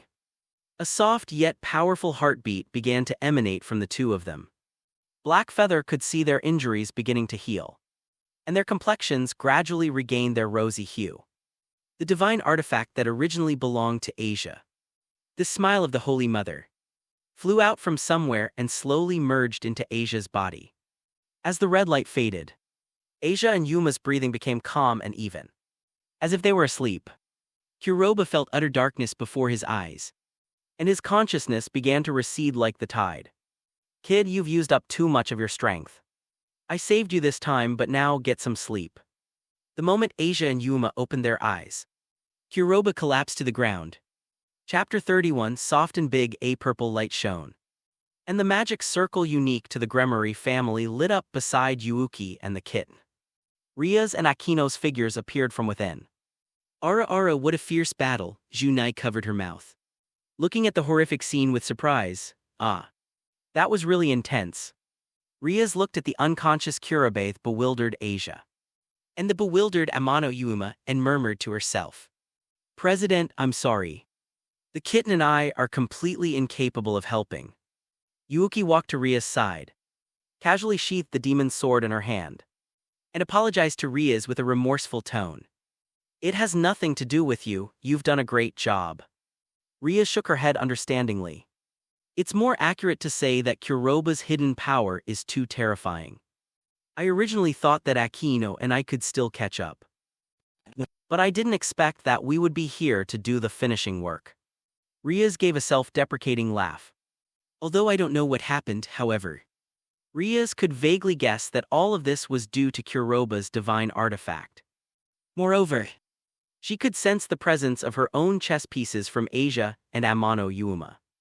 This left Ria somewhat speechless, both amused and exasperated. Kuroba, you truly are a force to be reckoned with when you finally unleash your power. It's unprecedented for a high-ranking demon's servant to successfully distribute its pawns without its master's consent. Ria sighed helplessly and said as she moved closer to Kuroba, It's time to wrap this up. Let's go back and talk about it later. President, what should we do with this church? Shouldn't we do something about it? The kitten, while eating snacks to replenish its energy, asked. It's all right, don't worry about it. Although this is a church, it's just an abandoned one. We just happened to come here because of our battle with the fallen angels. We didn't mean to offend them, but it's still not good to stay any longer. Let's leave quickly. After Riaz finished speaking, she turned to look at Amano Yuuma. Renair, I don't want to say much about what happened before, but Kuroba risked his life to save you. If you choose to repay kindness with enmity, I will make you suffer worse than if you were dead. Do you understand? Yuuma didn't say anything, but simply took Asia's hand and silently walked into the magic circle. Riaz glanced at her before turning her attention to Kuroba. Seeing the bloodstains all over his body and the tears inflicted by his excessive power, Riaz tenderly stroked Kuroba's face. Thanks a lot. Riaz gently picked up Kuroba and slowly walked into the magic circle. As the purple light shone, Riaz and her group disappeared from the church. 3 days had passed since Kuroba returned to the club room. For the past 3 days, Kuroba has been in a deep sleep. Apart from Riaz, everyone else has been taking turns caring for him, including Amano Yuuma and Asia, who have been silently staying by his side. President, is it really okay for him to sleep like this? The kitten looked at the calm-faced black feather with some concern. Riaz shook her head, I don't know either. His external injuries are slowly healing. But he hasn't shown any signs of waking up. His breathing is very steady. And I don't know how long he will sleep like this. At this moment Junai walked over. President, how about I give it a try? Riaz gave Akino a strange look. But still nodded in agreement. Akin's actions also attracted the attention of everyone in the club. They saw Akin giggling as she squatted down beside Kuroba's bed and gently whisper in his ear. Wow! President, have your breasts gotten bigger lately? They feel so soft and big. Everyone stared in astonishment at Akino's actions. While Riaz blushed instantly, however, Junai did not stop what she was doing, in the contrary. She seemed to have become somewhat addicted to it. President, don't take my clothes off. Not there, where are you touching me? No, it's very sensitive. Riaz couldn't bear to look at this scene and covered her face, not wanting to see it. But then Junai called out to her with a charming laugh. President, look. As Akin covered her mouth and chuckled, she pointed to a certain part of Kuroba's body. The towering structure that seemed to reach the clouds made all the girls present spit in disgust. That's just like Kuroba-senpai's style. The kitten mercilessly delivered its Chinese letter to cow. A Chinese internet slang term for sarcastic or critical comments. Riaz blushed as she approached Kuroba. Seeing his long eyelashes trembling slightly, she reached out and twisted Kuroba's ear hard. Pretending to be asleep, you're so happy. You'll miss it if you don't open your eyes and take a look. Won't you? Junai and I aren't wearing any clothes at all. Kuroba suddenly opened his eyes. But when he saw Akino and Riaz dressed in their best clothes, a look of disappointment appeared on his face. Riaz was amused by Kuroba's antics. Well, Kuroba, you didn't wake up for so many days. But you woke up after just a few words from Aknerite. Kuroba could only awkwardly chuckle and dare not reply. Mr. Kuroba, a surprised voice came from not far away. And Hayu recognized the soft sweet tone very easily. He slowly turned his head and looked at Asia, whose eyes were already filled with tears, and couldn't help but smile. Welcome back, Asia. Wah, Mr. Kuroba. Upon hearing Kuroba's words, Asia burst into tears and threw herself onto Kuroba, sobbing uncontrollably. Riaz wisely took 2 steps back to avoid disturbing them. Kuroba smiled and gently stroked Asia's back. Don't cry, I'm lying here perfectly fine. The most important thing is that you're alive. And everything will be alright in the future, Asia. However, couldn't control her tears and burst into loud sobs. Wah, yeah, Mr. Kuroba, I'm so sorry, it's all my fault. But thank you for saving me. After saying these words through sobs, Asia put her hands together in a prayer-like gesture. Thank God, ouch, my head hurts so much. Riaz looked at the petite nun in front of her with amusement. You're a demon now and you're thanking God. If you don't have a headache, who will? Asia's adorable actions lightened the atmosphere considerably. Asia pouted, looking aggrieved. I will try my best to change, I'm just not used to it yet. Kuroba smiled and patted Asia's head, giving her soft blonde hair a good pat before turning his gaze to Amano Yuuma, who was huddled in the corner silently watching him. Kuroba grinned broadly. Yuma, no one will threat you anymore. You can live in peace now. Amano Yuuma was taken aback upon hearing this, and a hint of anger appeared on her face. Are you really sick? I didn't even let Asia speak. But you still showed up on your own and got beaten half to death. Kuroba wasn't angry, he just touched his head. I'm so glad I showed up. Otherwise I would never have seen you and Asia again. Amano Yuuma could no longer contain her emotions, and 2 lines of clear tears streamed down her face. Idiot. Chapter 32, Falling in Love with an Idiot. Several days have passed since Kuroba awoke. In the past few days, Kuroba has repeatedly tried to resist, saying that his body is completely fine and he wants to move around. But Asia and Amano Yuuma have ruthlessly suppressed him. No, Mr. Kuroba, you've only just recovered. Your magic power is completely depleted, and you need to rest and recover properly.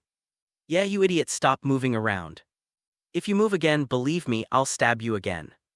Kuroba could only manage a helpless, bitter smile. By the way, where's Ria's senpai? I haven't seen her much since I woke up. Kuroba had some questions about this. He hadn't seen Ria's since the day he woke up. Which really puzzled him. Did I cause her trouble again? Akina, who was working on the tasks left behind by Ria's not far away, chuckled upon hearing this. She spoke directly, as if she could read Kuroba's mind. Kuroba, this matter is indeed related to you. What you need to do is rest well and recover your strength quickly so that you can help Ria's. What does this have to do with me? Okay, I get it. Upon hearing this, Kuroba immediately stopped struggling and lay down on the bed to rest. Akin checked the time and turned her gaze to Amano Yuuma. It seems like the recovery should begin today. Yuuki isn't here, could you please help me? Amano Yuuma paused slightly, glanced subtly at Kuroba lying on the bed, and then nodded slightly. Asia, you can go out now. Amano Yuma's tone was somewhat low, as if she was suppressing something. Naive Asia was somewhat puzzled as to why she was asked to avoid this place every day at this time. But she still followed Yuuma's instructions and went out. Soon, only Amano Yuuma and Kuroba remained in the entire club. Kuroba looked awkwardly at Yuuma standing in front of him and scratched his head. Today it's you today, it's me. I'm so sorry it wasn't Yuuki, I'm sorry to disappoint you. Yuuma retorted directly, but for some reason, there seemed to be a hint of shyness in her tone. No, that's not what I meant. Kuroba quickly waved his hand to explain. He glanced at Yuuma standing in front of him and smiled genuinely. That's great. No one will force you to do things you don't want to do anymore. Including now, if you don't want to, that's okay. I'll find a way myself, don't force yourself. Upon hearing this, Amano Yuuma clenched her fist. Stop joking. How long are you going to keep pretending to be a good person? Are you some love-starved puppy? I'm the one who killed you. How can you still laugh and save me? I still can't understand it, are you really sick? Kuroba remained unperturbed by Yuuma's outburst. Rinale, upon hearing this name, Yuuma froze on the spot. Perhaps this is your real name, but in my heart, the fallen angel named Rinare has disappeared. Standing before me is only the girl named Amano Yuuma. The girl I fell in love with at first sight. Kuroba smiled. A gentle smile that in Amano Yuuma's eyes was almost blinding. You really are an idiot. Yuuma was already too angry to continue, but she still muttered a couple of complaints. Maybe I really am an idiot like you said. But rather than watching the person I love die in front of me, I'd rather die myself. That was my thought at the time anyway. Tick. Crystalline tears slowly slid down Yuma's face and fell onto the smooth floor. Kuroba panicked when he saw Yuma's tearful eyes and struggled to get up. You, don't cry, why are you crying? Did I say something wrong? If so, I'll apologize, okay? Bastard, you big bastard, Yuuma murmured softly. I can't hear you. I'm telling you, you're a complete bastard if you say that. What am I, the one who cruelly killed you back then? Ruthless, heartless, and ungrateful. Yuma's face was filled with resentment and self-blame. Only now is Yuuma willing to admit her feelings. Although it was brief, she inexplicably fell in love with the man in front of her. The tremor he felt when the spear pierced his body wasn't excitement, but heartache. When Yuuma realized what had happened, she was devastated. Kuroba stared in astonishment at Yuuma, who was crying her eyes out and couldn't help but smile. He got up, walked to Yuma's side and embraced her. Stop crying, it was all just wishful thinking on my part. And it has nothing to do with you. Yuuma nestled against Kuroba's chest, her hands unconsciously gripping his clothes tightly. Who told you it's not related? What? Yuuma slightly raised her head, her eyes looking at Kuroba with a strange expression. How could I have given my first time to such an idiot? I really thought I was crazy at the time. That I actually did it for no reason. Haha. Yes, it's just like a dream. Kuroba scratched his head awkwardly, unwilling. I can do anything that Yuuki can do. If we're really talking about it, I'm your first woman. Yuuma gripped Kuroba's collar tightly, looking at him with a stubborn expression. Kuroba smiled faintly. Yes, welcome back, Yuuma Amano. unable to suppress her inner impulse any longer. Yuuma grabbed Kuroba's collar and brought his head close to hers. Kissing him, their lips met, but unlike the first time. Yuuma felt that Kuroba's lips were actually icy cold. No, I should say I felt something was off earlier. Kuroba's whole body was icy cold. Unlike before when she was warm all over. This made Yuuma feel even more guilty. She kissed him even more passionately, her tongue darting out on its own, deftly prying open Black Feather's teeth before entering. Thena's Kuroba involuntarily began to suck. Yuuma clearly felt her magical power slowly draining away. Is this the recovery method they were talking about? Because there is something in Kuroba's body that absorbs his demonic power. And with the constant nourishment of angelic magic. Yuuki does this with Kuroba every day to ensure the balance of magic power in his body during the recovery period. Yuma's eyes grew increasingly unfocused for some reason. This kiss made her feel at ease and completely willing. So it turns out I really did fall for this person. What a bad fate. A tragic love affair that one is reluctant to sever. Kuroba. Yuuma reached out and gently stroked Kuroba's cheek, feeling his body temperature gradually returning to normal. You're an idiot, but for no apparent reason. I fell in love with this genuinely idiotic person. Chapter 33, You Have Something on Me. The more they kissed, the hotter Yuma's body became, and her hands began to wander restlessly over Kuroba's body, as if searching for something to comfort her. Blackfeather sensed it too unnaturally. He wasn't going to be outdone. His large hands, which had begun to regain their temperature, gently slipped inside her clothes and climbed onto her fair, delicate breasts rhythmically kneading them. Kuroba. Yuuma gazed at Kuroba with a breath as sweet as orchids, her eyes filled with tenderness. Just as the two were about to take things further, Riaz coughed softly behind them. Cough, cough, cough. Kuroba's body can't take this for now. If you want him to die, then please continue. Ria's sudden appearance startled Kuroba and Yuuma. At a loss, grabbed Kuroba's weakness, unsure of what to do. Riaz glanced sideways at Kuroba. I'll go out first. I only came in to remind you. But some things still need to be taken care of. Riaz went out, but the atmosphere became awkward. And Kuroba scratched his head. Yuuma, can you let go of me first? Are you feeling unwell? Yuuma lowered her head and murmured, What? Are you feeling unwell? Yuuma angrily raised her head, looking at Kuroba with some resentment. I really don't know if he's doing it on purpose, but he always repeats these embarrassing words to himself multiple times. Is this revenge? Absolutely. It's definitely uncomfortable, but it's okay. I'll be fine after a rest. Kuroba chuckled awkwardly and tried to take 2 steps back. Hiss. However, Yuuma showed no intention of backing down. The handle that was being tightly gripped was pulled hard by Kuroba's retreat, causing Kuroba to gasp involuntarily. Yuuma didn't say anything, but simply reached out and pushed Kuroba onto the bed. She only said she couldn't. But she didn't say she wouldn't solve it, did she? Yuuma suppressed her embarrassment and said those words. She found it hard to believe when she said it, because the thoughts in her mind made her feel like she was going crazy. But Yuuma felt the burning heat in her hands and the wetness gushing from her tightly closed thighs. Yuma's eyes gradually filled with a watery, dreamy look. Kuroba, will you dislike me? Huh. You're disgusted? Why, no way. Although she didn't know what Yuuma meant, Kuroba immediately denied it 3 times. Yuuma gave Kuroba a charming glare. You probably don't know anything about me, right? You're just going to dismiss it because you don't know anything. Kuroba scratched his head. Is that so? But the person in front of me is just Yuuma Amano. Although we've only been dating for a week or 2. In my impression, Yuuma Amano is a good girl. Why would he look down on her? Yuuma was stunned when she heard this. Are you always this smooth-talking with every girl? Is he glib and smooth-talking? Not really.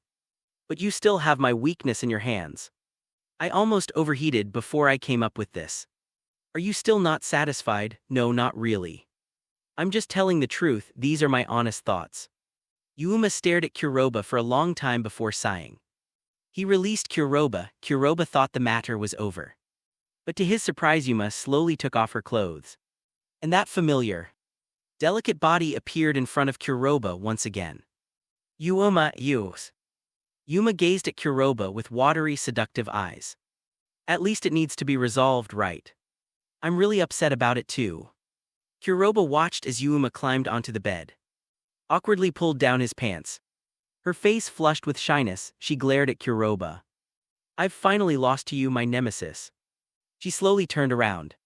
And Kuroba felt a holy light appear before his eyes. So pure and flawless, so pink and tender, opening and closing. Kuroba unconsciously swallowed. What is this for?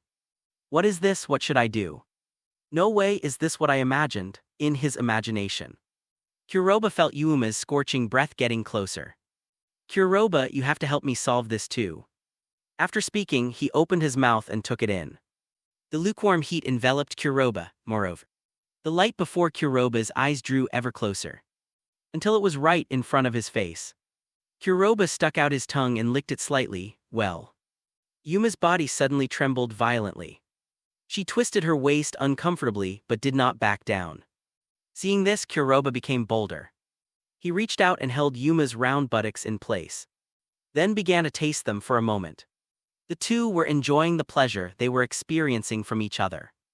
And they became somewhat lost in the moment. They didn't know how much time had passed. But they both felt a surge of heat flowing through their bodies in perfect unison. It erupted amidst their surprised glances. They drank a whole full cup at once. Even more so because of the larger amount of Yuma. Kuroba's entire face was soaked with sweat. Yuma, panting heavily, collapsed onto the bed. Kneeling halfway down and turned her head to look at Kuroba. When she saw the water stains on Kuroba's face, I was so embarrassed I wanted to die. She forced herself to sit up and found some tissues to clean up the black feathers. Is it resolved? Kuroba looked at Yuuma and asked a question that made Yuuma want to stab him to death. You swallowed it all. Yuuma clenched her fists, suppressing her inner shame. Believe it or not, I really will kill you again. The murderous intent in Yuuma's eyes was unmistakable. Kuroba knew he had really stepped on her landmine. So he retreated repeatedly as if to surrender. I was wrong. I was wrong, humph. Yuuma snorted coldly, put on her clothes and went out. Seeing Yuuma emerge with a rosy complexion, Akin giggled and teased her a couple of times. Yuuma, even though you're new here, there are some rules you should learn beforehand. Yuuma immediately tensed up, swallowed hard, and asked cautiously, did I do something wrong? Junai covered her mouth and chuckled softly, sound. It's sound if you tell us loudly how good you feel. We'll get a reaction too, upon hearing this. Yuma's face turned so red it was almost dripping with water. And she dared not say another word. Riaz gave Akino a disapproving look. Is Kuroba all packed up? I don't know, Riaz sighed. Little cat, throw out black feather. It's time to discuss serious matters, it is good. Tasheng cat swallowed the snack in its mouth and then went straight into the room. Not long after, Kuroba flew out in a perfect parabola and landed on the sofa. Kuroba looked at everyone present with a completely bewildered expression. Who am I? Where am I? Wasn't I just lying in bed contemplating life? How did I end up out here? Riaz affectionately flicked Kuroba's forehead. Then her expression returned to seriousness. Well then, we need to discuss some serious matters. Roman 2:5. Riaz took a deep breath and looked at everyone, especially focusing her gaze on Kuroba. Our first ranking game is about to begin. Chapter 34, The Silver-Haired Maid's Heart. The start of the ranking game proves that Riaz's team is gradually maturing. In fact, Riaz had already qualified for the ranking game when Kuroba joined. But due to Kuroba's situation, Riaz had not participated for a long time. However, due to Seizex Grummary's intervention, the preliminary round occurred earlier than Bilias had anticipated. Riaz-senpai, are we going to participate in the competition? Kuroba's eyes were filled with excitement as he looked at Riaz. Participating in the competition meant that he could finally do his part for Riaz, which was of great significance to him. Therefore, he wanted to confirm the details of the competition and then begin preparations. Leah glanced at Kuroba with a look of affection and a touch of shyness. Yes. This will be my first competition as a high-ranking demon. And also the first competition for me and my familiars. President, why are you in such a hurry all of a sudden? I remember you said before. Yuki, however, had a different opinion and hesitated, unsure whether to speak or not. Rias naturally understood what Yuki meant, so she didn't reply but simply nodded. The preliminary round was brought forward for various reasons. But I believe in my lovely family members. Rias smiled in front of everyone as a sign of encouragement. Rias-senpai, I have a question.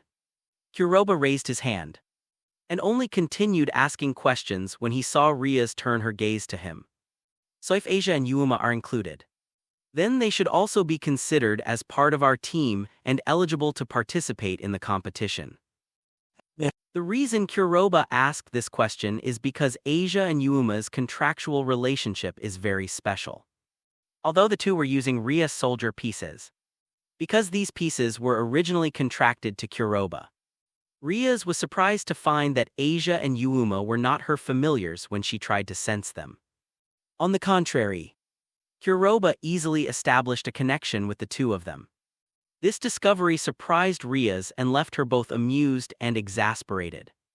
His own relatives took in other relatives, and they were even using his own pawns. However, Rias was not troubled by this incident. Although the development of the situation was unprecedented, Rias showed unparalleled trust and tolerance towards Kuroba. Of course, they all come from the same source, so they can participate. Fortunately, they are using soldier pieces, so the two of them can promote according to their own abilities, which will not waste their talents. On the contrary, they may become surprise weapons. Is that so? That's good. Upon hearing this, Kuroba immediately breathed a sigh of relief. Just as Rias was about to say something, a magic circle belonging to the Gremory family lit up in the center of the room. When Rias saw the light, she glanced at Kuroba without making it obvious before falling silent. Kuroba stared blankly as the light disappeared, and a completely unfamiliar woman emerged from it. Before Kuroba stood a serene and noble maid. Her long, flowing hair, like a vast galaxy, was tied back like a scorpion's tail, radiating a captivating luster like cold silver, shimmering in the sunlight, possessing a unique charm. Her face was exquisitely beautiful, with delicate willow leaf eyebrows and bright silver eyes. Perhaps due to her refined manners, she wore only a light touch of makeup. Her lips were red and her teeth were white, yet she still had a slightly aloof expression. All of this combined to give people an irresistible urge, especially her voluptuous figure. The tight maid outfit seemed to be unable to contain her breasts, giving people a feeling of explosiveness that could burst forth at any moment. Arousing the imagination, after the woman appeared, she first bowed slightly to Rias in accordance with etiquette. Lady Rias, let me explain. After receiving Rias' nod, the woman stood up and looked at Kuroba and the others. Nice to meet you. I serve the Gremory family and my name is Grefia. Grefia's demeanor was extremely elegant, displaying etiquette to the fullest extent. Kuroba had only experienced this feeling with Akino-senpai before, so it seems they are pretty much the same kind of people. After a brief greeting, Grefia's expression returned to its cold and aloof state. She gazed at Rias' familiars, especially lingering on Kuroba for the longest time. You. Are you Miyamoto Kuroha? Griffith looked at Kuroba and asked her question. Yes, I am Rias-senpai's familiar demon, Miyamoto Kuroha. Upon hearing this, Griffith's lips curled into a playful smile. Then I'll call you Kuroba, is that all right? Of course. Although we don't yet know Grefia's exact identity, judging from her attitude towards Rias, which doesn't seem overly fearful, her status is clearly not low. Then come here for a moment. Grefia waved to Black Feather. Although she didn't understand why, Kuroba did as she was told, but amidst the astonished gazes of the crowd, Kuroba felt as if she were being directly eroded and blinded by a cotton-like softness. His vision went dark, and he could only hear Grefia's soft breath. Kuroba. Between me and Rias, who's more comfortable here? Forget being Rias' familiar, just be my partner, okay? I've been longing for this for so long. Grefia's whispered words made Kuroba freeze in place. Grefia, before Kuroba could react, Rias' anxious voice came from the side. At the same time, Kuroba felt himself being pulled out and then thrown into another soft place. Rias hugged Kuroba tightly in her arms like she was protecting her food. Glaring at Griffia, Blackfeather is mine. Wow, what's going on? The battle for favor I've been dreaming of. Kuroba broke free from Ria's embrace and looked directly at Griffia. I'm sorry, I'm Miyamoto Kuroha, the demon soldier of Ria-senpai, although your offer. Griffia is very tempting, I must decline. Griffia gave Kuroba a meaningful look. Then her expression turned serious again. Now, please allow me, as Lucifer's familiar demon Queen Griffia, to inform you of something, which is also my master's original wording. As she spoke, Griffia took out a crystal ball. Kuroba had seen this kind of magical item before. It was usually used to record images, just like a mobile phone camera. Only it looked much more high class, a man with red hair. Just like Rias appeared on the crystal ball. The man had a cold expression, and his clothes exuded an imposing aura of authority, which made Kuroba feel somewhat intimidated. Miyamoto Kuroha. The outcome of the ranking game you are about to participate in will determine whether you are still qualified to stay by my sister Ria's Gremory's side. If you lose the ranking game, Iserzech's Gremory will strip you of your right to exist by my sister's side in the name of Demon King Lucifer. There should be no useless men by my sister Ria's side. If you want to prove it, then tell me with a beautiful victory in this game. Chapter 35, Using a Maid as a Bargaining Chip, bonus chapter for donations. Rias was already surprised to see her brother appear. But she was even more at a loss when she heard what he said. Everything was beyond her expectations. When she discussed it with her brother, she didn't say that Kuroba would leave her if they failed. At the time, all I said was that we would enter the ranking game early and give Kuroba more opportunities to train. Rias glared angrily at Griffith. What's going on? I've never heard of this. Gloria put away the crystal ball and bowed slightly to Rias with neither arrogance nor servility. This was all the master's decision. I was merely acting as an executorand. Griffia looked at Kuroba. This is a private thought of mine, Kuroba. I am very interested in you, but you are too weak right now. I see no chance of winning against your opponent. Upon hearing this, Kuroba didn't feel any disappointment. But he did feel a sinister, gleaming light emanating from his back, presumably from Ria-senpai's murderous gaze. Kuroba calmed himself down a bit and wasn't frightened at all by the contents of the crystal ball. He simply smiled calmly. Greyfeld, please forgive my ignorance, but I would like to ask a question. At Graffia's signal, Kuroba continued. Although the Demon Lord has said a lot, all he has said is that if we lose, I will have to leave Ria-senpai, but what if we win? As the Demon Lord, shouldn't you be doing something so unfair? Losing is my punishment, but winning is my due. Even if the Demon Lord is Ria-senpai's brother, I still feel that this proposal is a bet. And since the bet is completely unfair to me, why should I agree to it? Greffia remained silent, only staring coldly at Kuroba. Ha ha ha, you're getting more and more interesting, kid. Just for your arrogant words. I'm already starting to like you.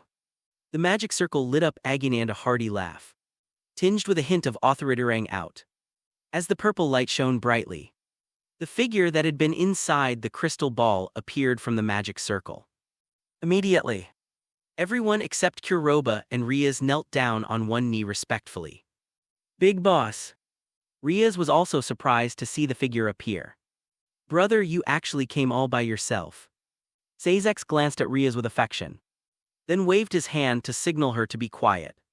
He then turned his gaze to Kuroba, the only person in the room besides Rias who did not kneel down to him and whose eyes showed no fear whatsoever.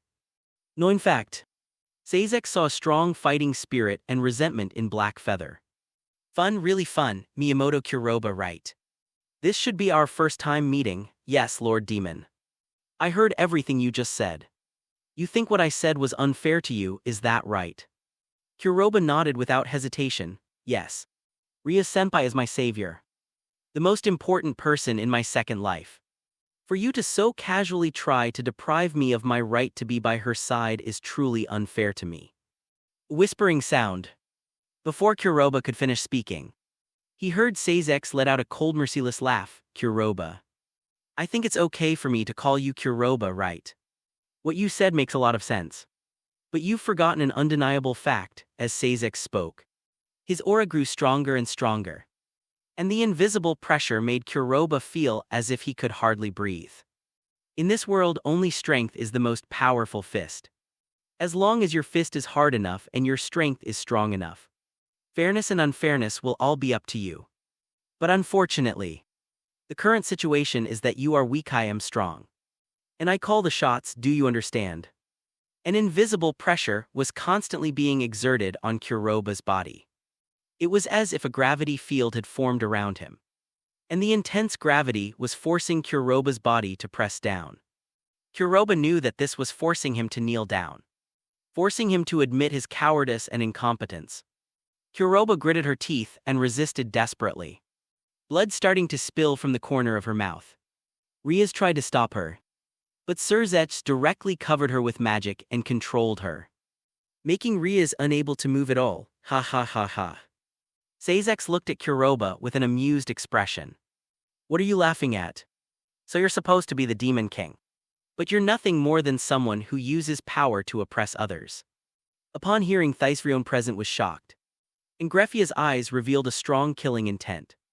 Instead, Seizex gave a cryptic smile. Come on, continue. Isn't that right? You want to take away the most important person in my life. But you're not willing to pay any price. You just know how to use your power to oppress others. If I were weak, I don't think the Demon King would be much stronger, would he? Oh, suddenly the pressure on Kuroba vanished.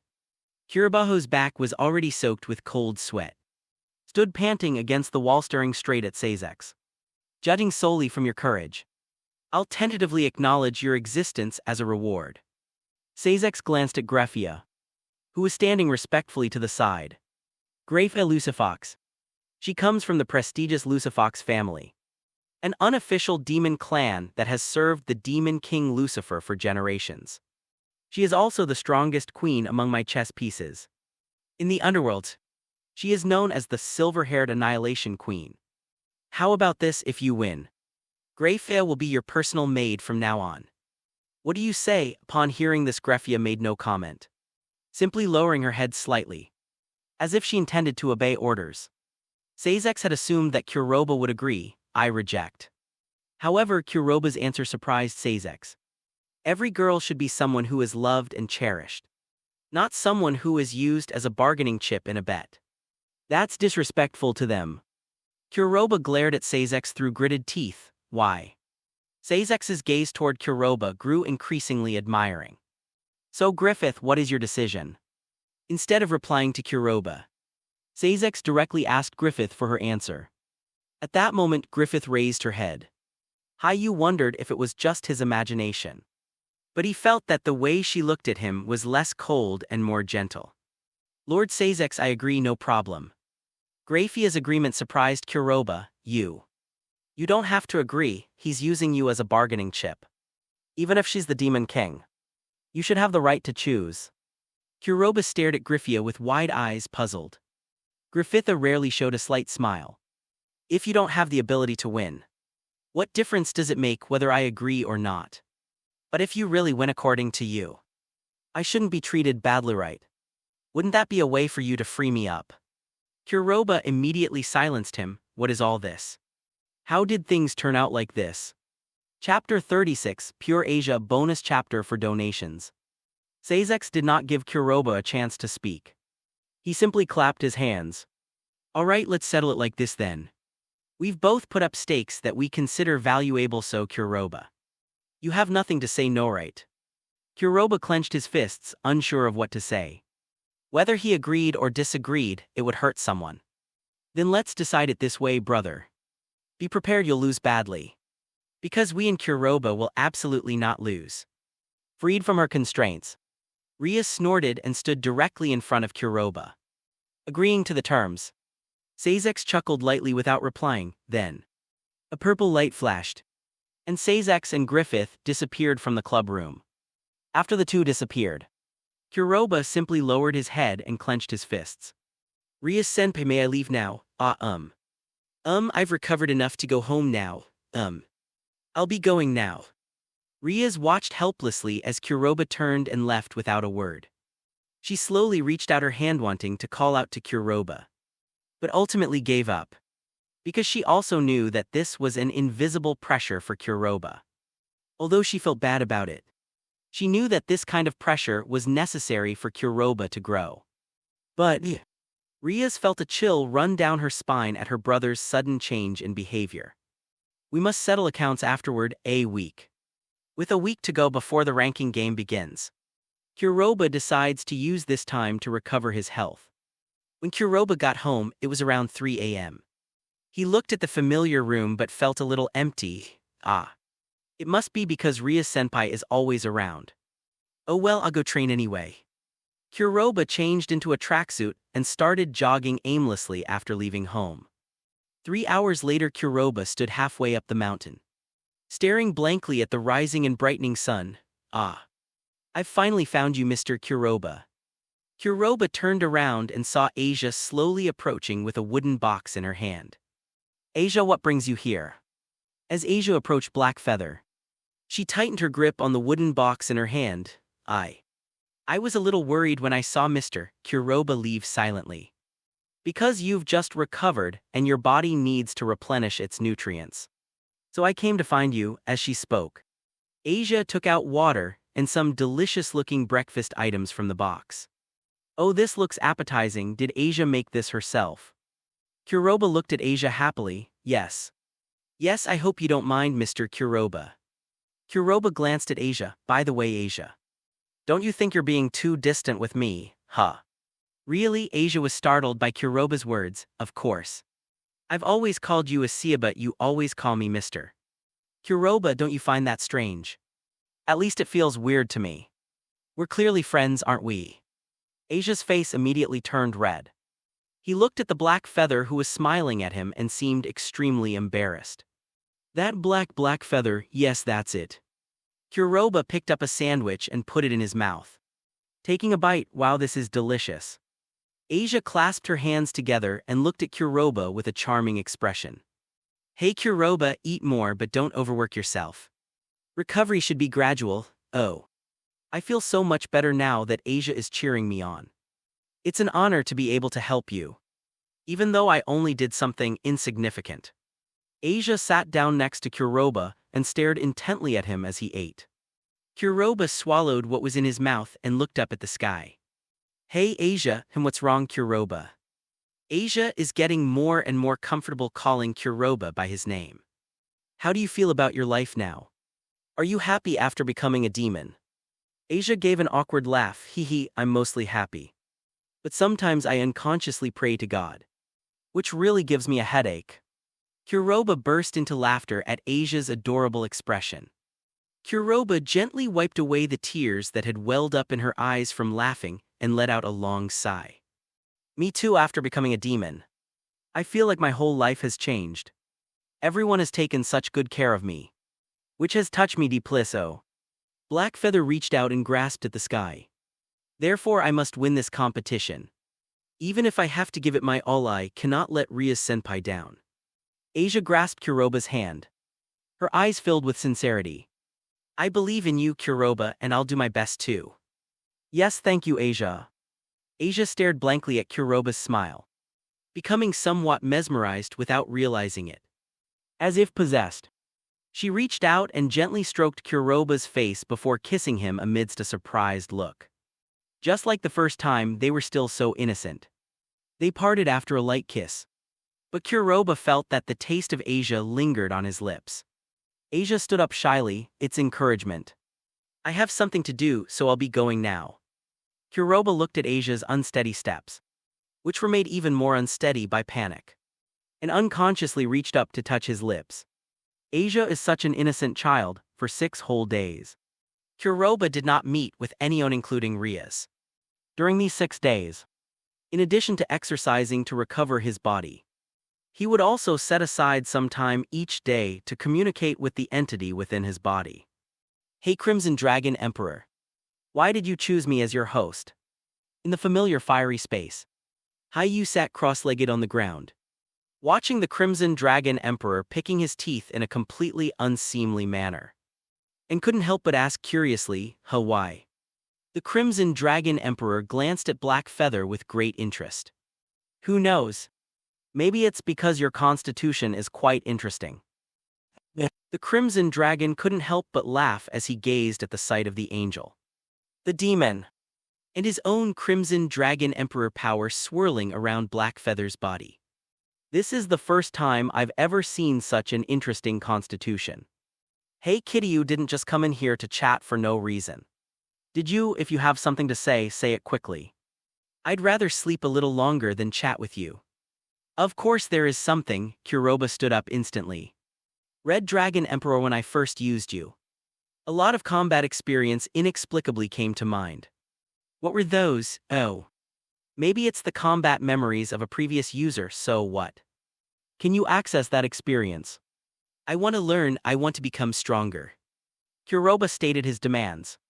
Chapter 37, A Unique Training. Red Dragon initially thought Black Feather wanted to say something. But after hearing his request, he flapped his wings listlessly. No, it's impossible. The Crimson Dragon Emperor glanced sideways at Black Feather.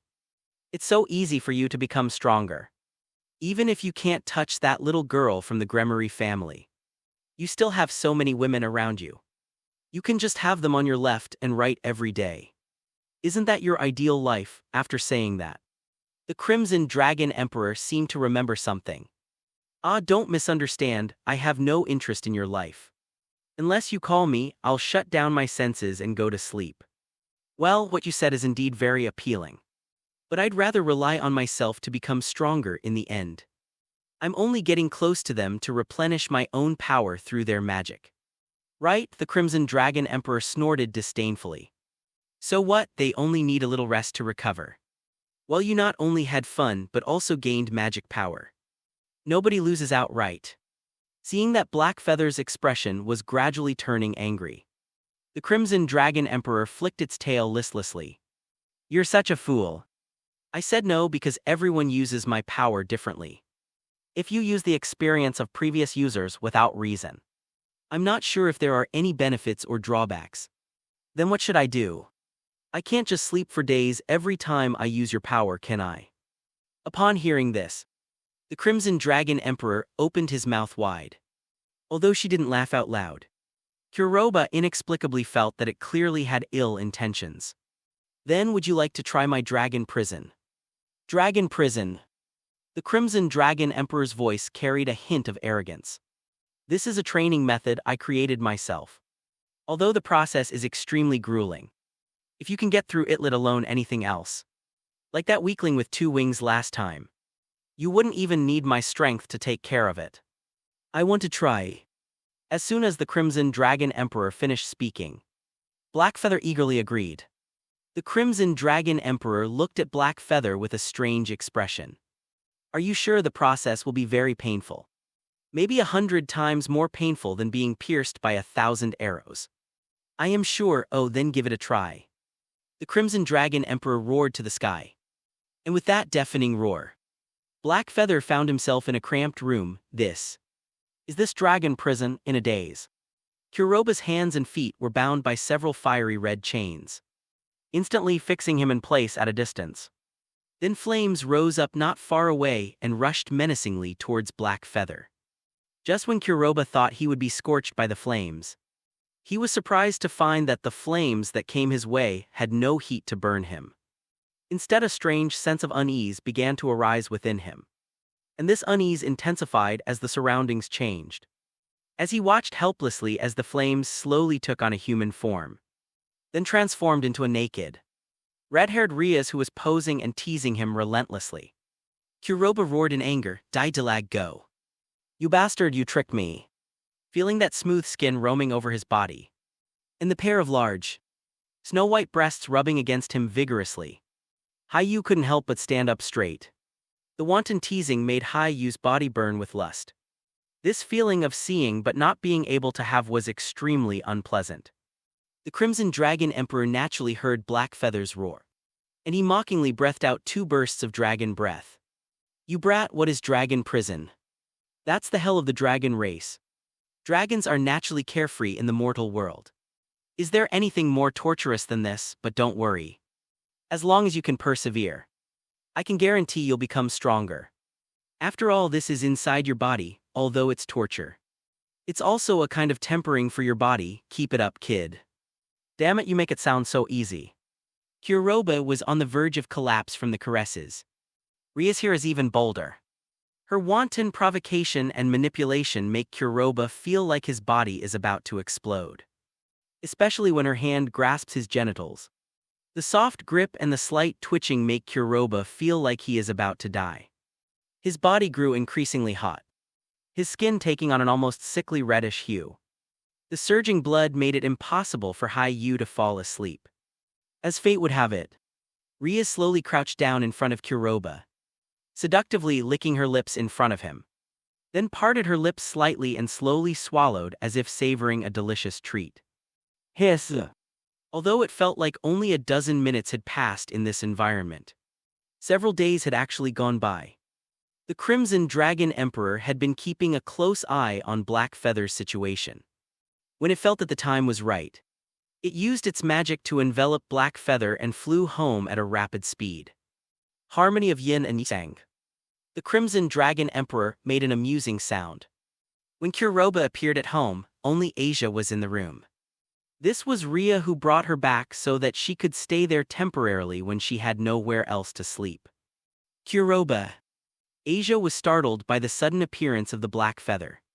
And then, seeing his tightly closed eyes and the burning heat emanating from his skin, she couldn't help but sway a couple of times. Kuroha, what's wrong? Kuroha, can you hear me? At this moment, Kuroha felt as if he had been freed from his restraints. When he opened his eyes and saw Asia in front of him, he could no longer distinguish between reality and illusion. Kuroha's eyes were filled with scarlet and evil fire, and he directly pounced on Asia and knocked her to the floor. Asia struggled in a panic. Kuroha, what's wrong with you? Don't scare me. Asia's voice trembled, as if she had been frightened by Kuroha. However, Black Feather was already bewitched by the seductive words in the dragon prison illusion. He looked at Asiaho, was dressed in a nun's habit, and roughly tore off her clothes, revealing her pure white underwear. Asia proceeded in a flustered manner, but her coy and veiled attitude, coupled with her already youthful and delicate body, only fueled Black Feather's lust. In Asia's terror, he stripped her naked. Kuroha, no. At least it shouldn't be like this. Asia was powerless to struggle, and she looked at the Black Feathers, who seemed to be possessed, and wept silently. She liked Kuroha because he saved her and was her first friend. She had no complaints about giving herself to Kuroha. But in her imagination it shouldn't be like this. Such a brutal Kuroha was nothing like his usual self. Asia's hands trembled as she reached out to desperately knead and toy with her snow-white Black Feathers. Kuroha, do you really like me? Feeling the pain and tingling sensation from the kneading, Asia's voice grew softer and more charming. The 38th palm, Asia is so cute. As Asia murmured softly, Kuroha paused for a moment, but was quickly overcome by the nameless fire that had once again taken over his reason. No longer content with simply licking, Kuroha brutally tore away Asia's last remaining protection amidst her gasps of alarm. Asia looked at Kuroha with teary eyes and shook her head repeatedly. Kuroha, please wake up. Asia was fighting desperately, but she was no match for Kuroha. Her hands were pinned to the ground by Kuroha's single hand, and she could only watch helplessly as Kuroha pried her thighs apart, revealing his fanatical nature. Kuroha's eyes were bloodshot and he kept exhaling hot, thin mist from his mouth. Soon, Asia felt an intense heat pressing against her, and the trembling, volatile presence seemed to be emitting a thirsty roar, constantly pounding against Asia. What? The panic, coupled with the occasional touches, made Asia's delicate body tremble. She shyly discovered that she was inexplicably excited by Kuroha's current actions.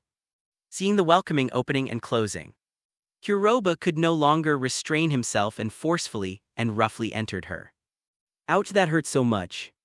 The tearing and ripping sensation made Asia scream out in pain, and the intense pain caused tears to stream down her face as if she were trying to kill herself. It hurts so much. Kuroba, stop moving, no. Kuroba had no intention of showing any mercy, or rather, he was completely devoid of reason at this moment. Despite Asia's constant crying and begging for mercy, and her relentless struggle moved like a machine, causing Asia's entire body to rub and shake against the floor due to the immense force. To Asia's disbelief as time went on, she inexplicably adapted to Black Feather's attacks, and her body even unconsciously wrapped around Black Feather tightly, sucking and demanding him. As this thought arose a tingling, electric-like pleasure began to quietly erupt from within her body and then spread into Asia's mind. Asia's cries gradually changed from struggles to soft moans. Kuro Feather, can't you really hear me now? You just took me without knowing it. Asia looked at Kuroba with a complicated expression.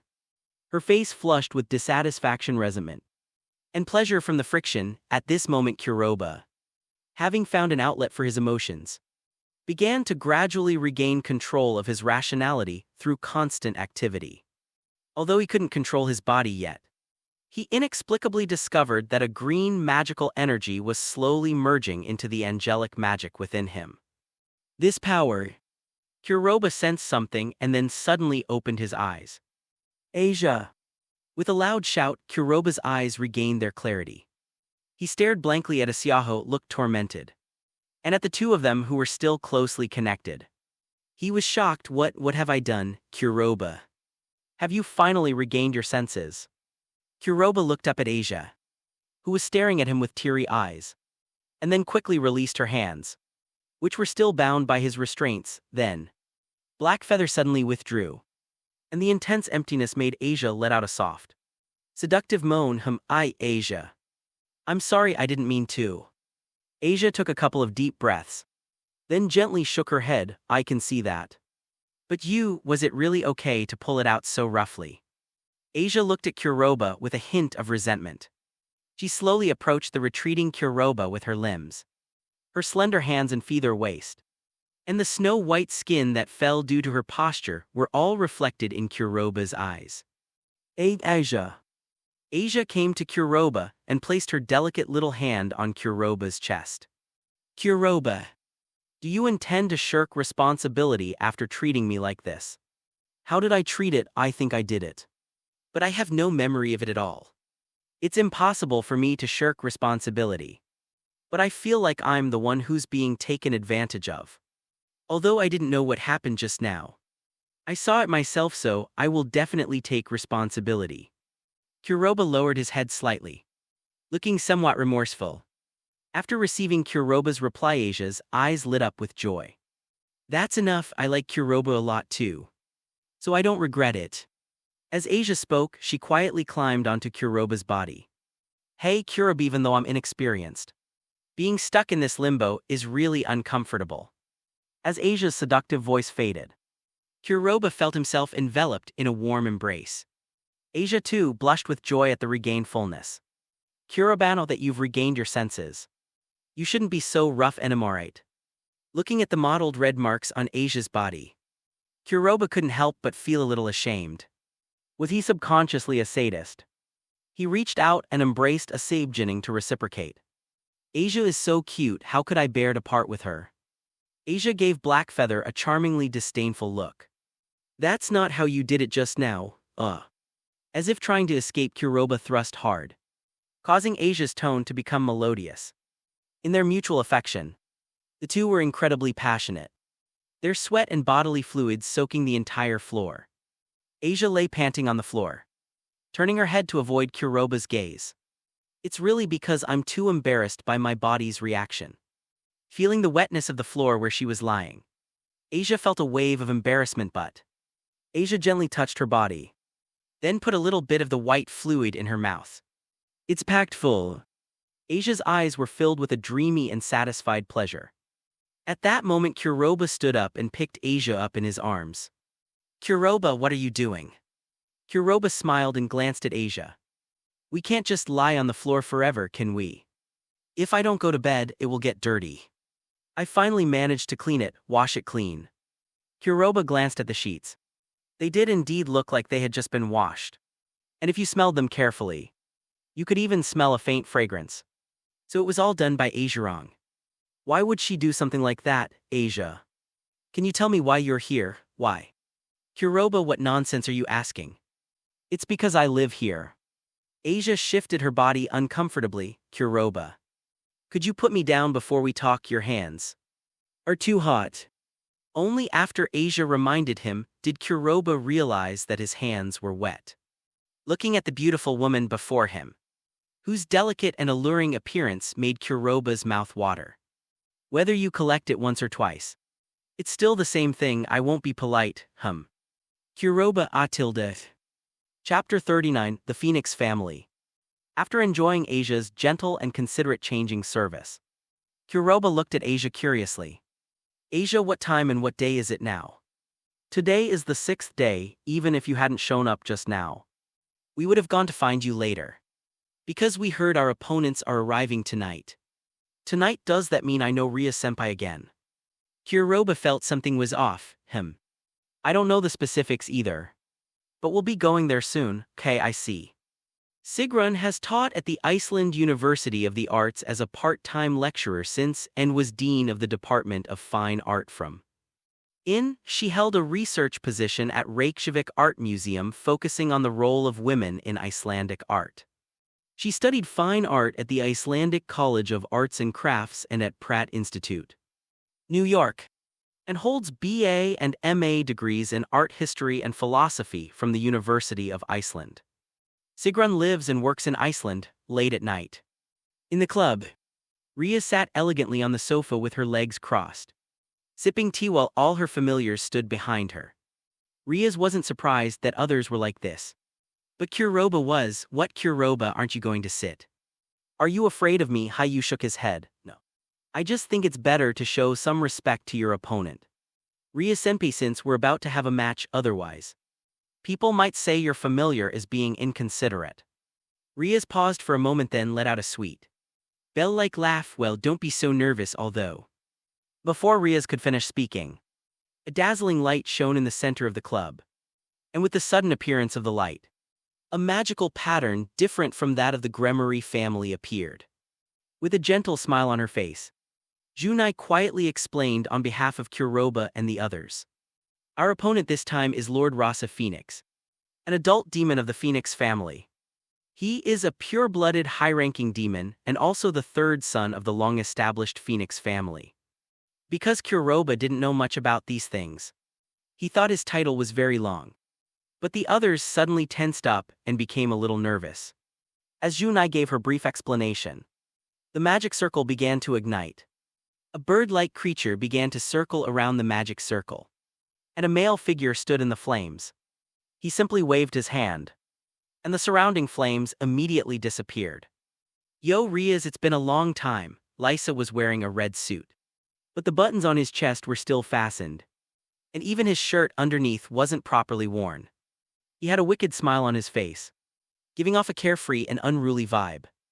As soon as the greeting was finished, Ria's figure in front of Reza disappeared, and when she reappeared, was behind Reza.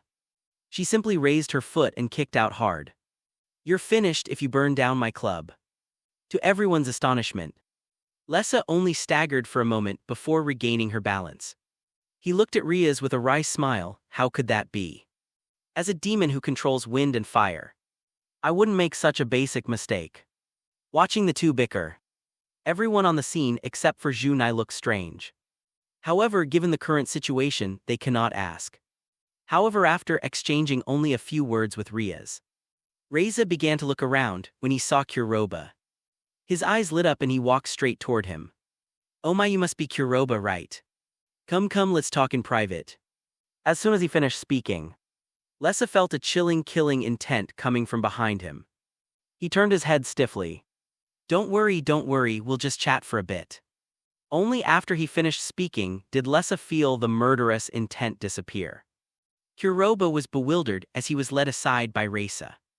I thought this high-ranking demon would be difficult to get along with. But Kuroba was speechless when he opened his mouth. Black Feather Lessa will absolutely repay your great kindness, Kuroba was somewhat dazed, completely unaware of what Reza was saying.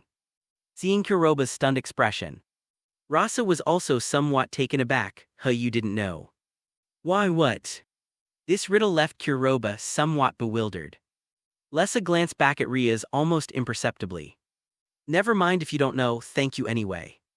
I never expected that a tigress like Riaz would. What do you mean by a tigress like me? Riaz appeared behind Lessa like a ghost, her voice carrying a chilling coldness that sent a shiver down even through Lessa. The demon who controlled the fire element. Haha, it's nothing. I came here tonight to introduce my lineup to you. Lessa chuckled and hopped away. After all, I'm already an adult demon, and I've played a few ranked matches, so we have the advantage in experience. Although I can't go easy on you for certain reasons, I can still introduce my lineup. As he spoke, Lessa snapped his fingers, and the magic circle flashed with light once more. This time, the magic circle did not contain the flames that appeared when Lysa appeared.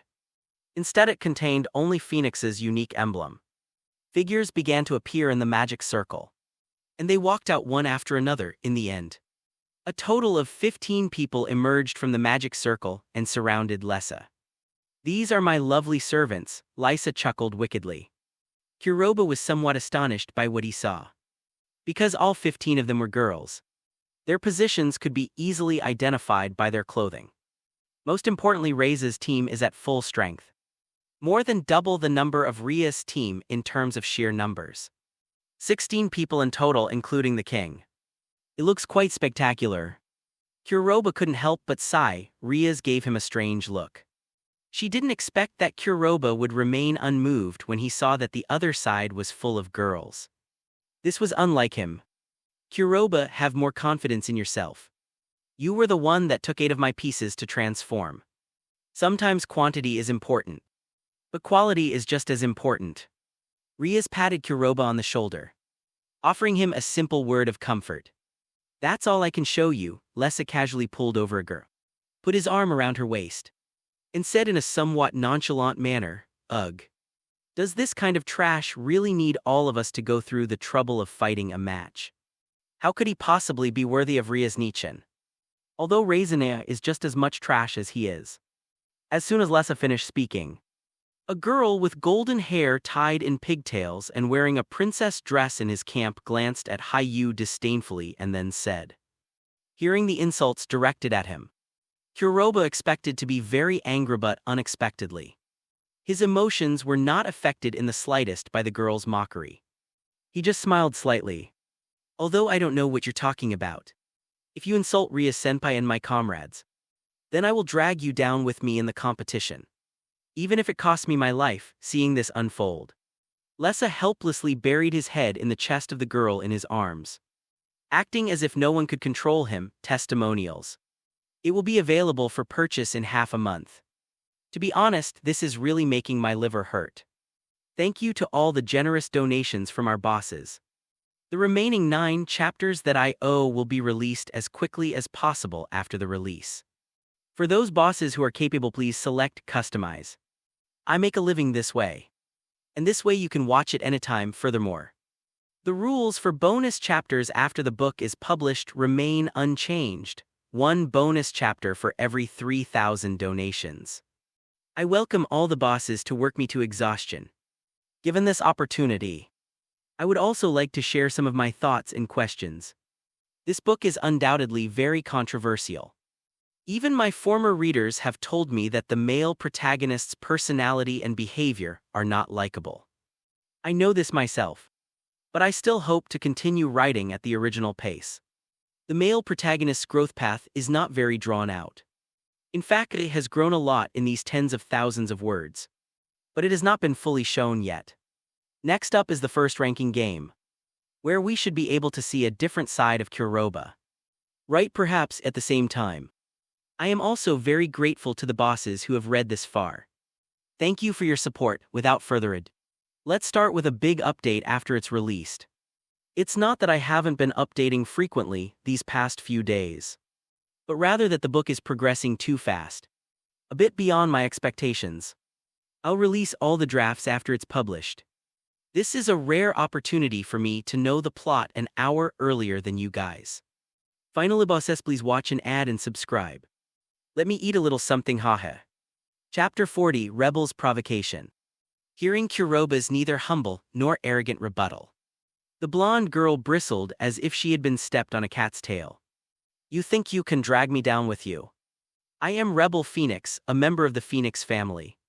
Of everyone here, your magical fluctuations are the smallest and weakest.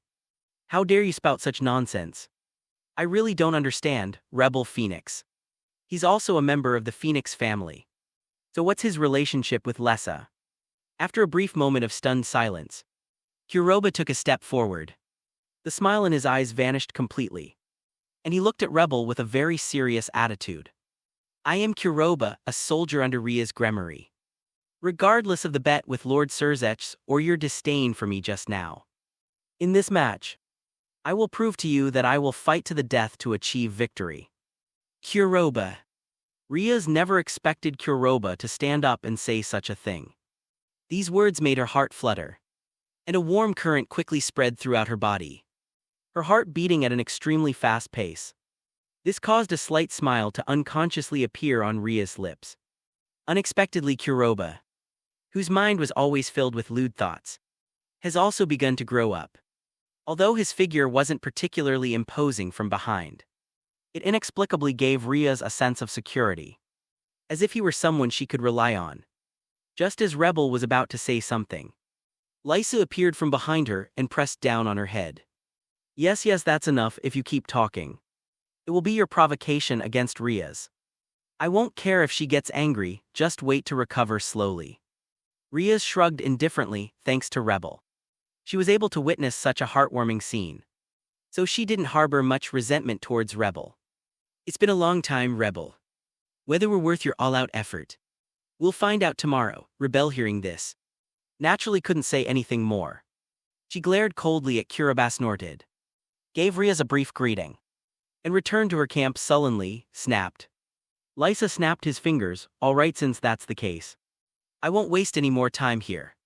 We'll see what happens tomorrow. The night is long, and I don't want to waste it on something like this. Lessa turned his head and took a deep breath over the girl he was holding.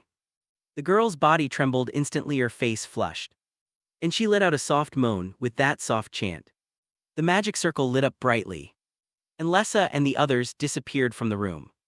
This is the first time I've seen someone even more despicable than Kuroba. After Lysa disappeared, the kitten immediately switched to PRECISE Chinese letter to cow, a form of online commentary/criticism. Me.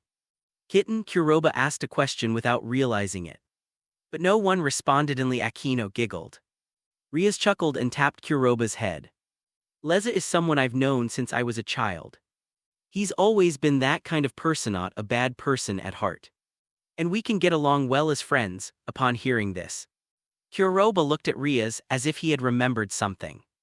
Rias-senpai, I have some questions for you.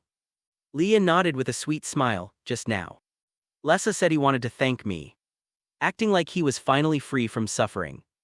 Did I do something to him?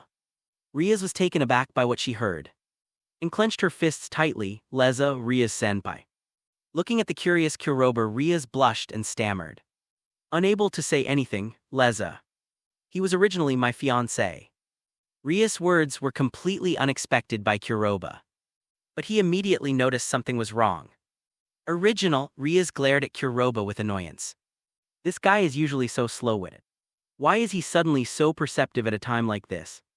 As she thought about it, Rias became very angry, and she reached out and twisted Kuroba's ear. Yes. Originally, but because of someone's appearance, this plan was cancelled. The reason he's playing this match with me is purely because my brother took this matter to Lessa and threatened him that if he didn't play, the engagement would continue. Understand? Kuroba nodded blankly. He's blackmailing her into continuing the engagement. Is he stupid? Rias-senpai is such a good girl, why would he blackmail her? Is he blind? Rias felt her face instantly flush red, and chaotic magic swirled above her head. Rias looked at Kuroba with a dizzy and disoriented expression. I'm tired, I need to rest. After saying that, Rias didn't even leave through the front door, but flew away through the window. Kuroba scratched his head as he watched this scene. What's wrong with Ria-senpai? Wow, you unconsciously uttered some scumbag quotes. In a way, I admire you, Kuroba-senpai. The kitten went to the sofa and ate snacks, mumbling incoherently about Black Feather. Junai also covered her mouth and chuckled softly. You've got some skills to push Rias to this point, Kuroba. Haven't you? Yuki nodded. He's an idiot. He's an idiot, X2.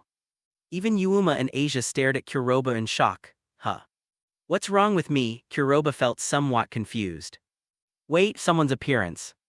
That's why the plan was cancelled. Could this someone be me? Kuroba's eyes widened immediately. Oh, so someone's finally figured it out. Junai teased Hayu. Kuroba couldn't help but look in the direction Rias had gone. Ria-senpai, in that case. This competition becomes even more significant. It's not just about proving your judgment, but also about proving that I have the ability and skill to stand by your side and protect you. I have something to attend to, so I'll be leaving now. I'll be back tomorrow. No one knew what Kuroba was thinking. They only knew that after a moment of stunned silence. Kuroba left those words and rushed out of the room, well, putting everything else aside. This sense of responsibility is admirable. Junai squinted slightly, looking at the receding Kuroba and muttering to herself. In the silent deserted ruins, Kuroba sat casually on the ground, his mind immersed in the endless sea of fire. He looked up at the unusually serious Crimson Dragon Emperor. Crimson Dragon Emperor. What price must I pay if I want to use your full power, cost? The Crimson Dragon Emperor glanced at Black Feather with disdain. I'm not saying this to be rude, but what do you have that's interesting to me? I've lived this long and seen everything. Why would I care about your little price? The Crimson Dragon Emperor extended its claws, the sharp tips pressing against Black Feather's chest. The gleaming sharpness made Black Feather feel that he could be pierced with just a little force. But if you insist on saying so, then I want your heart. Chapter 41. Senior used Thishart. Upon hearing this, Kuroba's pupils contracted slightly, and his body trembled involuntarily. But he quickly calmed down. Taking my heart is tantamount to taking my life. I've never heard of a demon living without a heart. Kuroba gripped his fist tightly. But, all right, I agree. As long as you lend me all your power when I'm in danger. My life is yours. As long as you can protect Ria-senpai's reputation. Kuroba looked resolutely at the laughing Crimson Dragon Emperor. The Crimson Dragon Emperor gave Black Feather a meaningful look and exhaled a burst of scorching breath from his nostrils. Interesting little guy, no problem, I agree. If there's nothing else, then get lost. With a fierce flap of its fleshy wings, the Crimson Dragon Emperor caused Black Feather to find himself amidst the ruins in a daze of surprise. Kuroba took a deep breath and slowly moved towards home.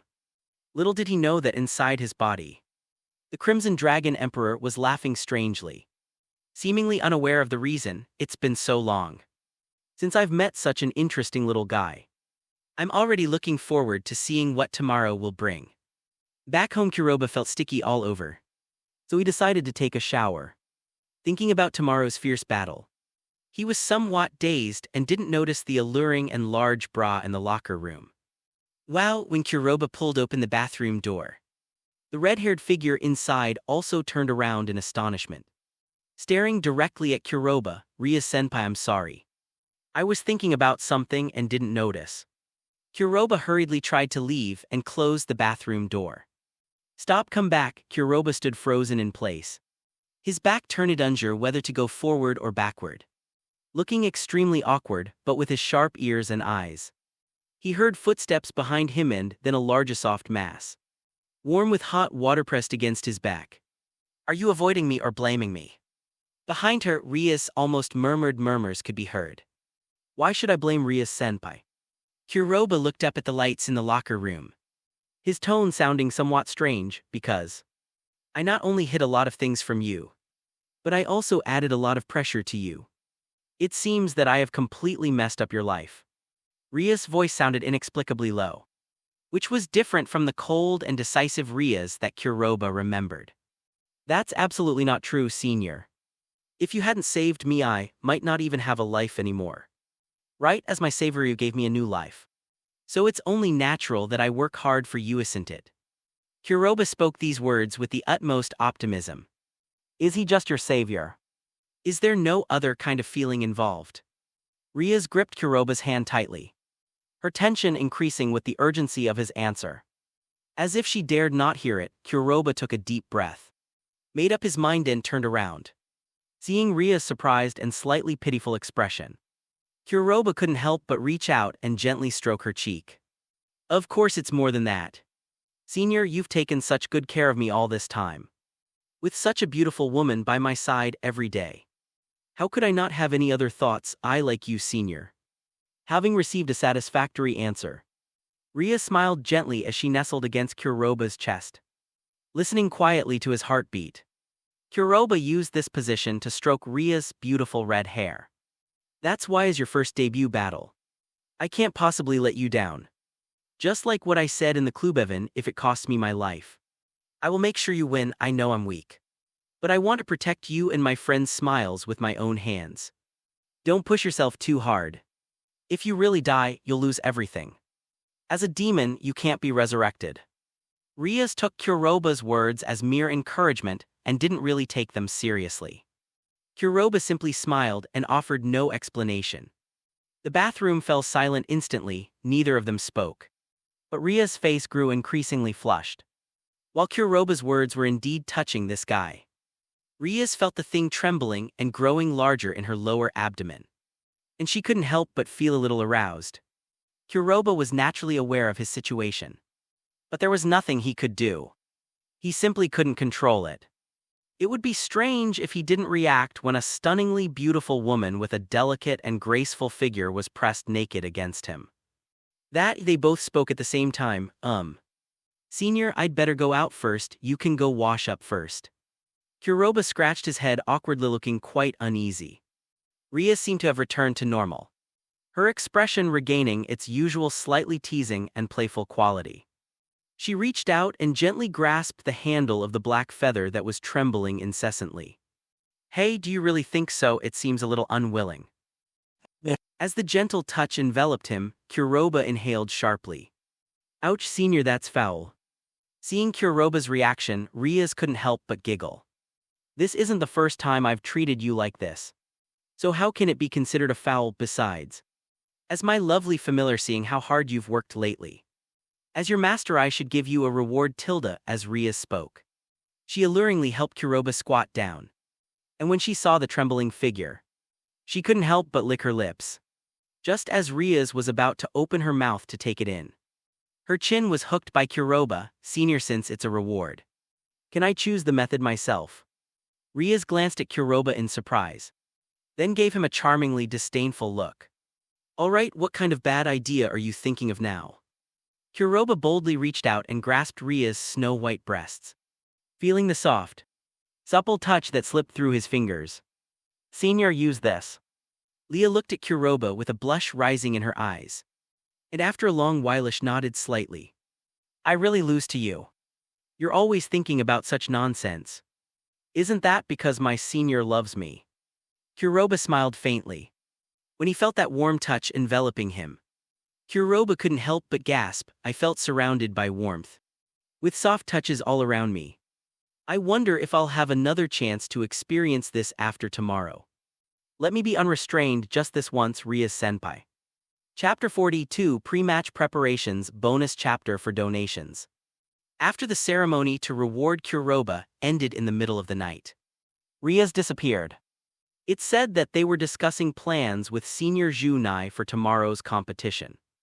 Asia was also pulled away by Rias, who said that even if it was just a last-minute effort, she wanted to know just how powerful Asia's outburst was. So, in the end, only Kuroba was lying alone on the bed in the entire room. Kuroba rested one hand on his forehead, staring intently at the ceiling, his mind completely blank. And so as time passed, bursts of blinding white light shone on Kuroba's face, bringing him back to his senses. It's dawn. This day has finally come. On this day, Kuroba asked for leave from school. Until the start of the match, he didn't want to go anywhere. He just lay quietly on the bed, breathing in Ria's faint fragrance. The scent made him feel relaxed, even though his actions resembled those of a pervert. However, Kuroha didn't have any strange thoughts in his heart. Sigrun has taught at the Iceland University of the Arts as a part-time lecturer since and was dean of the Department of Fine Art from. She held a research position at Reykjavik Art Museum focusing on the role of women in Icelandic art. She studied fine art at the Icelandic College of Arts and Crafts and at Pratt Institute, New York, and holds BA and MA degrees in art history and philosophy from the University of Iceland. Sigrun lives and works in Iceland. It's late at night, 11 p.m. The match was scheduled to start at 12 o'clock. But Kuroha arrived at the club an hour early. Unsurprisingly, everyone except him had arrived. Apart from Asyaho, was wearing her distinctive nun's habit. Everyone else was wearing school uniforms. This wasn't surprising, since they didn't have any special combat suits. Yuhime was wearing armor, and a dark magic sword stood silently beside her. Meanwhile, the kitten was wearing brass knuckles on both hands. For some reason, these weapons looked perfectly natural on such a petite girl as the kitten, which made Kuroha sigh. Sometimes habits can be really scary. He's actually accepted the kitten's incredible strength. As for Akino and Ryasthi calmly sat on the sofa, sipping their tea. Riaz only managed to smile when she saw Kuroha appear. Ready to adjust, I guess so. I'm still a little nervous after all. It's my first competition. Riaz got up and slowly walked to Kuroha's side. Throwing herself into his arms, be nervous. Just be yourself. Didn't you say you were the strongest soldier under my command? Seeing Riaz's sweet smile, Kuroha felt much more relaxed. Oh, of course, watch me beat them to a pulp. An hour passed in the blink of an eye. A magic circle appeared in front of everyone. Riaz took a deep breath and looked at everyone. All right. My lovely family members, it's time for our first match. As everyone stepped inside, Kuroha felt a flash of light. And then that was it. Kuroha looked at the familiar background in front of him. Aren't we still in the club? Just as Kuroha was wondering, an announcement came over the school's public address system. Gentlemen, I am Greffia, a servant of the Gremory family. I will be the referee for this ranking game between the Gremory and Phoenix families. This match will be broadcast live by both the Gremory and Phoenix families. And even Lord Lucifer Demon King will be watching. The battle arena for this event is a replica of the Human School Co-Academy prepared in another dimension. Based on the suggestions of the two participating adults, both sides are encouraged to fight without restraint, as this space is a one-time use space and damage is not a concern. So this space is fake, right? It's a copy. Kuroha wasn't too surprised. After all, he was a demon, surely he could manage to do that. The only difference is that it's nighttime in reality. But Kuroha can now see the blinding sunlight. The current locations of both sides are their headquarters. Lady Ria's headquarters is the office of the Mysticism Research Club in the old school building, while Lady Reza's headquarters is the Student Council office. If soldiers on both sides wish to advance, please go to the vicinity of the other side's headquarters. Upon hearing this, Kuroha fell into deep thought. I am a soldier. If I want to level up and gain power, do I need to go to the vicinity of the Student Council office in the new school building? No. The most important thing now is whether I can truly control the two forces within my body. If I can. Kuroha still doesn't want to rely on the Crimson Dragon Emperor to complete the match. After all, no one would complain about having too long a life and not want to live anymore. Right, moreover, the enemy outnumbers our side by more than double. If the enemy soldiers manage to break through our encirclement, we will face an attack from at least 8 queens. Who can withstand that at this moment? Senior Sister Junai spread out her hands, revealing several headsets. With this, we can communicate in this space. As everyone put on their headsets, Greta officially announced the start of the competition. Ding dong. They're actually using the school bell as a signal. Kuroha clenched his fist and looked at Riaz, who was preparing to deploy. Riaz-senpai, can you listen to me? Riaz paused for a moment, then put down the map she had prepared and looked at Kuroha. I'd like to ask you first, Senior. Is it safe to use the power within me? Rias was slightly taken aback. The power within Kuroba's body. Are you referring to that angelic magic? Of course you can, this is your own power. Rias smiled slightly, quickly watching Kuroba. Waiting for her to continue, is that so? That's good. Well then, Rias-senpai, please let me play forward. Although I don't really understand the rules of this game. I do know one thing, we just need to knock Reza out of the game. Right? Rias didn't speak, but Akino chuckled instead. Kuroba, don't be too anxious. Ranking games aren't something that can be resolved in a short time. Since there's a 6-hour time limit. Unless you have overwhelming combat power. It's usually a protracted battle, besides. We're the weaker side in terms of numbers, so you know. That's why I want everyone except me to hold their ground and let me draw all their attention. This place should be able to fly right. Although it will be very eye-catching. That's the effect I want.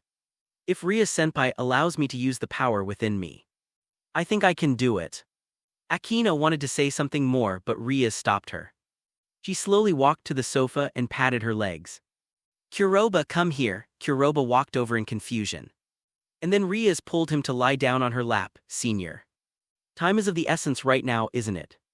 We don't seem like the kind of side that can leisurely wait for the opponent to attack. Do we? Kuroba felt a pleasant sensation from the elasticity of Rias' thighs. But now was clearly not the time for such things. To ensure Rias' victory, Kuroba was prepared to go all out. Chapter 43, The Opponent. Eradicated bonus chapter for donations. After listening quietly to what Kuroba had to say, Rias gently covered his mouth with her hand. I know, that's why I sent you here. Rias gently stroked Kuroba's hair. Her voice trembling slightly. Kuroba, tell me honestly, do you want to die? Kuroba was stunned for a moment, the voice was a little deep. Do not want to. Rias looked at Kuroba with tender eyes and gave him a sweet smile. Really, then can you promise me you'll come back alive? If you die I'll hate you, okay? Kuroba opened his mouth but did not reply. Rias looked at Kuroba's silence and understood. She placed her hand on Kuroba's chest. And Kuroba's chest lit up brightly. Kuroba felt the power within her body swell even more. As my beloved familiar. I should have stopped you from doing such a thing, but Kuroba. You must know that you are different in my heart. You are special. And I look forward to you shining with your own unique brilliance. But I hope you remember. Don't do anything reckless unless absolutely necessary. Here, I'm waiting for you to come back. Rias leaned down and gently kissed Kuroba's lips. I have fully unsealed your soldier's strength. Your body should be able to handle it now. Although there may be some stiffness. You'll get used to it after a little while. Just do what you want. And we will provide support from the rear. Akino witnessed everything that Rias indulged in Kuroba. Although she felt bad thinking of their conversation. Akin had no choice but to keep her mouth shut and watch Kuroba walk to the window. I will try my best to attract their attention. But they are not stupid and may not fall for it. At this point I have two choices. First, if they ignore me, I will rush to their headquarters to find Lessa. But if they stop me, please help me. I want to save some energy, okay everyone? Kuroba leaned against the windowsill and looked at the crowd. Huh, Kuroba, what are you talking about? If we don't even talk about the president. I'm one of your people, you know. Why are you being so polite with me? Yuuki blinked her eyes coquettishly. As if Kuroba were saying something idiotic. Asia and Yuuma, who shared the same sentiment, nodded in agreement. Ugh. What an idiot, senior. We're on the same side, shouldn't we work together? The kitten sighed helplessly and shook its head. Haha. Don't worry, Kuroba, I'll definitely go on a rampage with you. It's been such a long time since I've experienced the thrill of going all out to chop someone down. Junai giggled upon hearing this. Her somewhat dazed expression making Hayu feel a little embarrassed. I've heard that Akino-senpai is incredibly gentle on the surface. But actually a total sadist. I wonder if I'll actually see it for myself today. Wow. Black Feather leaped into the air. Its black and white wings suddenly unfurling. And just like the first time, its entire body underwent a transformation. Is this what it looks like when he unleashes his full magical power? Rias was also surprised. She had only heard Yuuki recount it before. And this was the first time she had seen it with her own eyes. She was quite shocked. Well then, I'm going now. I'll leave the rest to you. After leaving behind a sentence, Kuroba shot off at an extremely fast speed. The biting cold wind lashed his face as Kuroba endured the tearing sensation brought on by the ever-expanding power within his body while flying at top speed. But before he had flown for long, a figure appeared before him, a woman dressed in a cloak and resembling a mage. Breakthrough upon first meeting. Without the slightest hesitation, the other party launched an attack. Haiyu did not dodge, because he had already sensed a violent and swift purple lightning rapidly approaching from behind him. Breakthrough with that shout. The two energies collided not far in front of Haiyu, forming a small vortex. Oh my. I never expected that Lady Eubelina, Lord Ray's queen, would appear at the very beginning, and even try to harm our lovely soldiers. Zhu Neifei flew to Haiyu's side and stood in front of him. The Thunder Priestess. I've wanted to fight you for a long time. Oh my, that's my honor, Bomb Princess. Juneijo chuckled twice, then ignored Eubelina in front of her and looked at Kuroba. To Kuroba's astonishment, Akino wrapped her arms around his neck and gave him a light kiss. Kuroba suddenly felt a surge of magical power flowing into his body, which was already on the verge of exploding. This was my first kiss. You're lucky to have gotten it. Tilda, don't underestimate us. We're the president's family, not some useless bunch. Go on, I'll handle this, as she continued. Akino's expression became incredibly serious.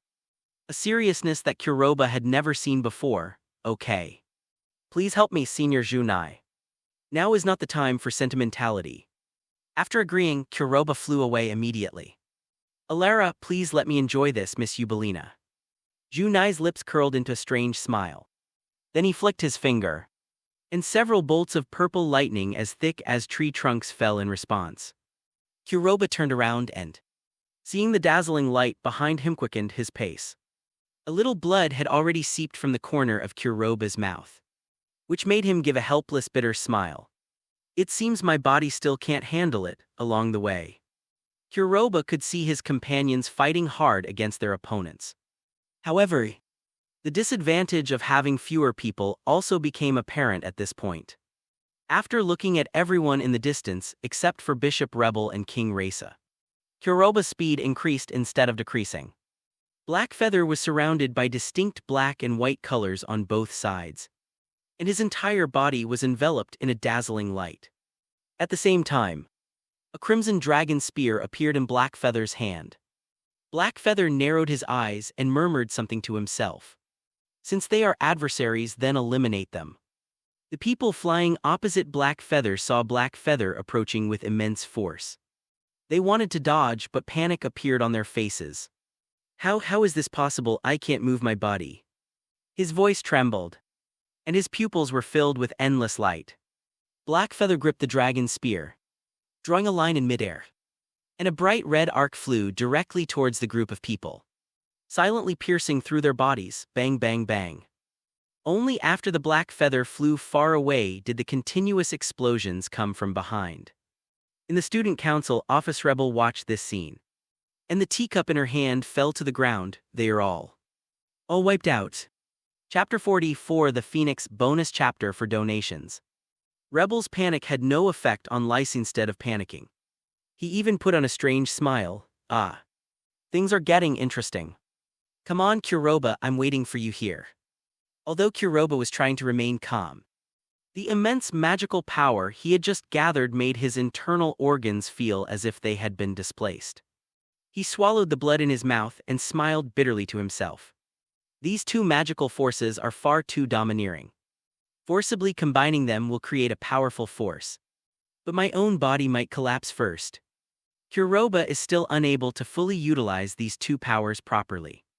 That seemingly casual strike just now has almost drained half of the magic power from his body. To achieve a quick victory, he had no choice but to use this method to break through.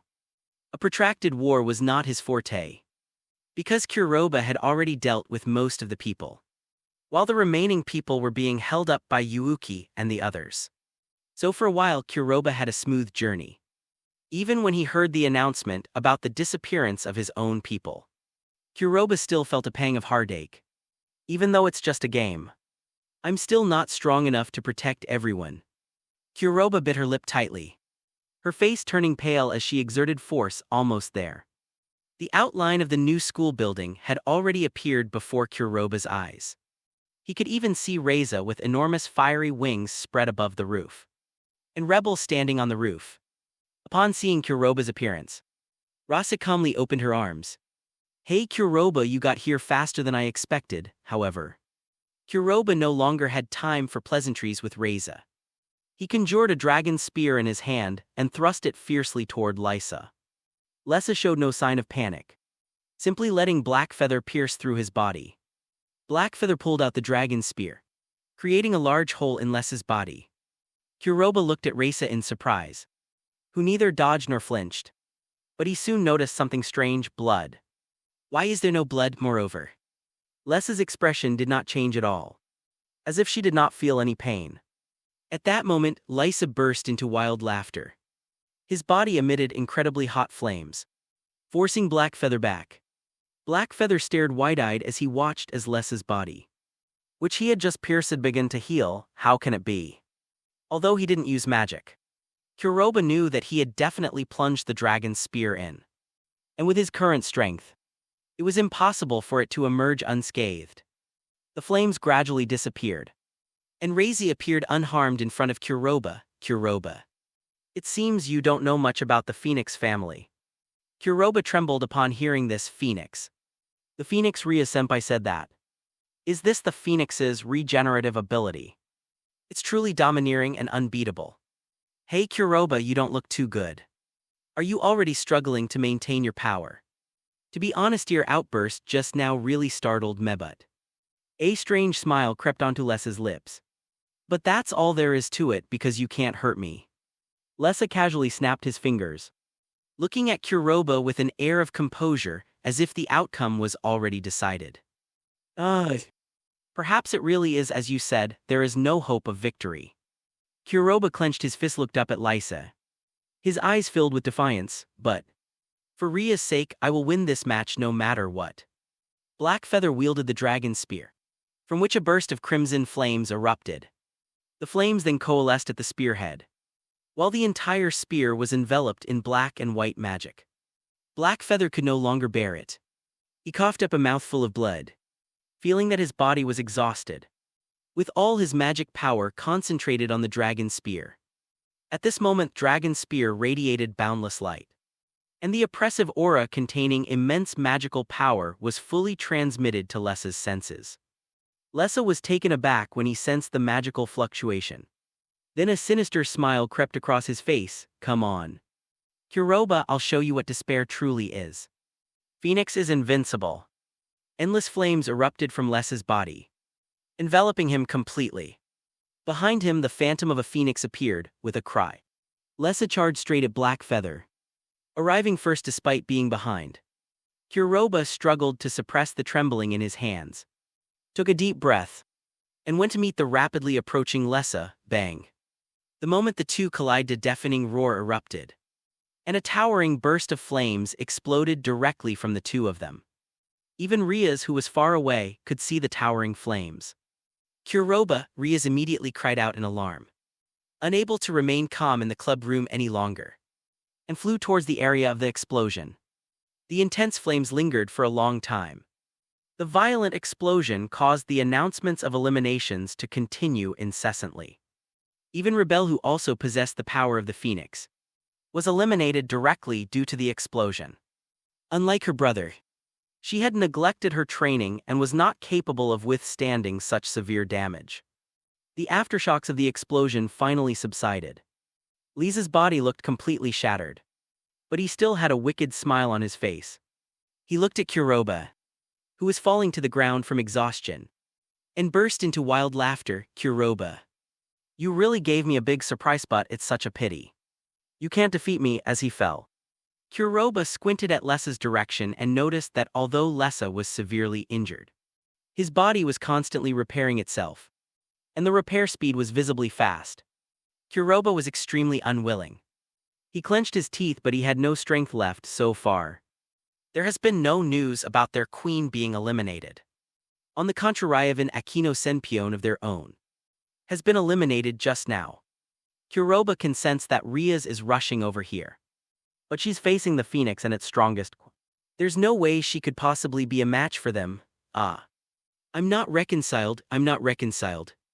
Am I supposed to leave Ria-senpai in such a sorry state? Am I really just as they mocked me? An utterly weak piece of trash, I'm so unwilling to accept this. The enraged Black Feather roared hysterically to the sky. He could sense Ria's approach and didn't want to see her get hurt. Crimson Dragon Emperor. It's time to make the deal. Chapter 45, The Phoenix's Tears bonus chapter for donations. With Kuroba's furious roar, a powerful flame instantly filled the entire space. Amidst the endless flames, a pair of enormous and terrifying dragon eyes slowly opened. The dragon opened its blood-red maw and let out a majestic roar. Lessa's smile suddenly froze. He saw the dazzling flames emanating from Black Feather's body. A sight that made Lessa tremble. How could this be? I'm actually afraid of such flames. I am the demon of wind and fire. Black Feather's eyes suddenly opened, his golden pupils gleaming. A pair of enormous fleshy wings sprouted from his back. And after a brief adjustment, he flapped them and flew directly to Lessa. Hey. Isn't this the Birdman I haven't seen in ages? The one who bullied my partner. Black Feather opened his mouth, emitting a mixture of human voices and the voice of the Crimson Dragon Emperor. After Kuroba finished speaking, a strain, cold smile appeared on his face. Phoenix, I'll see how long you can withstand my flames. Black Feather casually stretched out his hand and pointed at Lessa. Lessa immediately felt his whole body covered in flames. Not only did his regeneration stop, but he was also instantly engulfed in endless scorching heat. The rolling flames made Lessa feel the power of fire for the first time. This is the power of the Crimson Dragon Emperor. Lessa could only smile wryly. He found himself unable to struggle or escape. If he persisted, he feared he would truly turn to ashes. I give up. Everything happened too fast. From the moment the Crimson Dragon Emperor possessed her to the end of the battle, it seemed like only about 30 seconds had passed. Just then Rias rushed over. She looked at the strangely shaped black feathers and couldn't help but shout. Kuroba! Upon hearing this, Kuroba's body trembled. His eyes regained their clarity and turned black. He turned to look at Rias. Noticing the tear tracks on her face, Kuroba longed to reach out and stroke her, to wipe away those striking tears, but Kuroba felt so sleepy and had absolutely no energy left. Kid, your heart is mine now, you have 30 seconds. Within his body, the voice of the Crimson Dragon Emperor resounded. Kuroba gave a helpless, bitter smile, feeling the power within his body gradually waning, and a wave of dizziness and weakness washed over him like a tidal wave. In the end, he could only manage a forced smile at Rias. Rias-senpai, I did it. After saying that, Kuroba didn't know if Rias had heard him. He closed his eyes and fell helplessly downwards. Kuroba. Seeing this, Rias immediately folded her wings and rushed towards Kuroba without regard for her own safety. Finally, at the last moment, she caught Kuroba and they both crashed heavily to the ground. Kuroba, despite her own pain. Rias kept calling out Kuroba's name, but to her despair, she discovered that Kuroba's body temperature was dropping rapidly, becoming ice cold, and she could not feel any beating when she touched his heart. Rias was completely stunned, as if struck by lightning. Kuro, you stop messing around, okay? Wake up. You've already won, you did it, stop playing dead, okay? Kuro, you. Large tears fell like raindrops, quickly soaking Hayu's tattered clothes. But there was no response. Rias collapsed onto Kuroba's body in disbelief and wept bitterly. Are you really an idiot? So what if you won? Look at yourself now, talk to me, you bastard. At this moment Lesaho had regained his freedom, flew to their side with Lessa's sharp eyes. He could tell at a glance that Black Feather's heart had disappeared, but strangely, the rudimentary form of his heart was enveloped by a green simulation, mimicking the movement of a heart. However, it was too subtle to support any action or movement. Is this your resolve? Lessa couldn't help but sigh in admiration. Then he pulled something out of his pocket. Riaz, stop crying. You don't want Kuroba to really be finished, do you? What? Riaz suddenly looked up at Reza. This is. Lessa nodded slightly, the phoenix's tears. Although it can heal all kinds of injuries, I don't know if it can help Black Feather in this situation. But let's not worry about that now. Let him swallow it quickly. His magic power is so complex, maybe it can help. Well. This was the first time Lysa had seen Riaz so flustered. She saw her hands trembling as she took the phoenix's tears and tried to pour them into Black Feather's mouth. But because she was trembling, she used her other hand to forcefully hold it down before she could manage to pour them in. As the phoenix's tears were poured in, all the energy was directly guided by the green magic to the heart. And from there a slow repair process began. I don't know how long it took. Bang bang bang. Riaz, who had been quietly waiting and refusing to let anyone touch her, suddenly looked up in surprise. Kuroba. It's Kuroba's heartbeat. Everyone present smiled with delight upon hearing this. Although Kuroba's heartbeat returned, there was still no sign of him waking up. At this moment, Akino came over and tried to persuade Riaz. President, know that Kuroba's heartbeat has returned. I think we should hand him over to professional medical staff for recovery. If you're really worried, let Asia accompany him. Asia's artifact can help Kuroba. Asia, who had been using the power of the divine artifact to help Kuroba heal his external injuries, nodded in agreement. Yes, I will definitely do my best. After hesitating for a long time, Riaz finally gently stroked Kuroba's hair and then let go. Okay, then I'll leave it to you. The medical staff carefully took Kuroba and carried him away. Riaz watched the disappearing figure from afar, her hands clasped in front of her chest. Kuroba, you bastard. If anything really happens to you, I'll never forgive you. At the edge of the barrier, Griffia stood respectfully behind a man. He couldn't help but smile wryly as he watched Kuroba being taken away. Oh dear, have we really messed up this time? If something really happens to that kid, Riaz will never forgive Marite. Greta bowed respectfully. Indeed. If Lord Kuroba really had an accident, given Riaz's temperament, Lord Surzech, you would probably never have a moment's peace. In fact, even if you were alive now, all those experiences would be enough to give you a hard time. Sazek glanced helplessly at Griffith. You're quick to change your mind. Now that I am serving Lord Kuroba, our relationship has simply become that of friends. So it's all right if I speak casually, isn't it? Sazek burst into laughter upon hearing this. That's true. I'll leave him in your care from now on. That kid is more important to Riaz than I thought. Please take good care of him. Greta bowed respectfully. It is my responsibility. Then Greffia remained in a respectful posture until Sazek disappeared from the magic circle. Chapter 46, Dialogue with the Red Dragon. Dong, dong dong.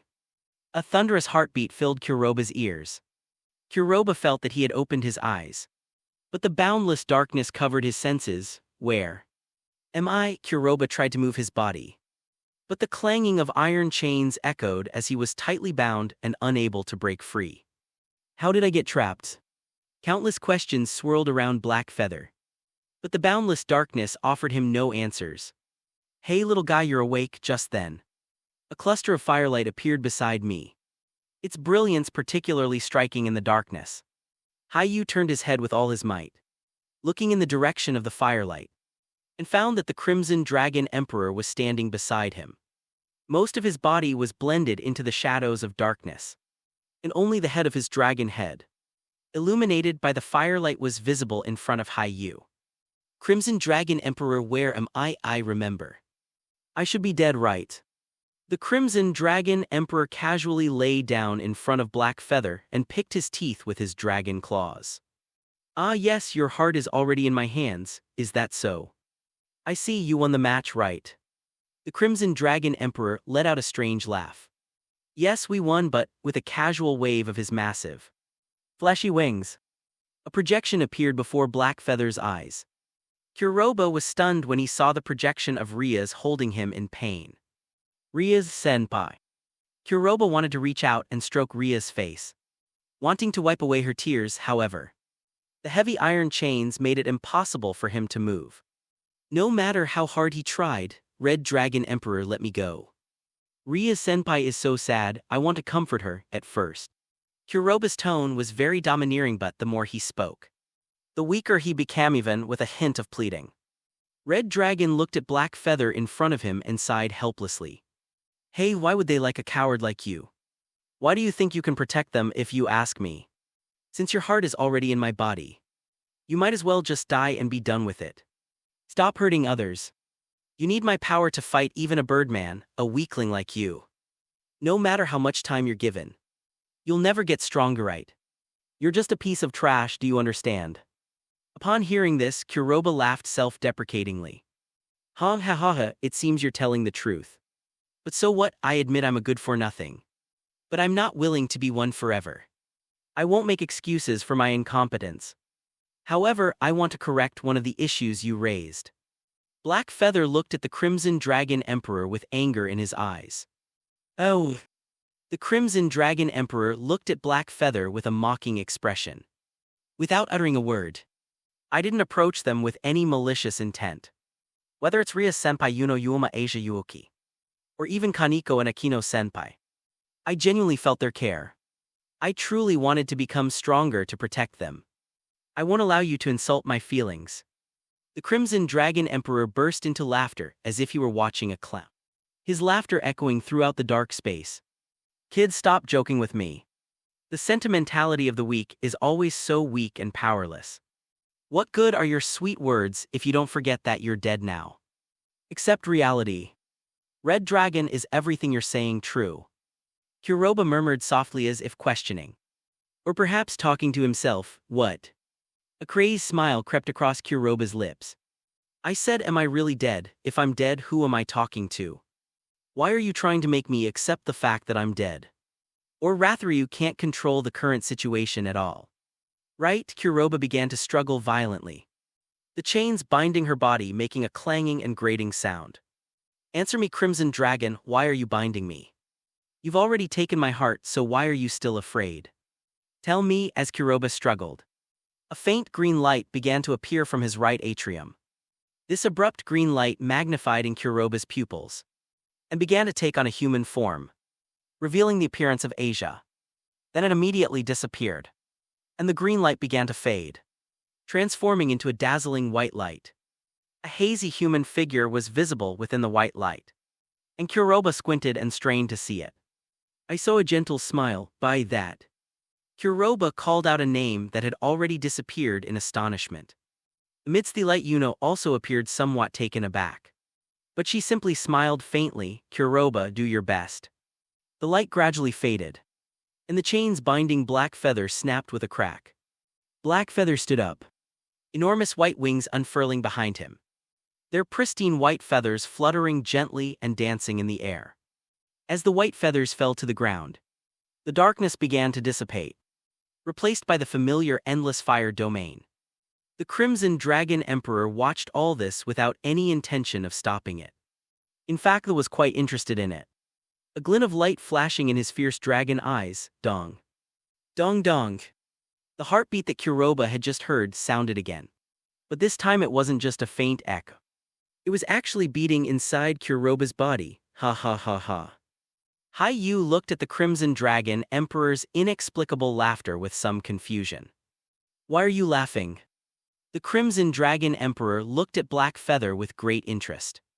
What, you still don't understand? You thought your heart could still talk to me even though it disappeared. It was the magic of those two little girls that protected you. What an amazing scene.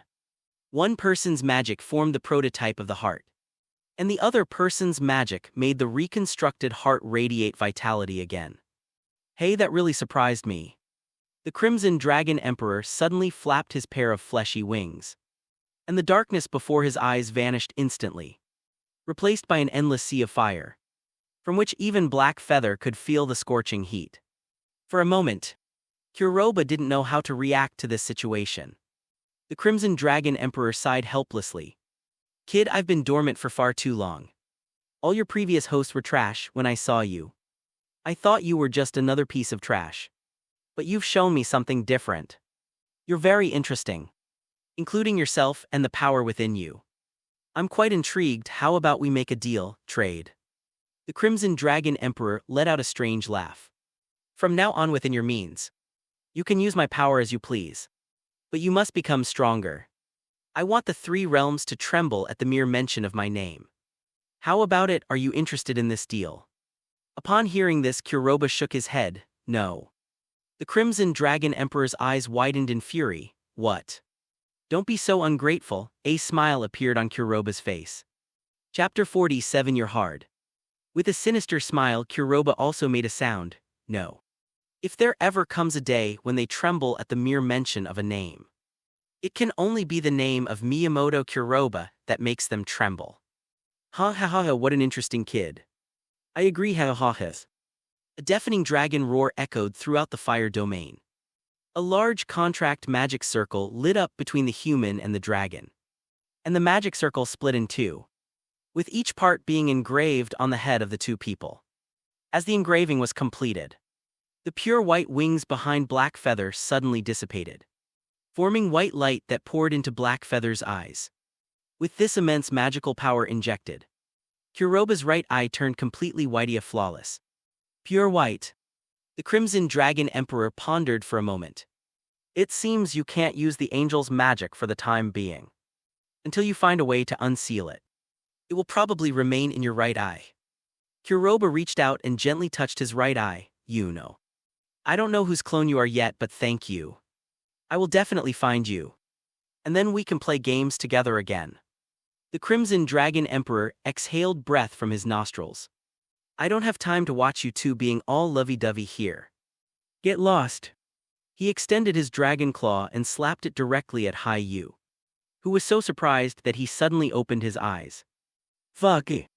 Kuroba was so frightened that he broke out in a cold sweat. When he opened his eyes, saw a pure white ceiling, and everything seemed somewhat unfamiliar. Lord Kuroba, you're awake. A familiar voice came from the side. Kuroba lowered his head with difficulty and was a little surprised to find that it was Grefia. Greyfeld, what are you doing? Reporting to Lord Kuroba, I am cleaning your body. Upon hearing this, Kuroba clenched his teeth. It wasn't a hallucination. Nor was it the numbness from just waking up. I was definitely being pulled there by Gloria. And she was being cleaned. The gentle touch and the dampness of the cloth rubbing against it made Kuroba's mind wander. Lord Kuroba, you're hard. Kuroba already felt incredibly embarrassed. But Grefia's completely emotionless words made him want to disappear into the ground immediately. Unfortunately, is now completely unable to move his body. Grefia, thank you for telling me the situation so bluntly. I know it myself, I didn't want this either. Kuroba, in despair, shouted as he released the animals.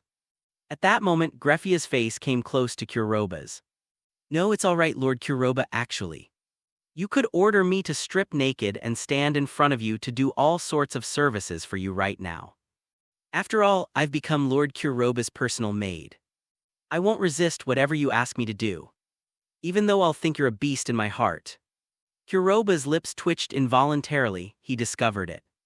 Griffith is a sharp-tongued person, and the kind who doesn't hold back at all. I understand, Griffith. Could you please stop for a moment and help me put my clothes on? I don't need you to clean me up, no, Lord Kuroba. Giving up halfway through a task is not my principle. Although you are trembling in a very lewd way, Lord Kuroba, I will still help you clean up. In the end, Kuroba, crippled all over, couldn't resist Griffia's insistence and, despite the agony, let her help him wipe his entire body. After getting dressed, Kuroba breathed a sigh of relief. Grefia, can I sit up now? Upon hearing this, Griffith immediately helped Kuroba arrange his pillows and then helped him lean against the edge of the bed. Thank you, Griffith, Lord Kuroba, you're too kind. Kuroba smiled and shook his head. You don't need to be so polite with me, just call me Kuroba. All this talk about being a grown-up feels weird. Besides, using you as a wager isn't the ending I wanted. You can leave anytime you want. You're free from today onwards. Upon hearing this, Greffia's expression instantly turned pitiful. Kuroba, do you not want me anymore? Don't you like women who are much older than you? Do you feel that my existence is in your way? As Grafia spoke, she moved closer to Kuroba. Kuroba couldn't help but swallow hard when he saw the huge sphere so close to him. Unexpectedly upon hearing the swallowing sound, Griffith quickly took 2 steps back. I get it now, Kuroba. So you like playing this game of keeping your distance? The wildflowers you can't have are always the most fragrant. Right, I understand, I get it. Kuroba, you really are a pervert. Kuroba sighed helplessly. He had more or less gotten used to Griffia's tone, so he simply ignored it. As for Griffia's future, he'd deal with that later. So Grafia, where's Ria's senpai? Miss Ria's left just 2 days ago. You may not have realized it, but a month has passed since you fell into a coma. 1 month. Because Kuroba's exclamation directly affected his body. He immediately felt as if his internal organs were being torn apart in excruciating pain. Hiss, please don't move around. Even Asia can't completely heal your injuries. You can only rely on your own recovery to slowly heal. So should I inform Miss Ria's? Hayu shook his head. No need for now, Ria's senpai must be very tired. Let her get some rest, Griffith bowed respectfully. I understand, Kuroba. You just want to be alone with me in a room. And you're really looking forward to something happening. Right, well then I'll be careful. How about your underwear accidentally disappearing? Or would it be more dramatic to have your bare white skin suddenly smeared on your face without a bra? Kuroba looked at Grafia, not knowing whether to laugh or cry. Grafia, just be yourself, whatever happens, happens. Now that the bed is in effect, I command you to be your most authentic and happiest self. There's no need to try to fool me with some strange words. Grafia paused for a moment upon hearing this. Why do you think that I'm not genuine? Because you weren't like this when I first met Yao, were you? Griffith hesitated for a moment. I see. I'm sorry, it seems my knowledge was a bit flawed. Because our family has always served the Gremory family. Kuroba was the first outsider I served. I even specifically studied how to interact with you. It turns out I was wrong. May I ask what book you're reading? This. A book appeared in Grafia's hand. And Kuroba smiled bitterly upon seeing the title. A Scumbag's Delusion, Grafia-san. What am I to you really? Chapter 48, what are you using to wash it? Bonus chapter for donations. Although Kuroba felt that Griffia's perspective on him was flawed, at least after he pointed it out, Griffia's attitude returned to normal. Although I'm asking rather late, Kuroba. May I ask what's wrong with your eyes? Griffith stared at Kuroba and asked her question, my eyes. Kuroba looked at the mirror that Griffith had brought him. And at the pure white of his right eye. Well, all sorts of things, right, is that so? I understand, but if you want to be active in the human world, this color will be too conspicuous, right? Your hair is already quite long, so if you don't mind, I can trim it for you and cover it up a bit. About that. Kuroba looked at Griffia with a strange expression. Do you know how to do this? Grafia gave a composed and respectful reply. As a professional maid, I can be said to be all-around capable.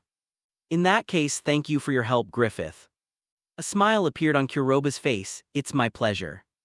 Sigrun has taught at the Iceland University of the Arts as a part-time lecturer since and was dean of the Department of Fine Art from. She held a research position at Reykjavik Art Museum focusing on the role of women in Icelandic art. She studied fine art at the Icelandic College of Arts and Crafts and at Pratt Institute, New York, and holds BA and MA degrees in art history and philosophy from the University of Iceland. Sigrun lives and works in Iceland. Wow, Griffith, your hands are so skillful. Looking at herself in the mirror, Kuroba's slightly slanted bangs perfectly covered her white eyes without looking strange. Her hair, which had grown a bit long due to time constraints, had been trimmed by Griffith, making her look much more energetic. As long as you're satisfied. Grafia smiled faintly as she received the praise. Just then a sound came from outside the door. Grafia, who are you talking to? As these words were spoken, the door opened, and Riaz walked in from outside. When she saw Kuroba sitting on the bed, the fruit in her hand instantly fell to the ground. Kuroba. You're awake, Riaz immediately rushed to Kuroba's side, staring at him in disbelief. When Kuroba saw Riaz again, he smiled from the bottom of his heart. Yeah. It feels like ages, Ria's-senpai. Upon hearing Kuroba's words, Rias could no longer contain her excitement, and large tears streamed down her delicate face, leaving Kuroba at a loss for what to do. Rias-senpai, don't cry, I don't have hands to wipe it for you right now. Rias glared resentfully at Kuroba, but was still amused by his antics. How are you feeling? Is there anything wrong with your body? If so, don't hide it, okay? Kuroba gave an awkward laugh. It's alright. It's just that I'm not used to not being able to move my body. But I feel like I'm recovering pretty quickly. Yes, I can testify to that. Kuroba got hard just now, and it was very hot. Gryffindor's interruption caused Ria's face to darken instantly. Oh, really? It seems you're having a good time, Kuroba. No. That's not how it is, Rias-senpai, let me explain. Kuroba wished he could just bite Griffia's mouth off. It was maddening. Just as Kuroba was nervously trying to explain, Rias reached out and flicked Kuroba's forehead hard. This is your punishment. You could have just come to me directly. The second half of the sentence was almost a murmur, and the indistinct Kuroba couldn't hear it at all. Rias seemed to have discovered something. She lifted Kuroba's bangs and panicked when she saw the white light in his eyes. Kuroba, is something wrong with your body? This. The Crimson Dragon Emperor said that this is the sealed angelic power within me. If a way to unseal it isn't found, it might remain sealed in my eyes forever, right? Kuroba gave an awkward laugh and voiced the Crimson Dragon Emperor's guess. Ria's expression turned serious upon hearing this, and she carefully examined Kuroba's body. It seems that's really the case. I can't say whether it's good or bad. I think this is an advantage with his current strength. It would be too far-fetched for High-Yu to control 2 or even 3 powers. It's not like he can be so lucky to control them perfectly every time. If he is not careful, the collision of the powers in his body will destroy High-Yu. But now that the angelic power in High-Yu's body is sealed and only the demonic power is left, it is beneficial to his growth. It's just that in terms of strength, his explosive power may be somewhat reduced, as expected of the strongest queen. Greffia astutely analyzed the pros and cons of Black Feather. It seems like this is the only way, Rias sighed with worry, then looked at Kuroba with reluctance. Now that you're awake, there are some things I need to do. Kuroba, you need to get better soon. Once you're better, I want to take you somewhere. Kuroba stared blankly at Rias, completely unaware of what she was trying to say. Is that one Greta spoke? Rias nodded affirmatively. Then Kuroba noticed that a faint blush had inexplicably appeared on Griffia's face. What the hell, what are you guys talking about? What does this have to do with me, tell me then? But Rias didn't tell him. She just gave him a light kiss on the lips and left. A week has passed since that day. Rias hasn't shown up for the past week. Kuroba's body has recovered a lot in the past week. At least he can do some simple exercises now. And walking is no longer a problem only, Greyfeld. Stop it, I can wash myself now, in the bathroom. Kuroba struggled like a weakling cornered against his will. Before him stood another naked woman, her round, snow-white breasts trembling incessantly. Gloria's face was filled with a serious expression as she desperately resisted Black Feather. No, as your personal maid. It would be an insult to me if you didn't let me do this. Kuroba, however, was no longer fooled. I don't believe you for a second. I was stupid enough to believe you yesterday. But who uses their own breasts as a cleaning tool? And you definitely ate them yesterday. I could feel the temperature when I wasn't looking. Upon hearing this, Greffia stopped her attack and looked at Kuroba with disdain. I find you really strange. I'm the one who should be at a disadvantage by doing this. So why are you putting on this victim's face? Is it because my crotch isn't big enough? Or are my thighs not smooth enough? As she spoke, Greffia struck a very seductive pose to tease Kuroba. Kuroba immediately stood at attention to show his respect. Look, your body's so docile, what are you resisting for? I've studied this before, though I haven't put it into practice yet. Greffia licked her lips and kept moving closer to Black Feather. Chapter 49, The Gentle and Refined Grace, bonus chapter for donations. As Griffith approached her beautiful body, which had been half hidden in the bathroom smoke, began to emerge. Her slender waist was so delicate that one could encircle it with one hand, whether she had taken care of it or not. Her nipples were exceptionally rosy and tender. Her snow-white skin swayed and her long, slender legs moved with a cat-like gait. Everything was tempting Kuroha. Kuroha couldn't help but swallow. "Lord Kuroha, please don't be so polite. From the moment I became your personal maid, I belong to you. You can do whatever you want with me, I am entirely yours." Greffia was breathing out hot air, her face flushed red, whether from the heat or from being stared at by Kuroha. It was hard to tell with such beauty before him. It would be a lie for Kuroha to say he could completely control himself. Zero, especially women like Greta, who have matured and are both voluptuous and slender. When Griffia's ample bosom pressed against Kuroha's chest, Kuroha could no longer resist and reached out to tightly embrace her waist. The satisfyingly firm feel of the skin, without an ounce of excess fat, made Kuroha apply a little more pressure. "You don't need to use so much force." That alluring voice sent shivers down Blackfeather's spine. He stared at Gloria, a hint of doubt in his eyes. "Logically speaking, you didn't need to go to this extent. As long as you didn't say anything, I wouldn't touch you. In fact, even in terms of strength, you, who are known as the strongest empress, are not someone I can match right now." Upon hearing this, Griffia immediately giggled. She stroked Blackfeather's face, gently brushed aside his bangs, and looked into his white pupils, becoming somewhat mesmerized. "Have you forgotten? I told you I'm really interested in you, Kuroha. Especially when you said those words to Lord Surzech. Even I couldn't help but be moved back then. We were on different sides, so I couldn't say anything. But now I belong exclusively to you, so I can naturally express my love for you openly, Tilda." Gloria seemed to sense Kuroha's hesitation, and she gently lifted Kuroha's chin and murmured softly, "As far as I know, you've already taken a few before this. Right? Riaz won't mind. We demons are allowed to have multiple wives. As long as you're willing, you can enjoy endless pleasure and happiness. Don't even mention a few, you can have dozens, provided you have enough strength to protect them." Griffia's tone became increasingly like a murmur, constantly tempting Kuroha to take things further. Her flat stomach rubbed against his already erect member, and the cool touch made Kuroha gasp, panting heavily. Kuroha could no longer suppress his impulse as he looked at the exceptionally alluring Griffia. He immediately grabbed her chin and kissed her fiercely. Griffia let out a soft moan and opened her pearly teeth to facilitate the penetration of the black feather. Soon their tongues were intertwined.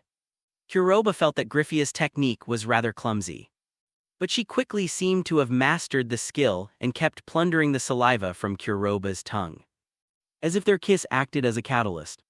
After Kuroha took the first step, Griffia also became bolder.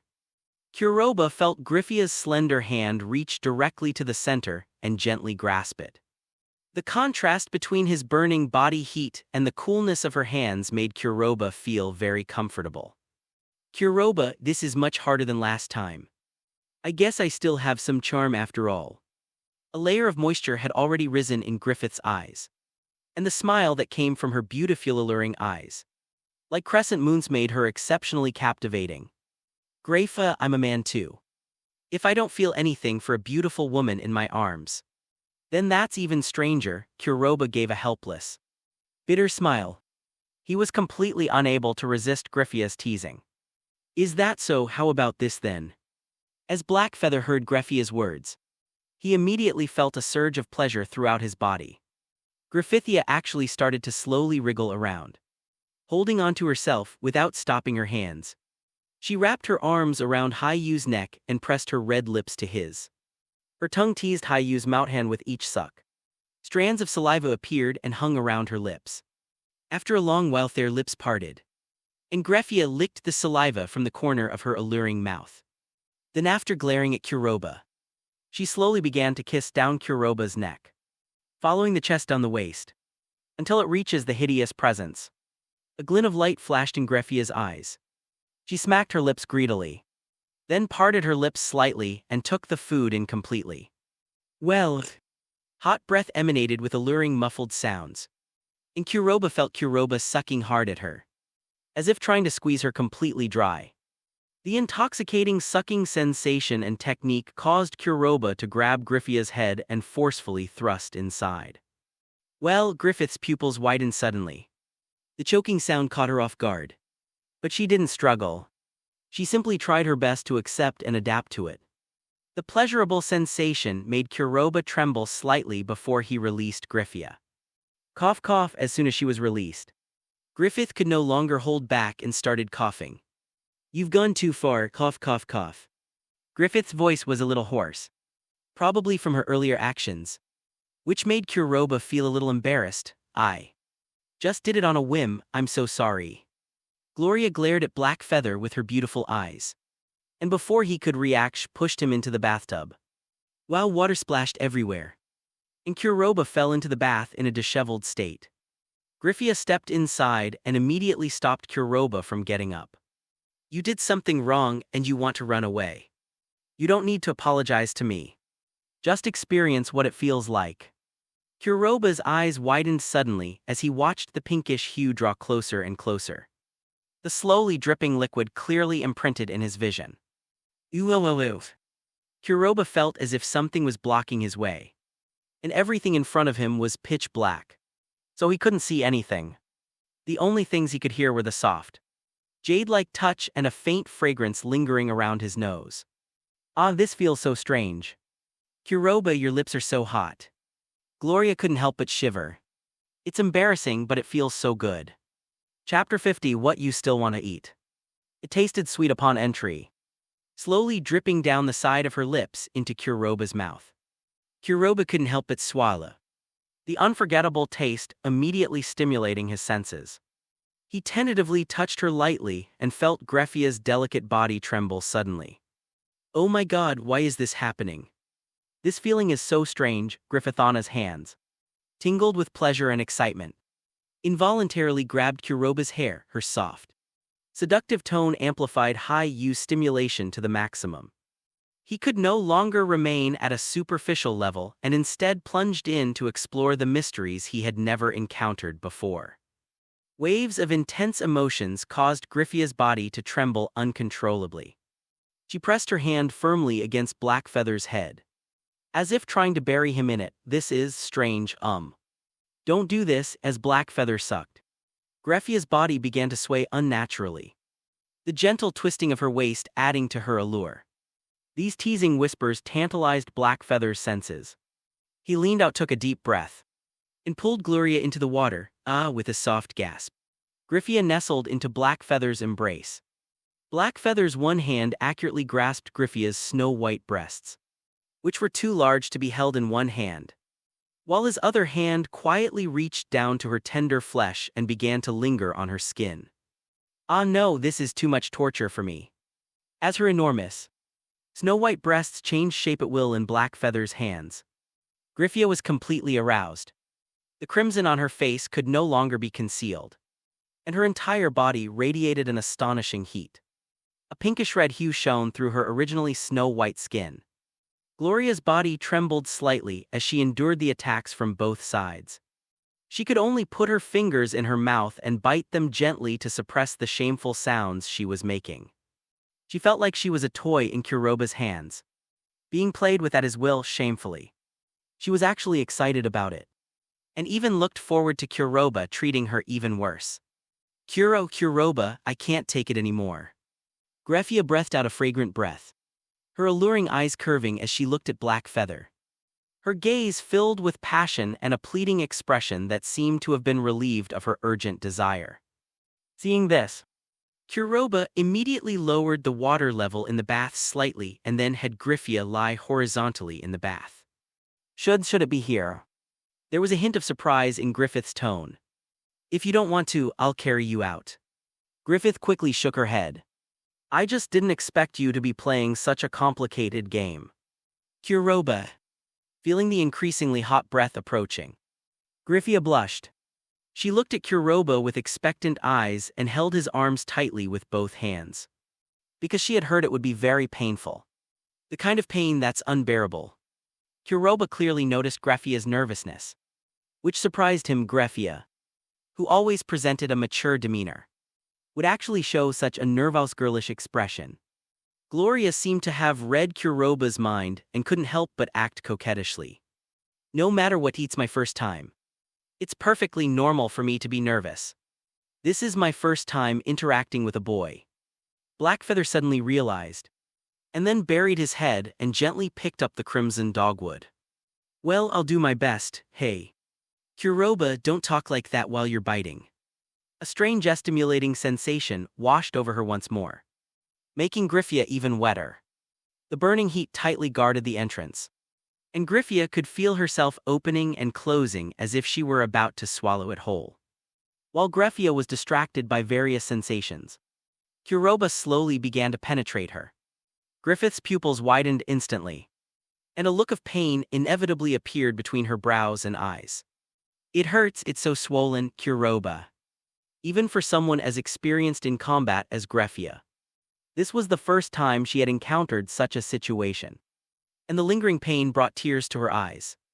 After gently wiping her face, Kuroba didn't move around, but simply waited for Griffia to adjust. I've tried to be gentle, but it's still because you, Griffith. Keep provoking me. Griffith glared at Blackfeather and then pouted. I didn't say I didn't want to. But you won't even let me say it hurts. This is a once-in-a-lifetime experience. And you won't even let me complain a little. Seeing that Griffia was still being stubborn, Kuroba just chuckled and then suddenly lunged forward. The sensation, a mixture of pain and tingling, instantly swept through Griffith's brain. Are you trying to die? No. Let me get used to it first, With Griffith's coy attitude, the two began to slowly make love, and the entire bathroom was filled with Griffith's enchanting, melodious birdsong.